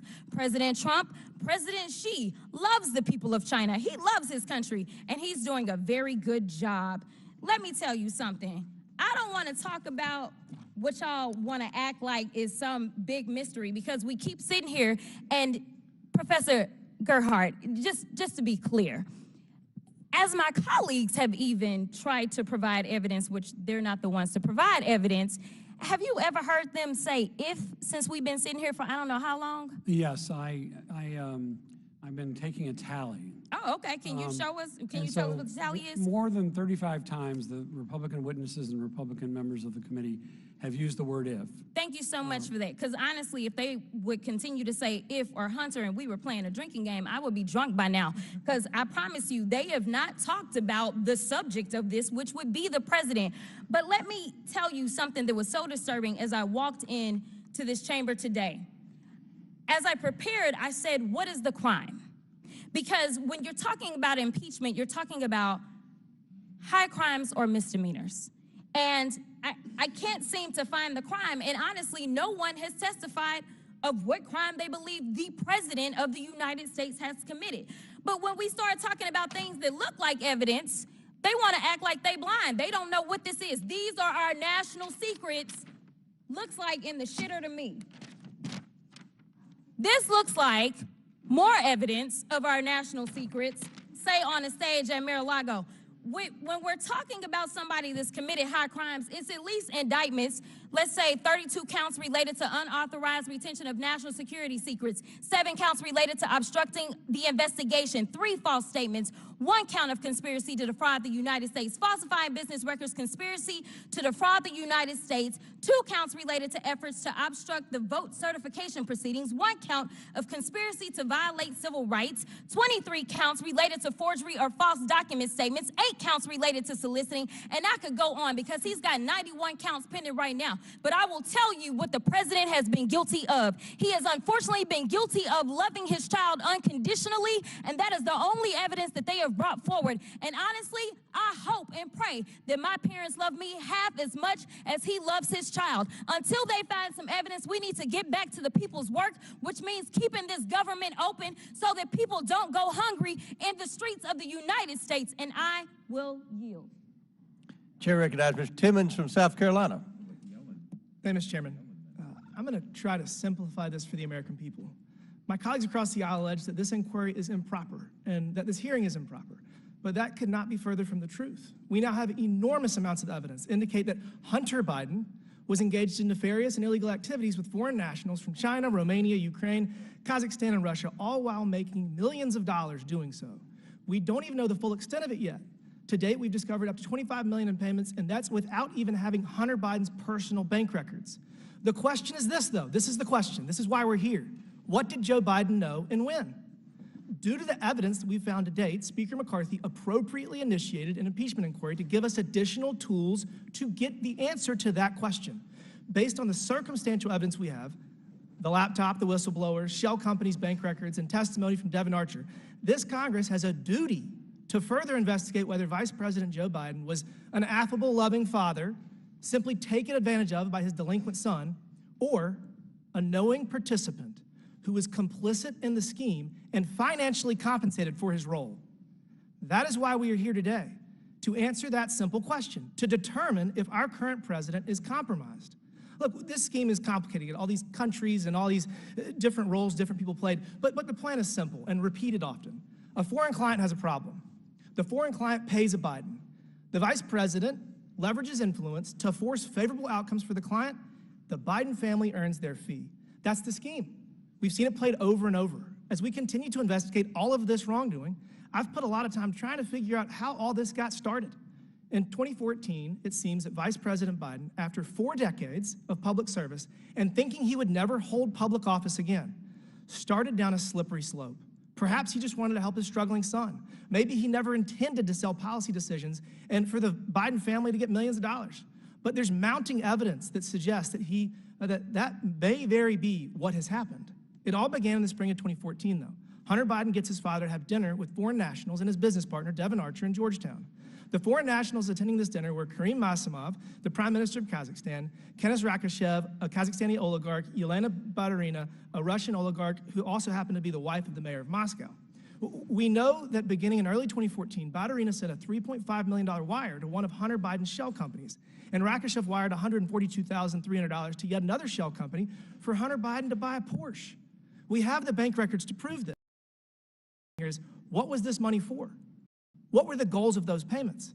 For Baturina, it seems, her motives were clear. She knew that Russia was going to invade Crimea, and as a response to the invasion, the Obama administration would inevitably announce sanctions and visa bans. Who's left off the list that the Obama administration published? Who was noticeably missing? Yelena Baturina, the richest woman in Russia, the woman who wired Hunter Biden $3.5 million just days earlier. That's just a coincidence. For Rakishev, the motive was to leverage Biden's influence to aid in the facilitation of the sale of Kazakhstani state oil rights to Burisma. And guess what? In December of the same year, Rakishev's oil company and Burisma joined a Chinese Communist Party-linked company and announced a deal. Everyone got rich. Again, another amazing coincidence. These are only the first 2 of dozens of examples of the scheme. A foreign client has a problem. A foreign client pays a Biden. Vice President leverages influence to force a favorable outcome for the client. Biden family earns their fee. Our work over the last 9 months warrants additional scrutiny of Biden family members and business associates and requires additional tools at our disposal to uncover whether Joe Biden was complicit. Again, the purpose of this investigation. Our next steps are to subpoena additional documents that will give context to these transactions to help determine Joe Biden's culpability. We're going to subpoena Hunter Biden's personal bank records, various business records such as invoices and contracts to clarify what these payments were for, Secret Service logs detailing movement patterns of then Vice President. The list goes on and on. And again, I just want everybody to remember, we're doing this because the Department of Justice, the FBI, and the IRS refused to do their job. And we have evidence just in the last week that they're actively concealing these possible crimes.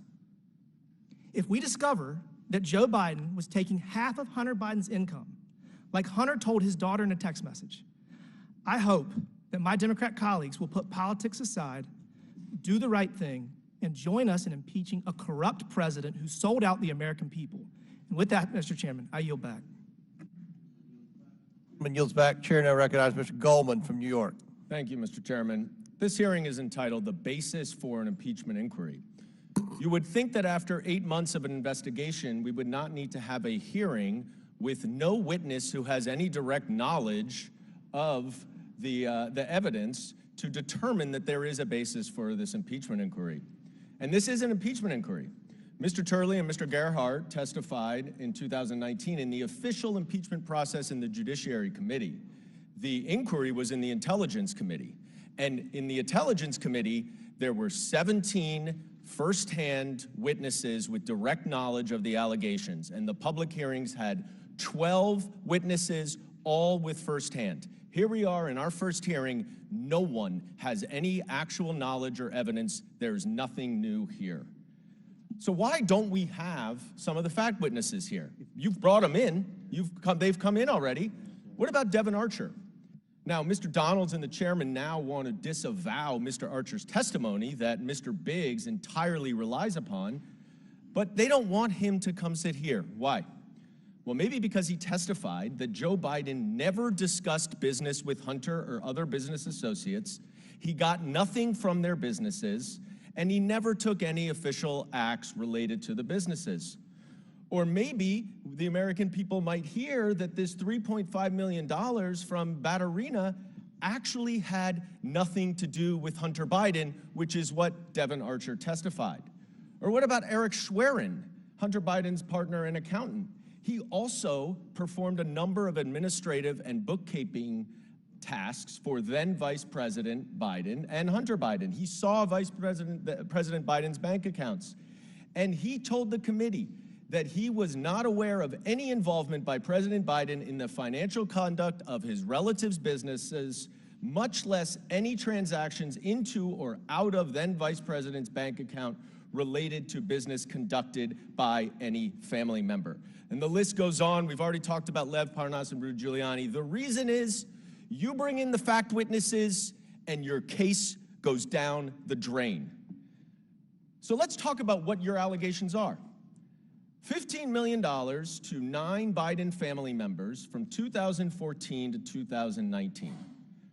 Mr. Dubinsky, was Joe Biden president of the United States from 2014 to 2019? No, he was not. And in fact, from 2017 to 2021, he was a private citizen, right? That's my understanding, correct. Mr. Gerhardt, am I correct that the framers made very clear that conduct as private citizens are best left for the legal system, not the impeachment process? Is that right? Yes, sir. Now, even yesterday, in releasing 700 pages of documents, Chairman Smith admitted that he's not an expert in the timeline, which seems to encapsulate this investigation to a T. Because here we are seeing texts and emails from 2017. We're seeing Department of Justice emails from 2020 when it was the Donald Trump Justice Department. And all we hear all day long, Biden family, Biden family, Biden family. And every time you hear that, you know that it doesn't include Joe Biden. If there were 9 Biden family members who got money from these business transactions, isn't it striking that Joe Biden was not one of them? Pretty remarkable. And what we hear is this is an exceedingly complex chain of transactions. That's what the House Republicans said. Pattern of incredible financial complexity. Ms. McClain showed a chart. It had an investor, it had an investment company that invested money, that received money, and then it went to the investors. Mr. Dubinsky, that's not very complicated, is it? Well, that's not really the question. The question is, what was going on there? Was there an investment? I'm just asking about the structure. Well, that's because structure. What we have here, and we hear so much about services and all of this, services or legitimate or product.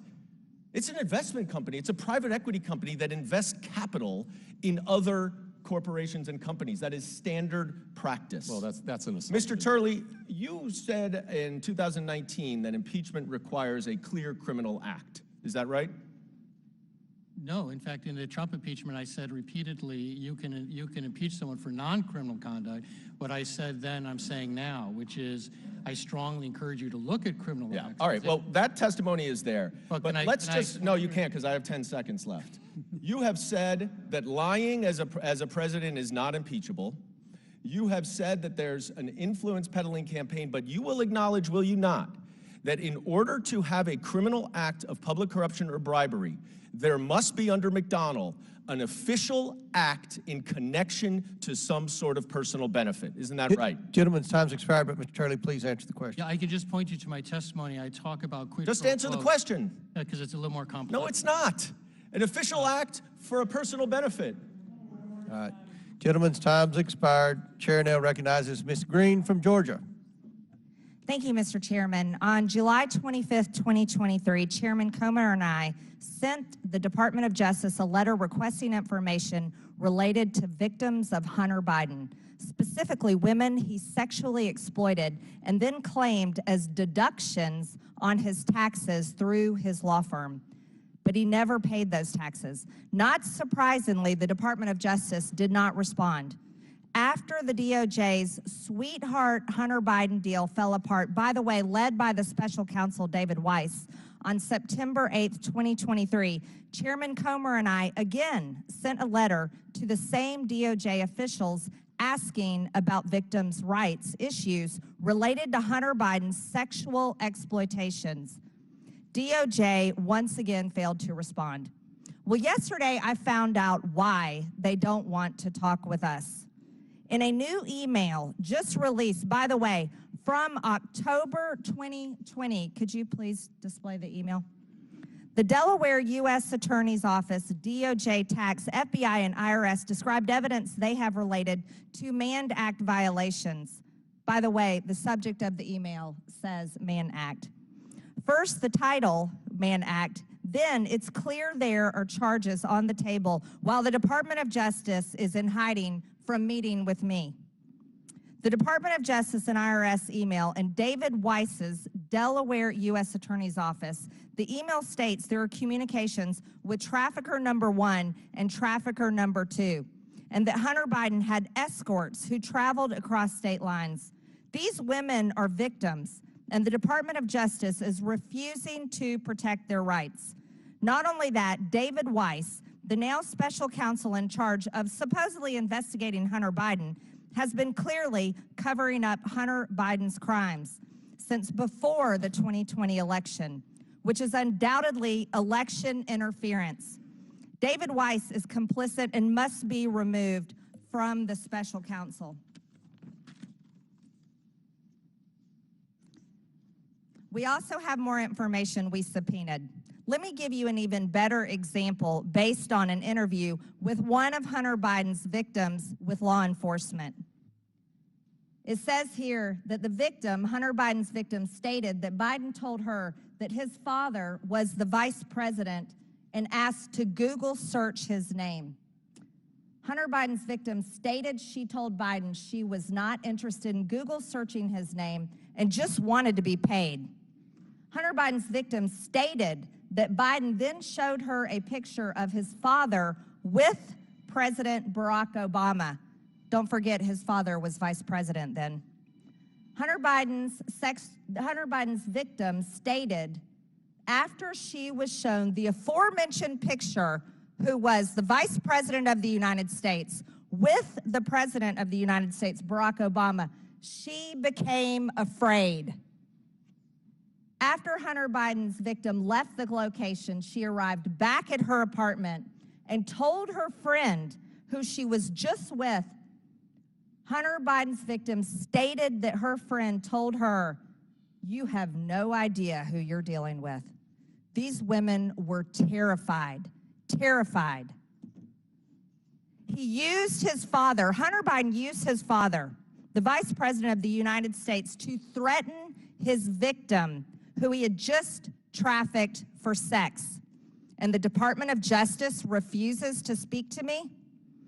Hunter Biden needs to be held accountable for his sexual exploitation of women.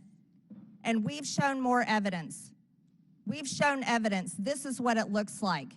This is what Mann Act violations look Mr. like. Chairman, I reclaim my time. I'd like reclaim to my challenge time. the use of this Hunter exhibit Biden under should be Clause 6 held of Rule accountable. 17. It is sad that my Democrat colleagues pretend to care about women's rights while allowing Hunter Biden to exploit women. This is a shame. But let's talk about— Chairman, there's a parliamentary challenge before us. The point of Mr. order. Chairman, point of order. Who's the point? And we'll stop the clock for you, Ms. Green. Mr. Chairman, our colleague from Georgia has introduced before pornographic exhibits and displayed things that are really not suitable for children who might be watching. And bathing suit's not suitable, Mr. Raskin? Well, I'm saying I would like the member to be instructed to not introduce any pornography today, at least without running it A through the chair bathing first. suit is not pornography, Well, we Mr. can't see it Raskin. from down there, so you didn't make it available to the minority before you Seen started. it before. It's Okay. on the internet. It's everywhere. You are submitting a naked woman's body. This is a bathing suit. This is a bathing suit. And it has not been clear before this committee. All right. Glasses on. Do you wear them Okay. or not? It's a I have bathing contacts in, thank Oh, you. congratulations. All right. Chair, ask Ms. Green to proceed. Now let's talk about more evidence the Democrats have denied that's turned out to be true. We all know Joe Biden is the big guy. And we confirmed that Hunter Biden was lobbying his father. Here's another example that was just released yesterday. This is from a timeline from one of the IRS whistleblowers and quotes an email between Vuk Jeremic, a Serbian politician, and Hunter Biden. Did you have a chance to talk with the big man? He's receiving my prime minister on Wednesday.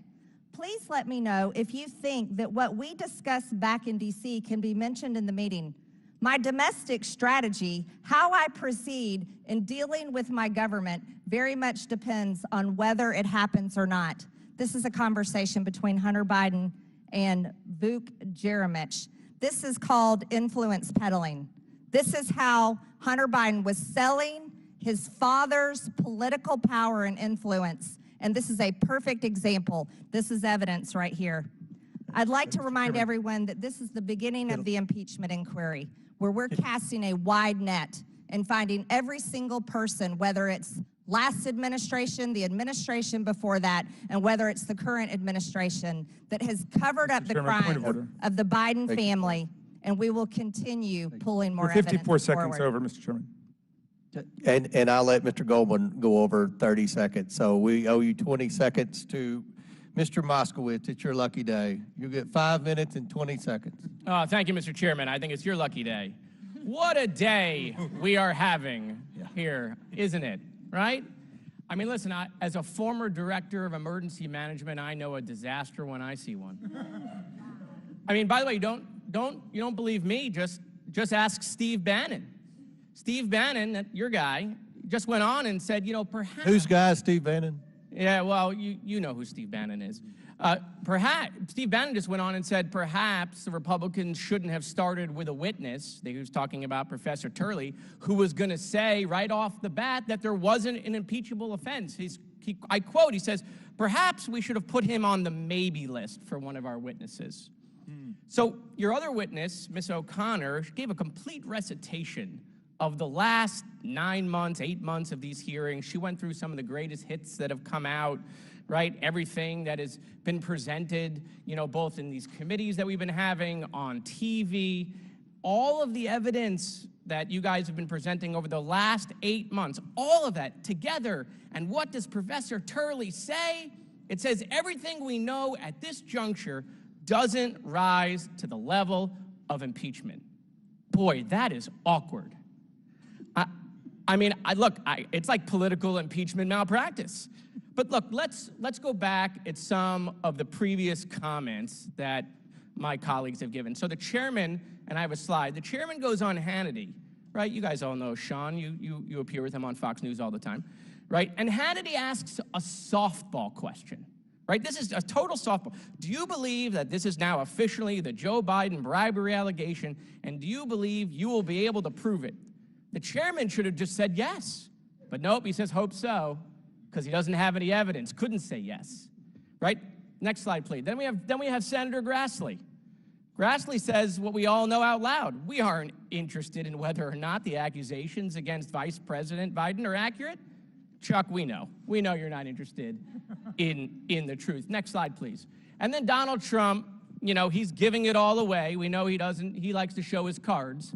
He says, I think had they not done it to me, perhaps you wouldn't have it being done to them. And this is going to happen with indictments, too. So, you know, Donald Trump, the tough guy, right? What is he saying? He's teaching the lesson we all teach our kids, right? If they do it to you, go do it back. So look, we're all appearing now in the world's worst acted TV drama, right? It's been picked up for a second season, the Real House Republicans of Oversight. You know, perhaps the material's so bad due to the writer's strike. I mean, how many Republicans, Freedom Caucus members, part of the Chaos Caucus, have said there's no evidence to impeach Joe Biden? And again, of course, we know it's not about the evidence. Why? Here is a list of all of the articles of impeachment that have been filed by my colleagues, some that are on this committee. When was the first article filed? It was filed in January of 21, 2 weeks after January 6th. So before we had a single hearing, before they went through this myriad of phishing, they were filing articles of impeachment. Professor Turley, you said this doesn't rise to the level of impeachment, and you said they shouldn't prejudge. Well, here's a list right here of every single member, many on this committee, prejudging. They're filing articles of impeachment. COVID, Afghanistan, Hunter Biden, and they're all one-upping each other in the Donald Trump Friend Olympics, trying to get invited to the sleepover at Mar-a-Lago. Oh, I filed articles of impeachment against Merrick Garland. No, I filed articles of impeachment against Kamala Harris. Okay? It is ridiculous. But this is what this is about. Let me show you. It's a simple board, right? So all other presidents in the United States, 50% of the impeachments. Donald Trump, the other 50. Donald Trump has half of the impeachments in American history. But you know what? He's got 100% of the indictments. 100% of all indictments. 0 for the other presidents. Listen, let me do it another way. I want to channel my inner Tim Russert. So let me go to the board, right? And I don't have Florida. But Donald Trump, impeachments. Oh, how many impeachments? We got 2 there. How many indictments? We got 4. How many for Biden? 0. Donald Trump is right. He's sick of winning. He's just winning, running away with it. And that's why we're here. We're here because of math. That's what this is about. They can't save Donald Trump. They can't take away the 2 impeachments and the 4 indictments. But they can try to put some numbers on the board for Joe Biden. But the problem is when you sling mud, you got to have mud. And they just don't have anything, Mr. Chairman. So look, we get it. We know why we're here. That's why they say the Biden family, the Bidens, James Biden, Joe Biden's dog, Commander, but not Joe Biden, never Joe Biden. So when are you going to have the vote on impeachment, Mr. Chairman? What are you scared of? Call the vote. Come on. If you all think there's so much evidence, we're here. Call the vote on impeachment. Impeach him right now. I dare you. Gentleman's time has expired. Chair now recognizes Mr. Gosar for 5 minutes.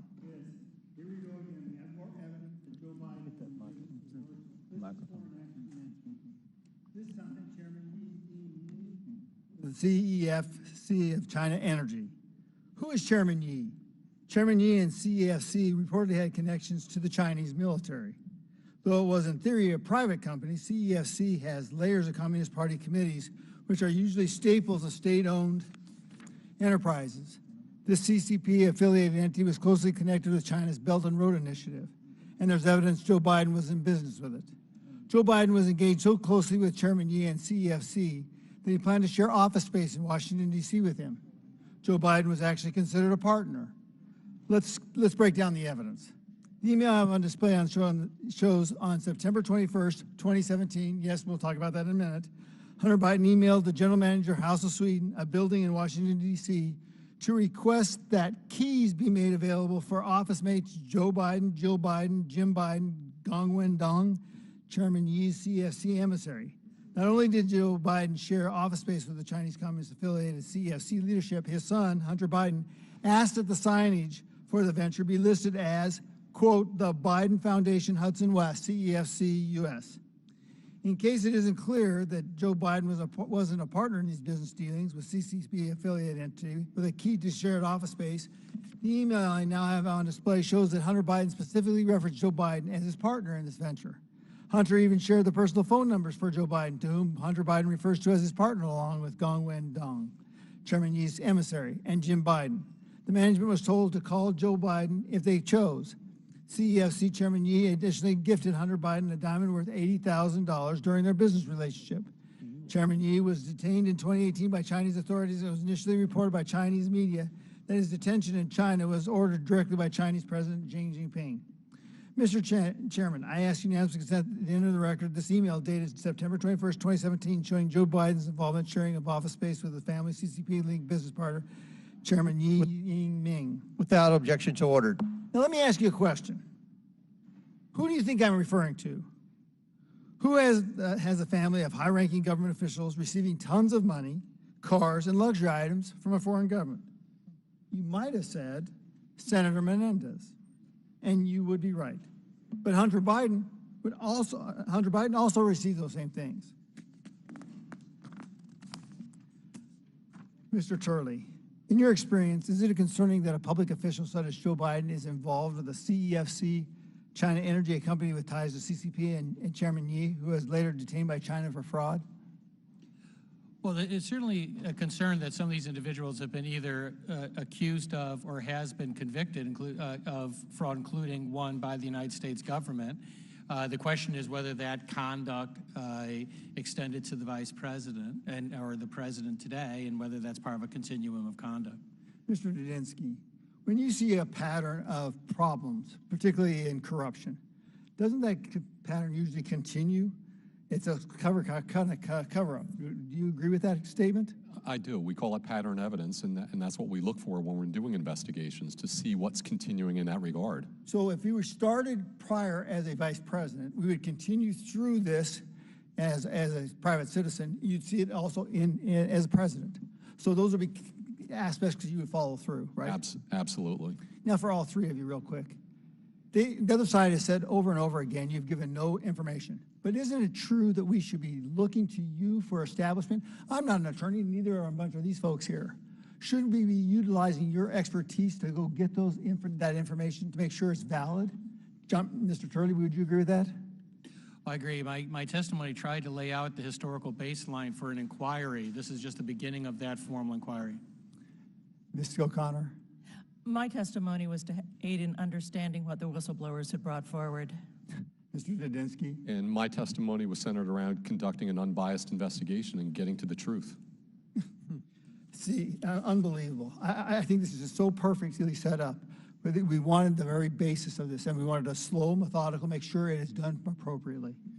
You know, it just overwhelms me when we start to see the rhetoric that comes out of that aside, and especially the show that we just saw. You know, that belongs on Saturday Night Live.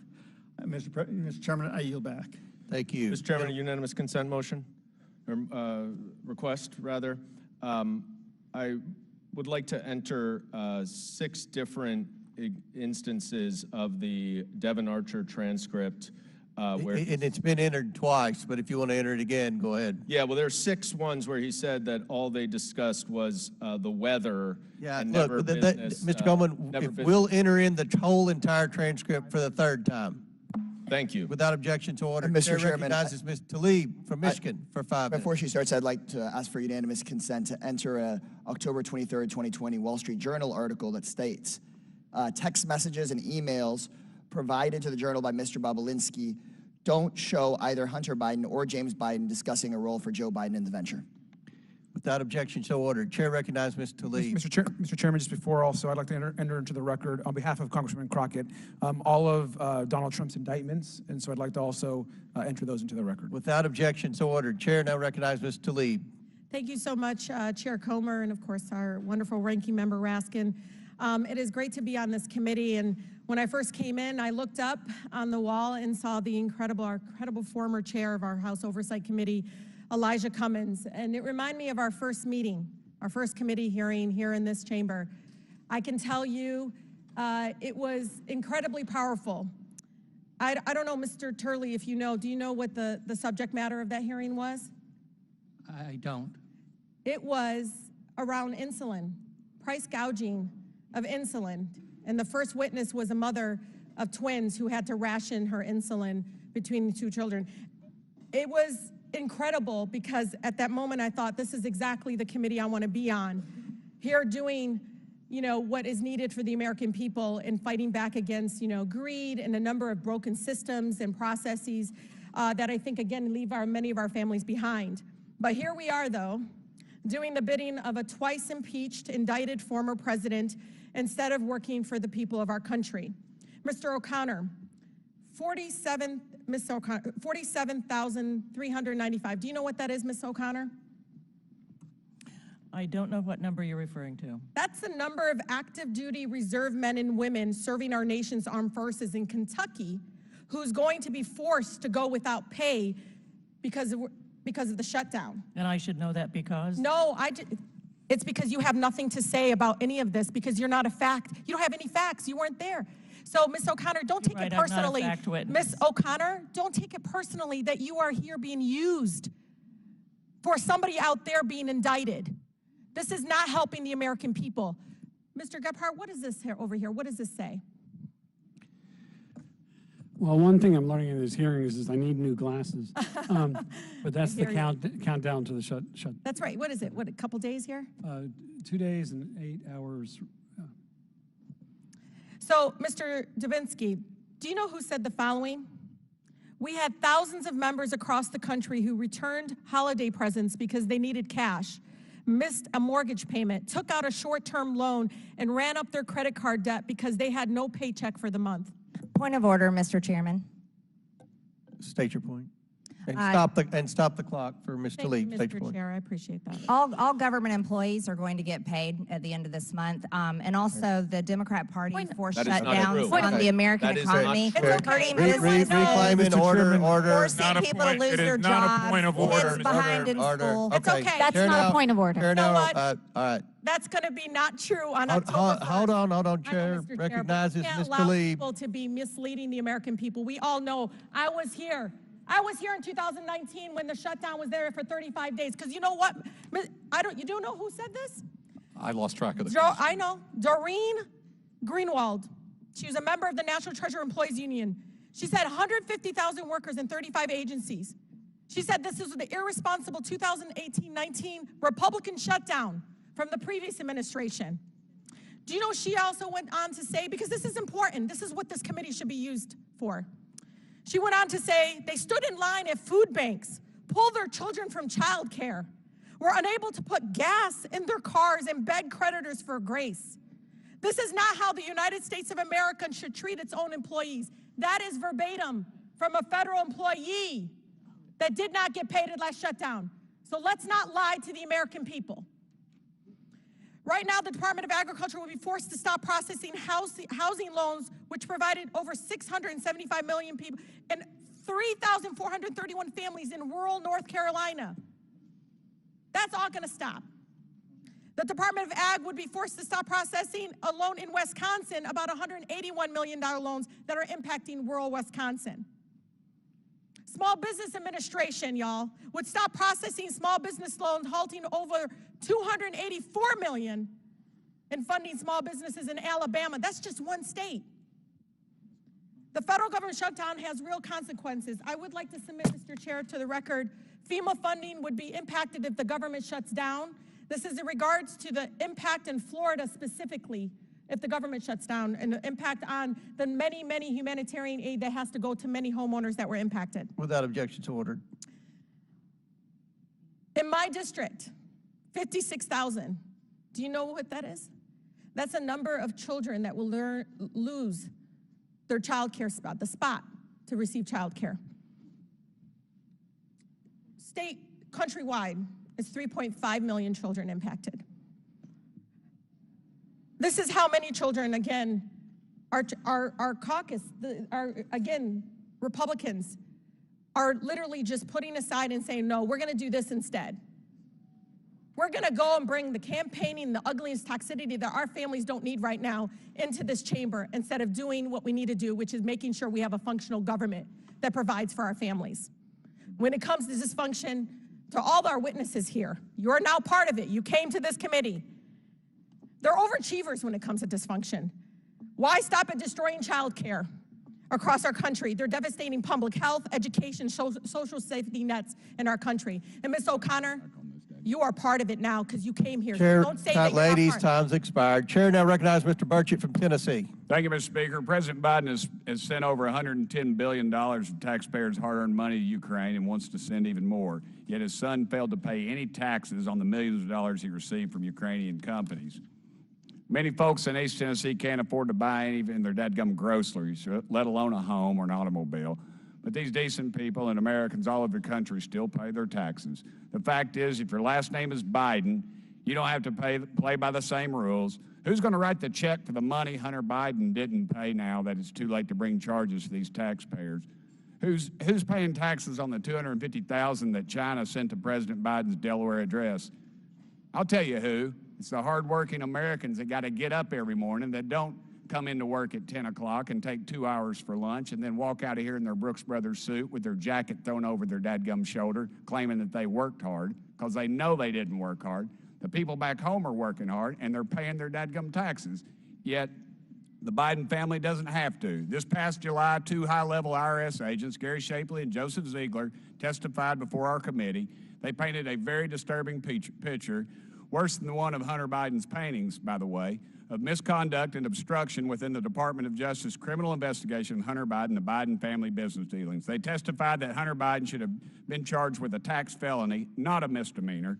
Hunter was saved by Merrick Garland's decision to change the department's long-standing policy to charge the most serious offense that can be proven. This paved the path for Hunter Biden to attempt to plead guilty for 2 tax-related misdemeanors rather than any of the 6 felonies recommended by the department's tax division. I've literally seen people in Tennessee be charged with more for traffic violations. Moreover, Mr. Garland's decision does not align with Chapter 10 of the Criminal Tax Manual, which prohibits prosecutors from allowing a defendant to plead to a misdemeanor when elements of a felony can be proven. David Weiss should have followed department policy and charged Hunter Biden with tax felonies. The Department of Justice should have ensured Hunter paid his back taxes just like any other person in this position. Hardworking Tennesseans shouldn't have to subsidize the Biden family's crime spree. I'd like to know that any of them paid any of their dadgum taxes. I yield the remainder of my time to my friend from Ohio, Jim Jordan. I thank the gentleman for yielding. Mr. Turley, I want to get back to what you said in your written statement about the abuse of power model that we've seen in other administrations and you think may exist here with this administration. I just want to look at the gentleman before me was just talking about the way the Justice Department ran the investigation into Hunter Biden. And some of the things we've learned from the whistleblowers were they were prevented from taking certain investigative steps. They couldn't interview the adult grandchildren of the president. They couldn't execute a search warrant on a storage unit without first tipping off the defense counsel. They couldn't use, in interviews they got to do, only a couple, they couldn't use the term big guy. They couldn't look at political figure 1, which we know is the big guy, is Joe Biden. They couldn't investigate tax years 2014 and 2015 because they let they couldn't charge for that, I should say, because they let the statute of limitations expire. Is it an abuse of power when the Biden Justice Department stops investigative steps that all potentially lead to Joe Biden? It certainly can be if there's a linkage to the president. If you look back, I think Article 2 of the Nixon impeachment was an abuse of power provision that dealt with that type of nexus. Article 1, I think, of the Trump impeachment, I think, dealt with that type of nexus. So you just have to establish those linkages as you go forward in an inquiry to make an article to substantiate an article of impeachment. I want you to elaborate on something you said earlier, too. I wrote it down. You said confirmed corrupt influence peddling operation. Can you elaborate on what you think that entails? That's pretty strong words. You said the Biden influence peddling scheme was confirmed corrupt influence peddling operation. I think that it's now, in my view at least, largely unassailable. Even people that have long been critical of some of the investigations have acknowledged recently, particularly after the Archer interview, that this was an influence peddling effort. Whether it was an illusion or not is part of the task for the inquiry. But it seems to me abundantly clear from these emails and statements and now sworn testimony that Hunter Biden and his associates were selling access to Joe Biden. And the question is whether any of that effort resulted in decisions and changes being made by Joe Biden, and also the degree to which he knew of it, directed it, encouraged it.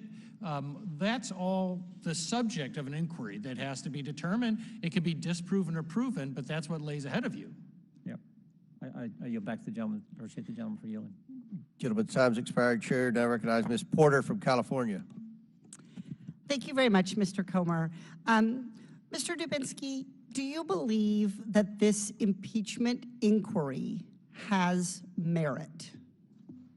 Again, I'm not a legal scholar. I'm a forensic accountant. I think from what I've seen, there's merit for the inquiry to look for other information now. Okay, so I'm going to say yes, you believe the impeachment inquiry has merit. Yes. Ms. O'Connor, do you believe this impeachment inquiry is legitimate?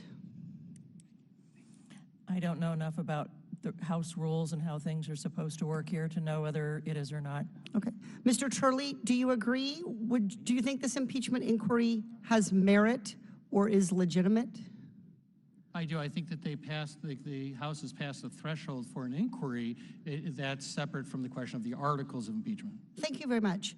A veteran of several impeachments said that an impeachment inquiry without a floor vote by the Congress would, quote, create a process completely devoid of any merit or legitimacy.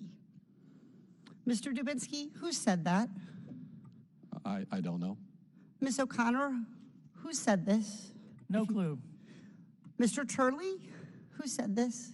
I made an objection along those lines to the earlier decision from Speaker Pelosi to go forward without a House vote, and I've made the same objection today, that I think the best practices in going forward is to do that. And what I've said in my testimony is that it's not required under the Constitution. Correct. Professor Turley, give me my time. I agree with you. We're not talking about whether it's required legally. I'm just asking you, can you say again for the committee, do you know who made this statement, and if so, who? I don't. I've made an objection along those lines. Look, give me my time. This quote is a statement from now Speaker Kevin McCarthy. Mr. Dubinsky, do you know the date of the House floor vote on this impeachment inquiry? No, I don't think there was a House floor vote. Ms. O'Connor, do you remember any House vote? I have not been following that. Professor Turley, was there a House vote on this impeachment inquiry? And not that I know.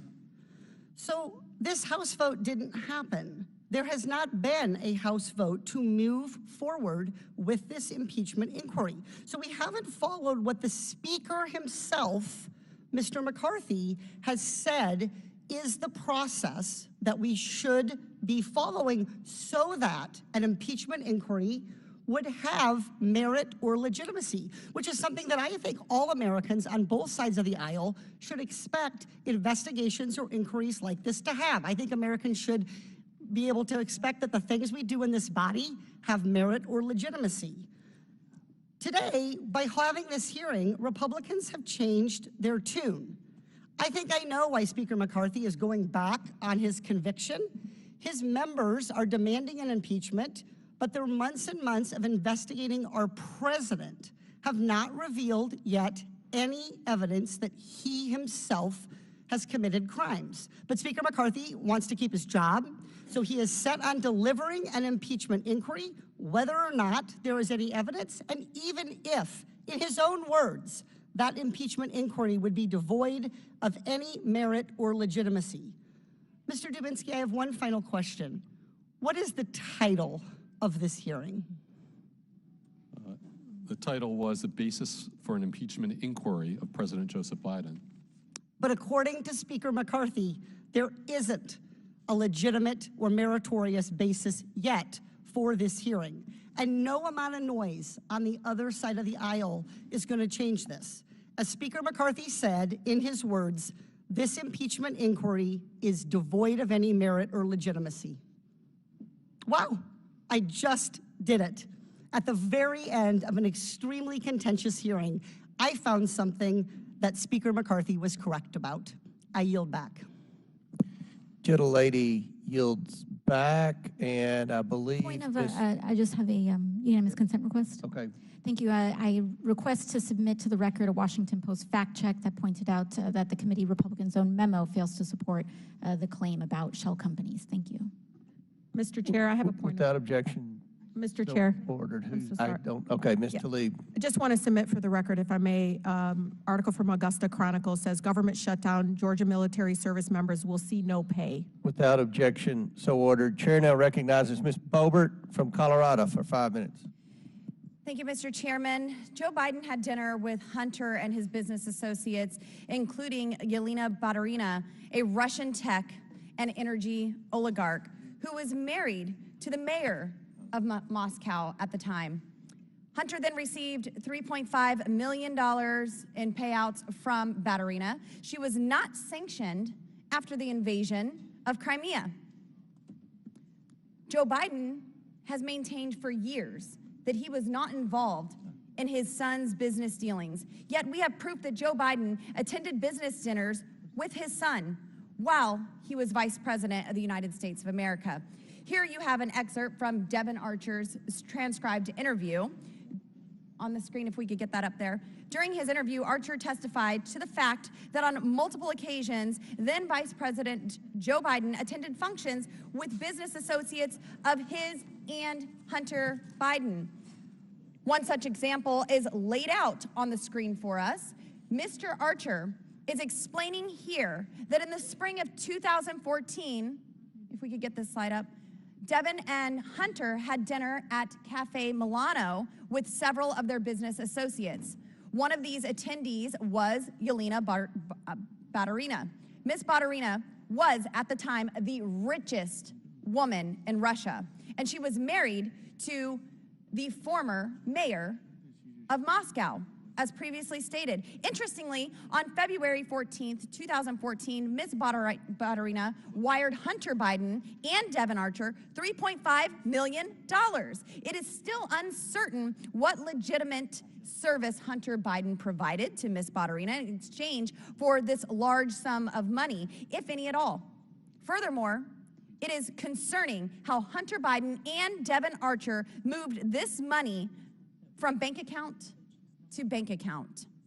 And it is also convenient that the U.S. government never placed Ms. Baturina on their public sanctions list after Russia invaded Crimea. This billionaire continued to invade public sanctions lists even after Russia invaded Ukraine. I want these facts to be clear to the American people. The billionaire continued to evade the public sanctions lists after Russia invaded Ukraine. Joe Biden's attendance at this dinner shows that Joe Biden's involvement in Hunter Biden's deals was more than just the illusion of access. It was access. There were direct benefits leading to Hunter and his business partners after Joe's attendance at this Cafe Milano dinner. This pay-to-play type of engagement was selling direct access to Joe Biden and the office of the Vice President of the United States. Mr. Chairman, I ask unanimous consent to enter to the record the third bank records memorandum produced by this committee on Oversight and Accountability on August 9th, 2023. Without objection, so ordered. Mr. Turley, as an expert on constitutional issues and impeachment, where does selling access to an executive office fall in terms of what justifies an impeachment inquiry, and what is deemed an impeachable offense?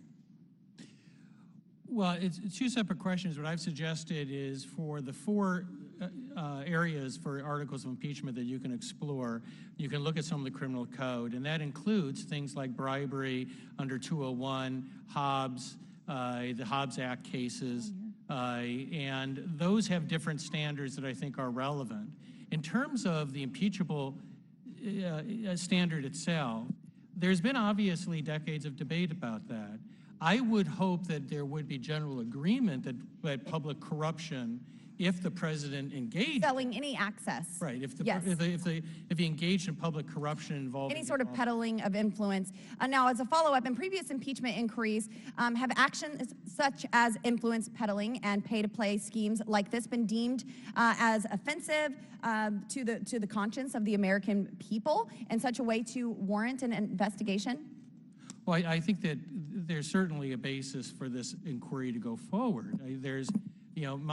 My position is simply that this is early on in an inquiry in terms of linking these, which are still just allegations, to the president, and that's the linkage you have to establish. Thank you, Mr. Turley. It is far time for Joe Biden to stop lying to the American people about his shady foreign business deals. He intentionally misled the American people by using complex maneuvers to pocket millions of dollars from our adversary. He lied when he was vice president. He lied as a candidate to gain the office of President of the United States. Now this committee has uncovered the truth, and it is time to impeach this compromised commander-in-chief. Mr. Chairman, I yield. Lady yields back. Chairman, point of order, if I could. I didn't want to interrupt the good gentlelady from Colorado, but you cannot engage in personalities against the President of the United States. We've established that, Mr. Ranking Member. Okay, and so you cannot say that Joe Biden lied. First of all, he didn't lie. Mr. but Ranking Member, even if we've he had, established you this at the can't beginning of the say it. hearing. You can't say it, Mr. Chairman. I hope you This agree is- with me. this to get a is- ruling from the this is- parliamentarian. This is. I can provide you all the Thank you, cases. Mr. Chair.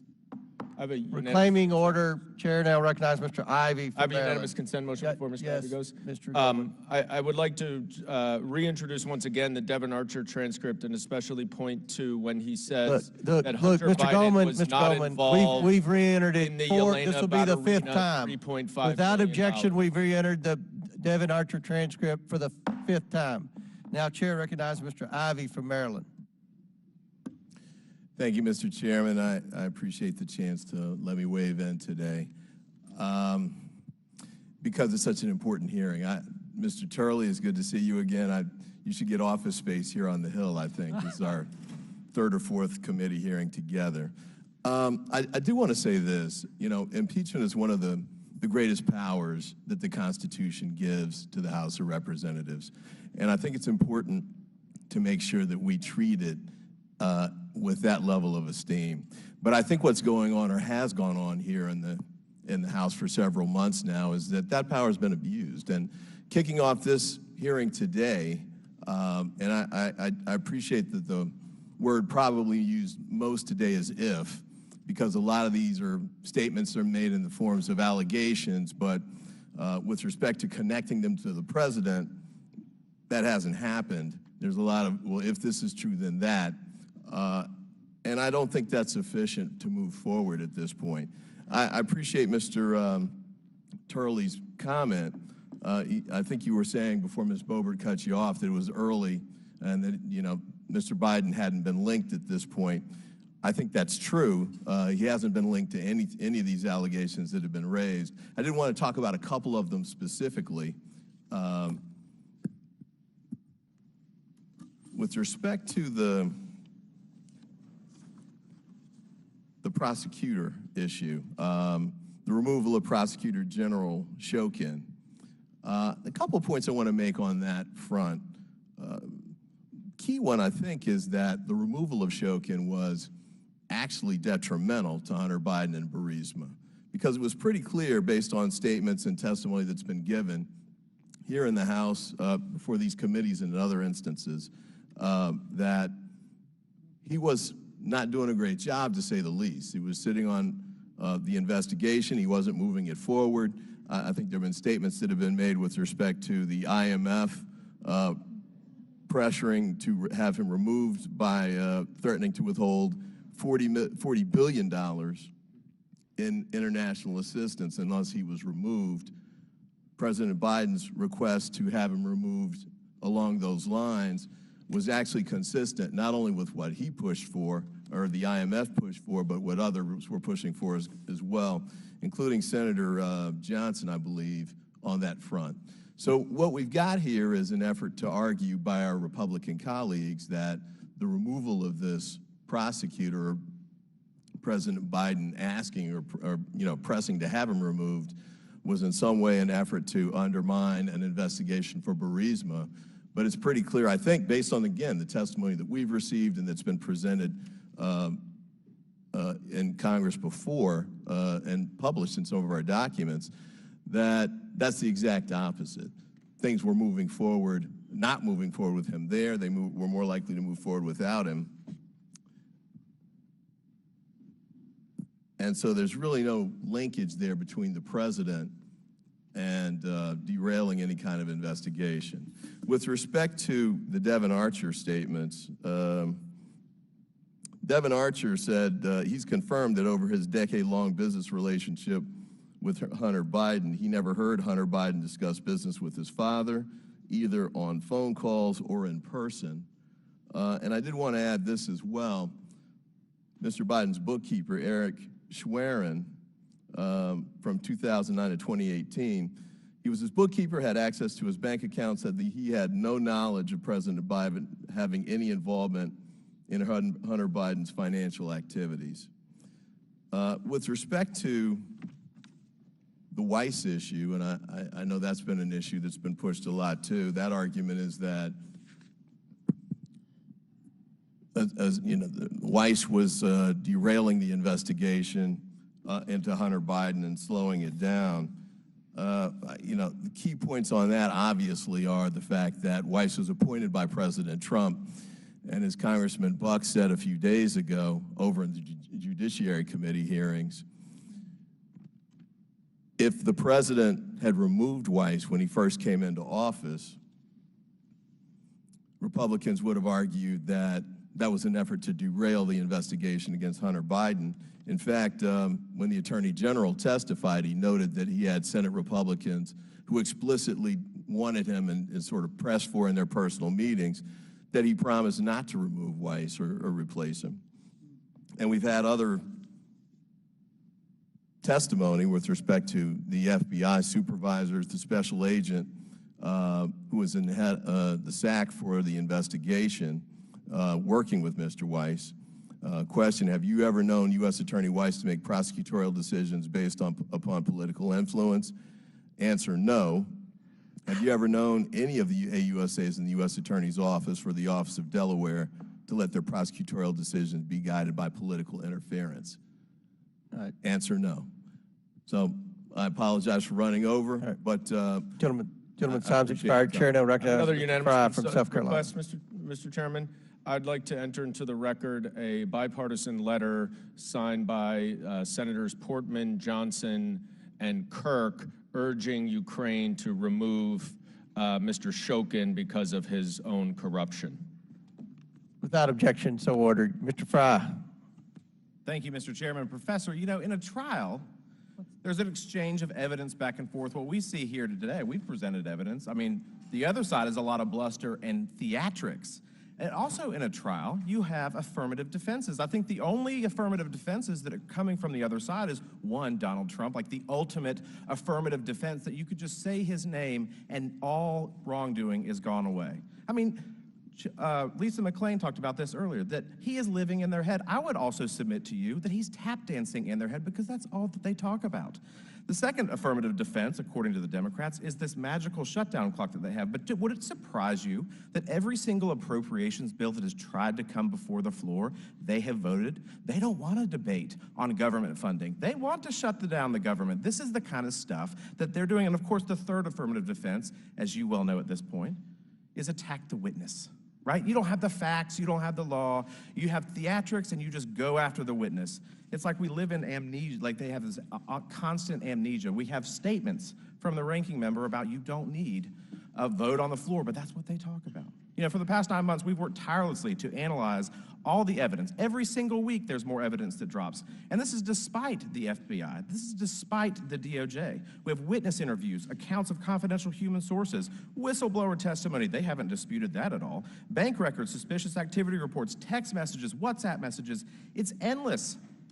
And despite what my friends on the other side of the aisle may say, House Republicans have always held that this investigation should follow proper procedure and be done the right way, which is why we're here today. We know that Biden family members were complicit in and benefited from Hunter Biden's foreign business dealings. And as the lens begins to focus and as the evidence begins to mount, we uncover more and more about Joe Biden's involvement. Today, I want to focus on the FD 1023, a document that shows a conversation between a confidential human source and a Ukrainian business executive, Mykola Zlochevsky. Let's dive into a few key points. The source asked Zlochevsky about the Ukrainian prosecutor's investigation into Burisma. He replied, "Don't worry, Hunter will take care of all these issues through his dad." 2, although Hunter Biden was labeled as stupid, that the guy's dog was smarter than Hunter, the source was told in 2016 that Hunter Biden was brought onto Burisma's board to protect them. 3, big fact, Hunter and Joe Biden both told Zlochevsky that he should keep Hunter Biden on the board. And of course, he received $1 million a year. Point 4, after the election, Zlochevsky said it cost $5 million to pay one Biden and $5 million to another, meaning Joe Biden. And point 5, in 2019, Zlochevsky said he didn't send any funds directly to the big guy. Wonder what that means. We talked about that a lot today. Because according to Zlochevsky, it would take investigators 10 years to find the records of payments to Joe Biden's. If these allegations are true, and there's a reason why it was so hard to put together. This was done deliberately and on purpose. So we're here months later. We finally get this document released to the public. Mr. Turley, what in your eyes is the most serious allegation outlined in the FD 1023? Well, first of all, I'm not someone that puts a great deal of emphasis on these types of field reports from sources, but this was not just any source. This was a source that was not just trusted, but it received considerable amount of money from the FBI and had a long track record. So it does come with that degree of support. What I think an inquiry has to do is to drill down on the 1023. There may be nothing there when you drill down, but there may be bribery. And of course, that's the second offense that is mentioned for impeachment. But what makes the 1023 concerning is the overall context. And this is one of the reasons why when Representative Goldman was asking me about bribery, it's a little more complex because you have Section 201, you've got the Hobbs Act, and you have all these cases that suggest that it is public corruption in a lot of different forms. So really, you're sort of at the water's edge here. Everything that has gone so far, from what I can see, has been tracking money from banks, often transnational transactions that have arrived at the United States. What we haven't seen is the back end of those transfers. To what extent can you track that money with regard to the Bidens themselves? And that, I suppose, will come out through an inquiry. But until you have those interstitial relationships, you don't quite know what you have. Professor, how can we use this document and maybe other documents that we have to expand the case? And how pivotal do you think that this document is to the case? Well, I think that in an inquiry, when someone who is trusted by the FBI suggests that there was actual bribery involving the president, you need to contact everyone involved, including the source for the 1023, but also this is secondhand information. So you're going to have to pursue the references made by that source, and you do it in good faith and to see if there's a there. Thank you, Mr. Chairman. Without a yield back. Chair now Mr. recognizes Chairman, I'd like to make a motion for unanimous consent. For what? Mr. Chairman, I ask for unanimous consent to enter into the record a Washington Post article titled "The Republican Case Against Biden Takes a Body Blow" from Fox News because they failed to show any connection and their evidence is too far down the path to admit that they are wrong. Without objection. Chair recognizes Mr. Edwards. Thank you, Mr. Chair. I'd just like to start out by commenting, while this is not directly affecting this impeachment inquiry, I am so excited to have heard so many times from that side of the room how concerned folks are over keeping the government running, because you're all going to get a chance in just a few hours to put your money where your mouth is and vote on some bills that's going to keep the government funded. And I hope it's as important to you when you go to cast those votes as what you said that it is this afternoon. We've heard today that how many times Joe Biden has lied. He's lied about his role in his family's business dealings.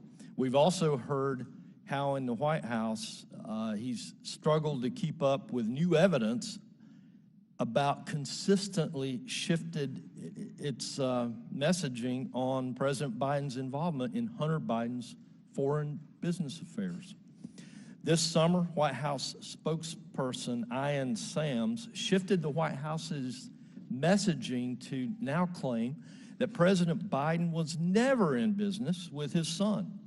This is dramatically different than what we heard from the White House in their previous claims, where we were told that President Biden had no knowledge of Hunter Biden's business dealings. And yet again, the committee has revealed evidence that then Vice President Biden had direct knowledge of and involvement in Hunter Biden's foreign business dealings. Kenneth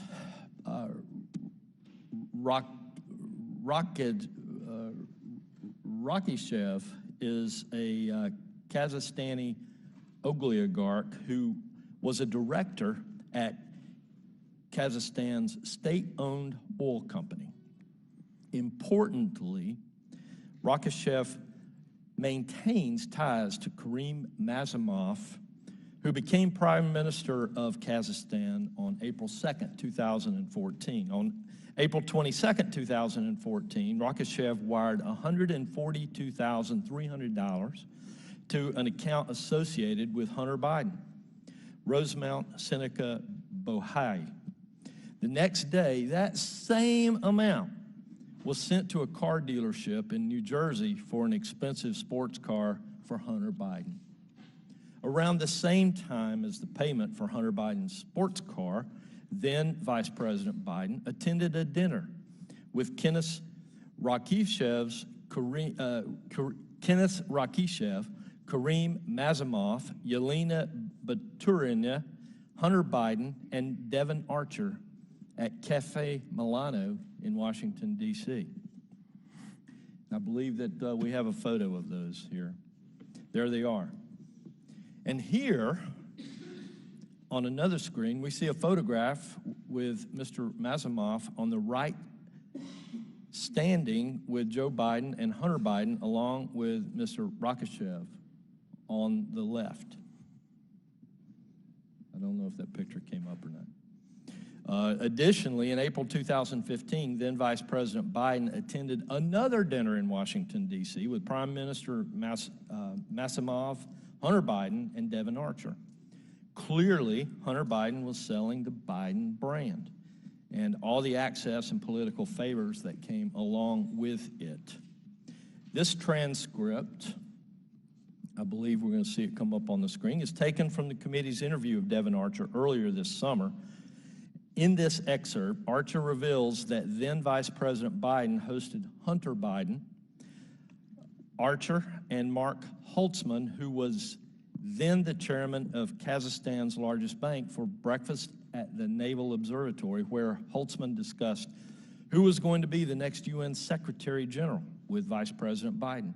Mr. Holtzman was lobbying for Karim Mazemov to receive the position.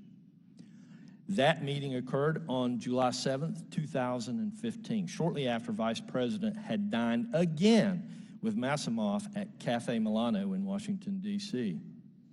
Was Mazemov trying to cash in? After all, a meeting with Vice President of the United States when trying to become UN Secretary just might be worth it for a sports car. Around that same time, Hunter Biden and Devin Archer were pursuing energy projects in Kazakhstan on behalf of the corrupted Ukrainian energy company Burisma, which was trying to expand its business into the country. This is another clear example of Hunter Biden peddling access to his father and Joe Biden participating in the influence peddling scheme.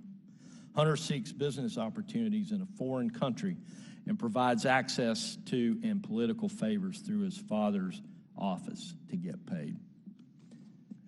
Mr. Chair, I see I'm out of time, so I'll yield. Gentleman's time's expired. Chair, Mr. Chair, I have a unanimous consent request. Councilor I seek unanimous consent to enter into the record a memorandum issued by staff of the Committee on Judiciary and Oversight explaining how the testimony of 5 senior IRS and FBI agents has been deep. Without objection, Chair recognizes Mr. Langworthy from New York for 5 minutes. Thank you, Mr. Chairman. For years, we've heard shifting denials and deflections from President Biden relating to his son's foreign business deals in ventures. In fact, we know that President Biden has lied to the American people at least 16 times about his family's business schemes.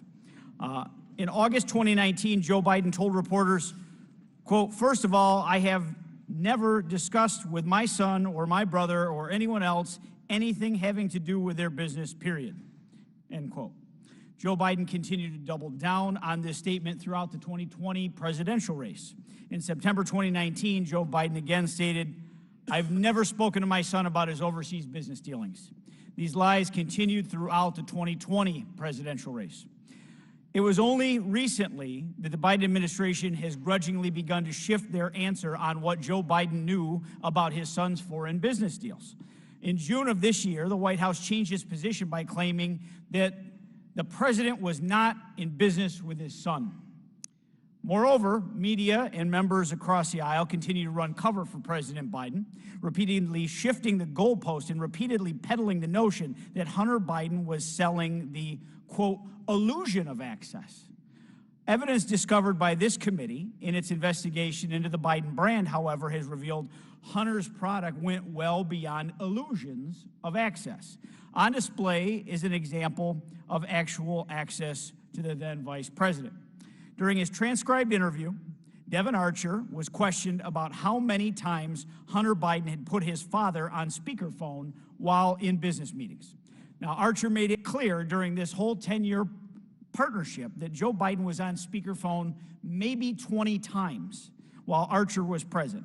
And when later interviewed by Tucker Carlson, Archer went on to say, if you're sitting with a foreign business person and then you hear the voice of the vice president, that's prize enough. That's pretty impactful stuff.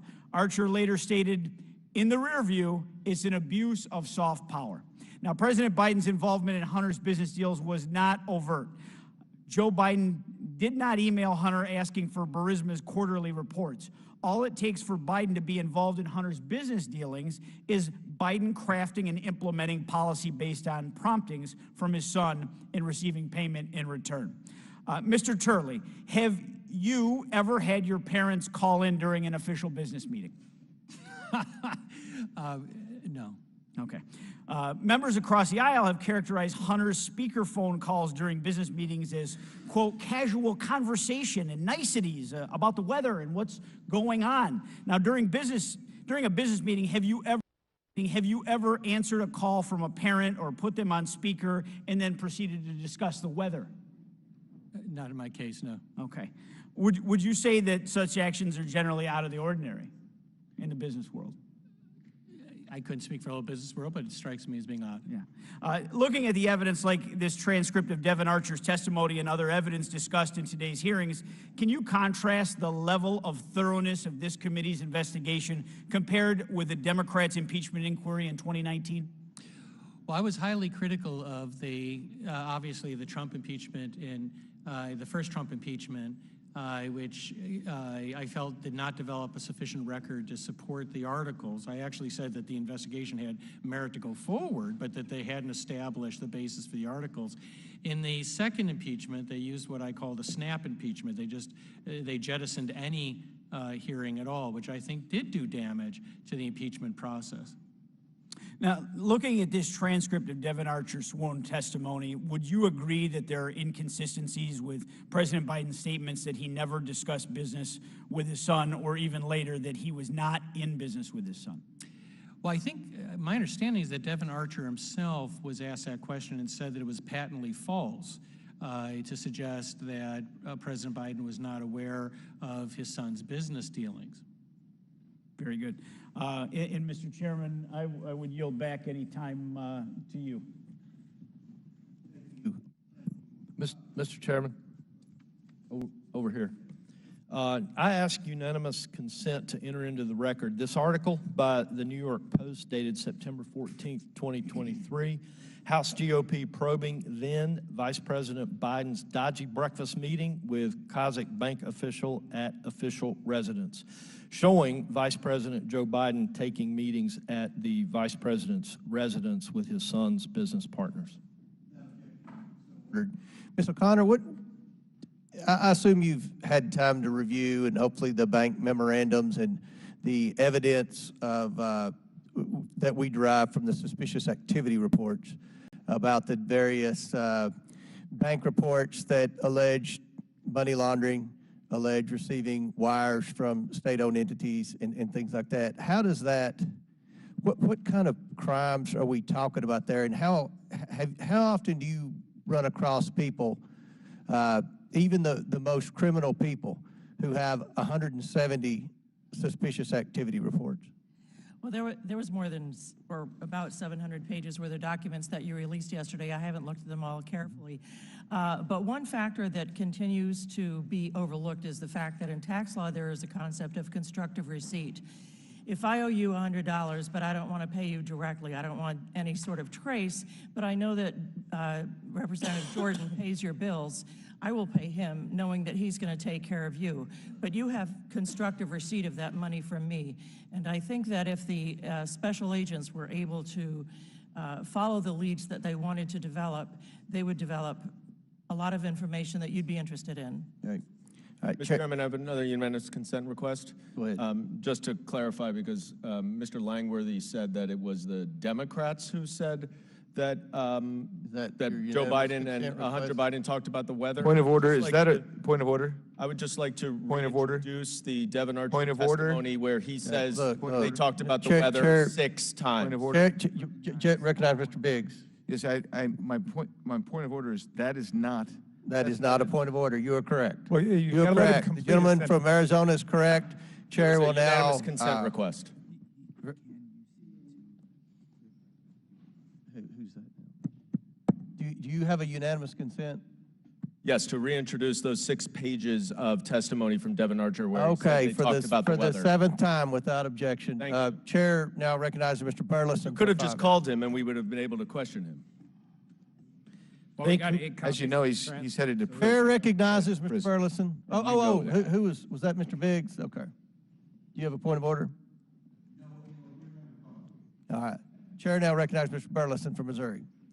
Thank you. Professor Turley, could you tell me, would it be illegal or certainly unethical for elected officials to utilize the resources in their office, utilize their staff to financially benefit their family member's business or their own? They would. Part of the problem with the reason I think the illusion defense is sort of illusory is that if the president was involved in that influence peddling scheme, it would still involve using his office as a commodity for corruption, right? Yes. If you didn't follow forward, and I think that itself would become an issue of public corruption we'd have to discuss. Thank you. In fact, on multiple occasions, he claimed that he was not involved in his family business dealings. However, the work of this committee, the reports that we've had from the Treasury Department, suspicious activity reports, the IRS testimony, all tell a different story, all from different sources. And even his own staff didn't get the memo that they weren't supposed to communicate with his son's business. This email, dated December 4th, 2015, shows that Vice President Biden, through his communications staff director, Kate Bettenfield, coordinated a response to reporters when they questioned about the conflict of his involvement with Ukraine and his son's involvement with Burisma.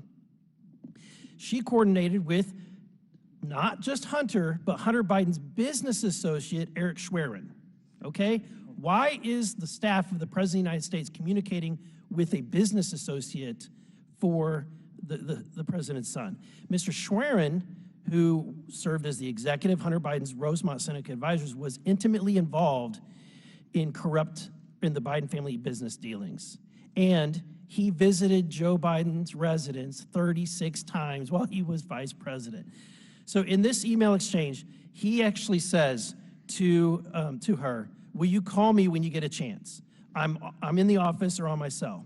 And 47 minutes later, this email that was sent, that was seen on the screen, was sent, and the email clearly was a coordination of talking points between the president's office and the business.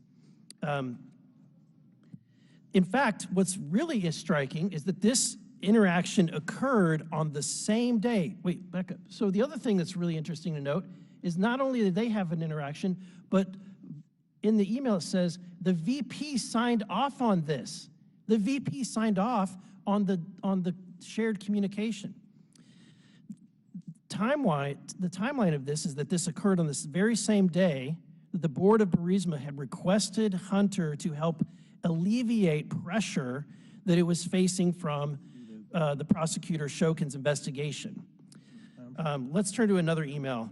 We have a staff member from Vice President Biden's office emailing Joe Biden about a scheduled call with Ukrainian President Petro Poroshenko. Not only was this email sent to, which I think found strange, to Robert L. Peters. We all would think that that would be strange, that Biden is using that alias. But the more strange thing about this email is who is CC'd in the email. Hunter Biden, and not just his personal email, his business email account. So you have, again, a staff person coordinating a meeting with the president and using those resources to coordinate that with Biden's business. So if our president is believed to whenever he says he was not involved in his son's business ventures, then why is his son copied on the email? Mr. Chairman, I ask, before I forget, that these emails be added to the record. Without objection, so ordered. What the American people need to be asking is the question, why in the world would the vice president coordinate with a business associate of Hunter Biden? Why would he direct his staff to coordinate with the business associate of Hunter Biden? And why does Hunter Biden need his father's approval to sign off on alleged separate business dealings? And why would President Biden lie about his involvement in his family's international business dealings? You know, the analogy that was made before about Hunter using his father's car to get a speeding ticket is an absurd analogy. A more accurate one would be Hunter, if Joe Biden threatened the job of the prosecutor or the officer who is issuing the speeding ticket to his son. And with that, I yield back. Gentleman yields back, and our last questioner is Mr. Armstrong from North Dakota. We spend all day long talking about evidence and proof and different definitions and all of those different things, and we spend the days talking about unconditional love for sons and addiction, all of these different issues. But I think we miss one of the points in that this was going on for years, and this was going on for years with various different companies during the course of Joe Biden's vice presidency, after his vice presidency, and at least during his candidacy for president. I'm going to use one example out of many. In 2015, Hunter Biden and James Barnard started working with CEFC, which is a Chinese company, energy company, with direct ties to the Chinese Communist Party. Now, there's evidence that they delayed payment until after Joe Biden was no longer vice president, so as to assume no appearance of impropriety. In 2017, after Joe Biden left office, Hunter wants to get paid by the Chinese Communist Party. And in July 4th of 2017, there is a meeting in Moscow between Vladimir Putin and President Xi, where the chairman of the CEFC, which is a Chinese energy party, was present. And it's talking about a large-scale oil and gas purchase of a company called Rosneft by the Chinese Communist Party. Now, on July 30th of 2017, there's a text with Hunter Biden and the members of CEFC, and that text reads, "If I get a call or text from anyone involved other than you, Zhang, or the chairman, I will make certain that between the men sitting next to me and every person he knows and my ability to forever hold a grudge, that you will regret not following that direction." The people he's talking in, this guy disappeared. He's either been killed or he has not been seen since 2018. That is true. And then August 3rd, there's another text. And I'm tired of this, Kevin. I can make $5 million in salary at any law firm in America. If you think this is about money, it's not. The Bidens are the best I know at doing exactly what the chairman wants from this partnership. Please do not quibble over peanuts. We talked about influence peddling. We've talked about all of this. This is a shakedown. Like, we can use whatever terms we want. This is a threat. And they believed it because the next day they sent $100,000. Do you think they were scared of Hunter Biden? I don't know. I think we should find out. And it matters because on 9/17 of the same year, there is a deal done between the Chinese Communist Party and Russia for a 17% sale of Rosneft. And we continue to go through all of those things. And now, finally, in December of 2018, over a year later, there's another text. So we're not talking about a speeding ticket, Mr. Gerhardt. We're just not.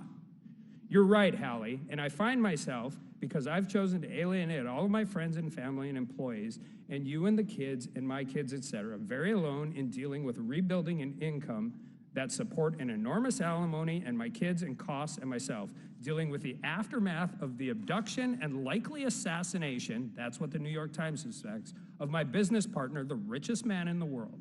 The arrest and conviction of my client, the chief of intelligence of the People's Republic of China by the U.S. government, the retaliation of the Chinese in the ouster and arrest of a U.S. suspected CIA operative inside China, my suspected involvement in brokering a deal with Vladimir Putin directly for the largest sale of oil and gas assets inside Russia to China, a tax bill that left Eric left hanging over my head, and oh, by the way, my dad is running for president. Mr. Turley, given the evidence we have, would the next step in this investigation be to subpoena Hunter Biden or James Biden's bank records? Yes, in my testimony, I do warn the committee that once you proceed along the impeachment, the Constitution is on your side, but the calendar is not. You have to quickly determine if this information is going to be withheld so that you can seek judicial review. And that's one of the things that I encourage you to do so that you should not tarry in an impeachment inquiry. Ms. O'Connor, you agree with that? Completely. I wish I could have said it as well. Mr. Dublinsky, you're a forensic accountant. Would you like to see those bank records? Absolutely. Here's the thing, and this is the bottom line. If the Vice President Biden knew or helped or engaged in any conduct that in any way, while he knew his son was involved in, that was helping move forward the interests of Russia and China, our two strategic adversaries on the world stage, the American people deserve to know. If the former Vice President was doing the same thing or knew his son was doing it or helped in any meaningful way, the American people deserve to know. And if the presidential candidate for the Democratic Party in 2019 knew about any of those things, the American people deserve to know. And with that, I yield back. Gentleman yields back. I'll now yield to Ranking Member Raskin for a brief closing statement. Thank you, Mr. Chairman. Online, everybody's making fun of this Seinfeld impeachment, an impeachment hearing about nothing, apparently, 2 days before the government is about to shut down. But I want to say that all four of these witnesses have done a great service for us, not just the Republicans, but for the Democrats, too. And I want to thank them for their patience and their intellectual honesty and their surprising consensus on the key questions today. This process might not be such a whipping post, Mr. Chairman, if we heard from actual fact witnesses, which is why I'm so dismayed by the party line vote, not to call Rudy Giuliani or Lev Parnas to testify. Now, if the majority is abandoning the Ukraine Burisma theory, which used to be the heart of the investigation as I understood it, then it's clearly we don't need them. But if you're not abandoning that, we absolutely need to hear from them. It's not the complete absence of fact witnesses that troubles us so much today. It's the complete absence of facts. When I started out as a young assistant attorney general, I went to court. I remember on my first day of work, and I heard a judge lecture a lawyer by saying, "Counsel, you have forgotten the very first rule of being a lawyer, which is when you go to court, don't forget to bring the evidence with you." And I'm afraid the majority forgot to bring the evidence with them today. And our GOP colleagues are frustrated, and I know why. Their own witnesses don't agree with them. At least a dozen GOP members on that side of the aisle on the committee have already called for impeachment of Donald Trump.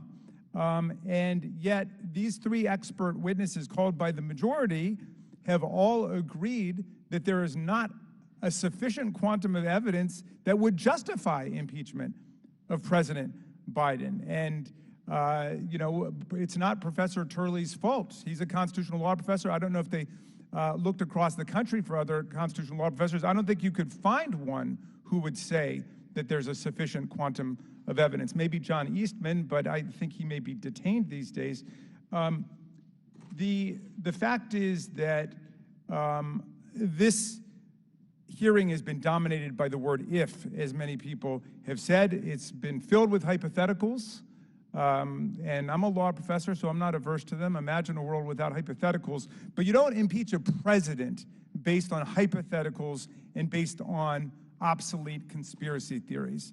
Finally, Mr. Chair, I just want to say we've talked a lot about Ukraine today, kind of elusively, indirectly. We've talked about the beleaguered Burisma theory. We've talked about Rudy Giuliani and Lev Parnas and their travels there. We've talked about the Ukraine shakedown. But while we were debating all of this and mentioning Ukraine, there was a very important debate going on in the House floor, because the Republican majority in the House Rules Committee has advanced an amendment to delete $300 million from the Defense Appropriation Act, which will go to provide military and strategic security assistance to the people of Ukraine who are struggling to defend themselves against Vladimir Putin's bloody invasion and imperialist attack on their national sovereignty and on the rule of law there. That war has involved mass kidnapping of children, and I would love to hear from some of our friends on the other side of the aisle with QAnon talk about the actual kidnapping of children that's taking place in Ukraine today, mass rape of women and girls, and mass civilian atrocities, bombing of civilian residences, schools, hospitals, and so on. And yet the pro-Trump, pro-Putin elements in the MAGA caucus, and I know that doesn't apply to everybody on the other side of the aisle, thank God, and I appreciate everything Ken Buck has been doing. These people are trying to cut funding for our democratic allies in Ukraine. And so the assault that began on Ukraine with Donald Trump's Ukraine shakedown, holding up security and strategic assistance to them until he lied about Joe Biden, that continues to this day in their efforts to cut off military and economic assistance to the people of Ukraine. We will be fighting that. I hope that we will be able to get separate legislation, and then the MAGA caucus won't have to vote for it. But in any event, the question of Ukraine is a very serious one, and everybody who stands up for democracy, freedom, and the rule of law has got to be on the side of the people of Ukraine. Thank you, Mr. Chairman. I yield back to you. Gentleman yields back. One thing I didn't hear from my friends across the aisle in their never-ending defense of the Bidens is what exactly the Biden family did to receive the $20 million. Not one thing. Today's hearing title is the basis for an impeachment inquiry of President Joseph R. Biden. My Democrat colleagues have used this hearing to talk about impeachment, not an inquiry, but actual articles of impeachment. We aren't talking about impeachment today, and they know that. Unlike Democrats' investigations, this committee, under my leadership, does not launch investigations based on predetermined conclusions. We have entered an impeachment inquiry because, as our witnesses have testified, the evidence justifies that. This is how an investigation is supposed to work. I know that some are confused about congressional investigations because Democrat investigations in the past have been about saying a conclusion first and cherry-picking evidence to fit that narrative. The bottom line is that the committee has shown the Bidens alone have brought in over $15 million in their foreign influence peddling, over $24 million if you account for their associates' earnings from the schemes. We have established in the first phase of this investigation where this money has come from: Ukraine, Romania, Russia, Kazakhstan, China. It didn't come from selling anything legitimate. It largely went unreported to the IRS. It was funneled through shell companies and third parties to hide the Biden's fingerprints. This deserves investigation. This deserves accountability. The American people expect this committee to investigate public corruption. Now, we know much of the money goes to Hunter Biden, Haley Biden, James Biden, Sarah Biden, other Biden family members and their business entities. What we need to understand is where it goes next. That is the question this committee seeks to answer, and the evidence supports that next step. Joe Biden showed up, met with, ate with, talked with, shook hands with, and had meetings with, including in the White House, the foreign individuals sending millions of dollars to his family who sold access to him. This was no illusion of access. They got access. My Democrat colleagues wanted to spend this hearing defending the president against an impeachment that is not announced. I do wonder if they have predetermined the president's level of participation in these schemes.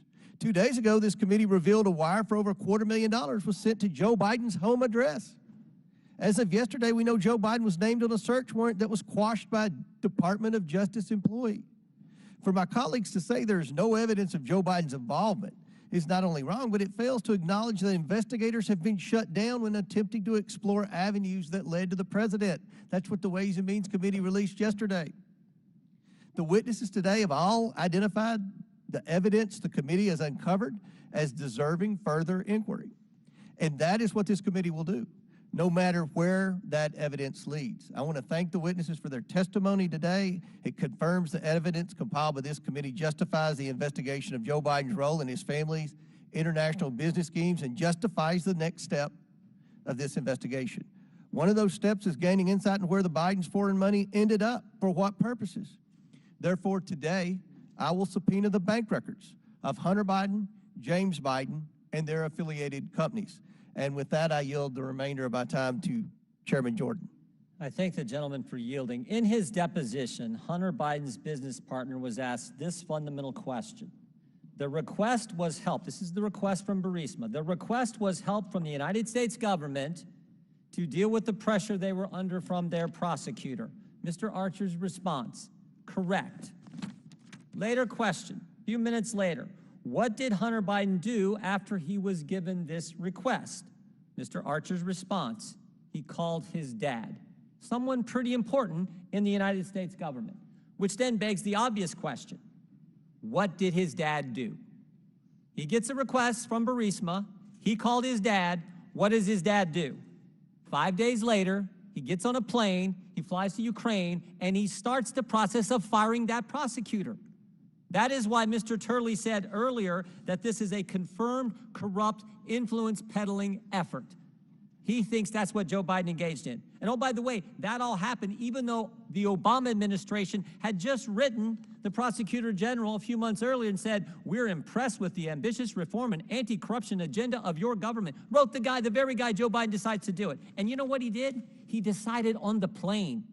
He decided on the plane. Read the Washington Post. September 15th, on the plane, Joe Biden called an audible, quoted. He called it, it was time for a bigger punch. The loan guarantee was the main point of leverage, Professor Gerhardt. He used the money of the people I represent in the 4th District of Ohio to help his family. And anyone with a brain can see that. That was the point of leverage, the vice president declared. So instead, he would tell Poroshenko the loan would not be forthcoming until Shokin was gone. And guess what? They didn't stop there. They made sure the next prosecutor dropped the charges against the very guy who requested this all to happen in the first place, Zolochevsky, the head of Burisma. That is the case. That is the case. That's why the chairman wants the bank records. That's why we're doing the impeachment inquiry. It can't get plainer and simpler than that. And it all happened. It all happened in that 5 days. He gets the request, he calls his dad calls the audible, uses our money to leverage the change. That's what took place. And again, I think anyone with common sense can see it. I yield back. Gentleman yields back as a housekeeping measure from last week's markup on HRs 4428, 4984, 5040, 5527, 5528, and the en bloc postal package pursuant to House Rule 11, Clause 2, I ask the committee members have the right to file with the clerk of committee supplemental, additional minority, and dissenting views without objection. Additionally, the staff is authorized to make necessary technical and conforming changes to the bills subject to the approval of the minority without objection, so ordered. In closing, again, I want to thank our panelists once again for their important and insightful testimony today. With that and without objection, all members will have 5 legislative days within which to submit materials and to submit additional written questions for the witnesses, which will be forwarded to the witnesses for their response. If there is no further business, without objection, the committee stands adjourned.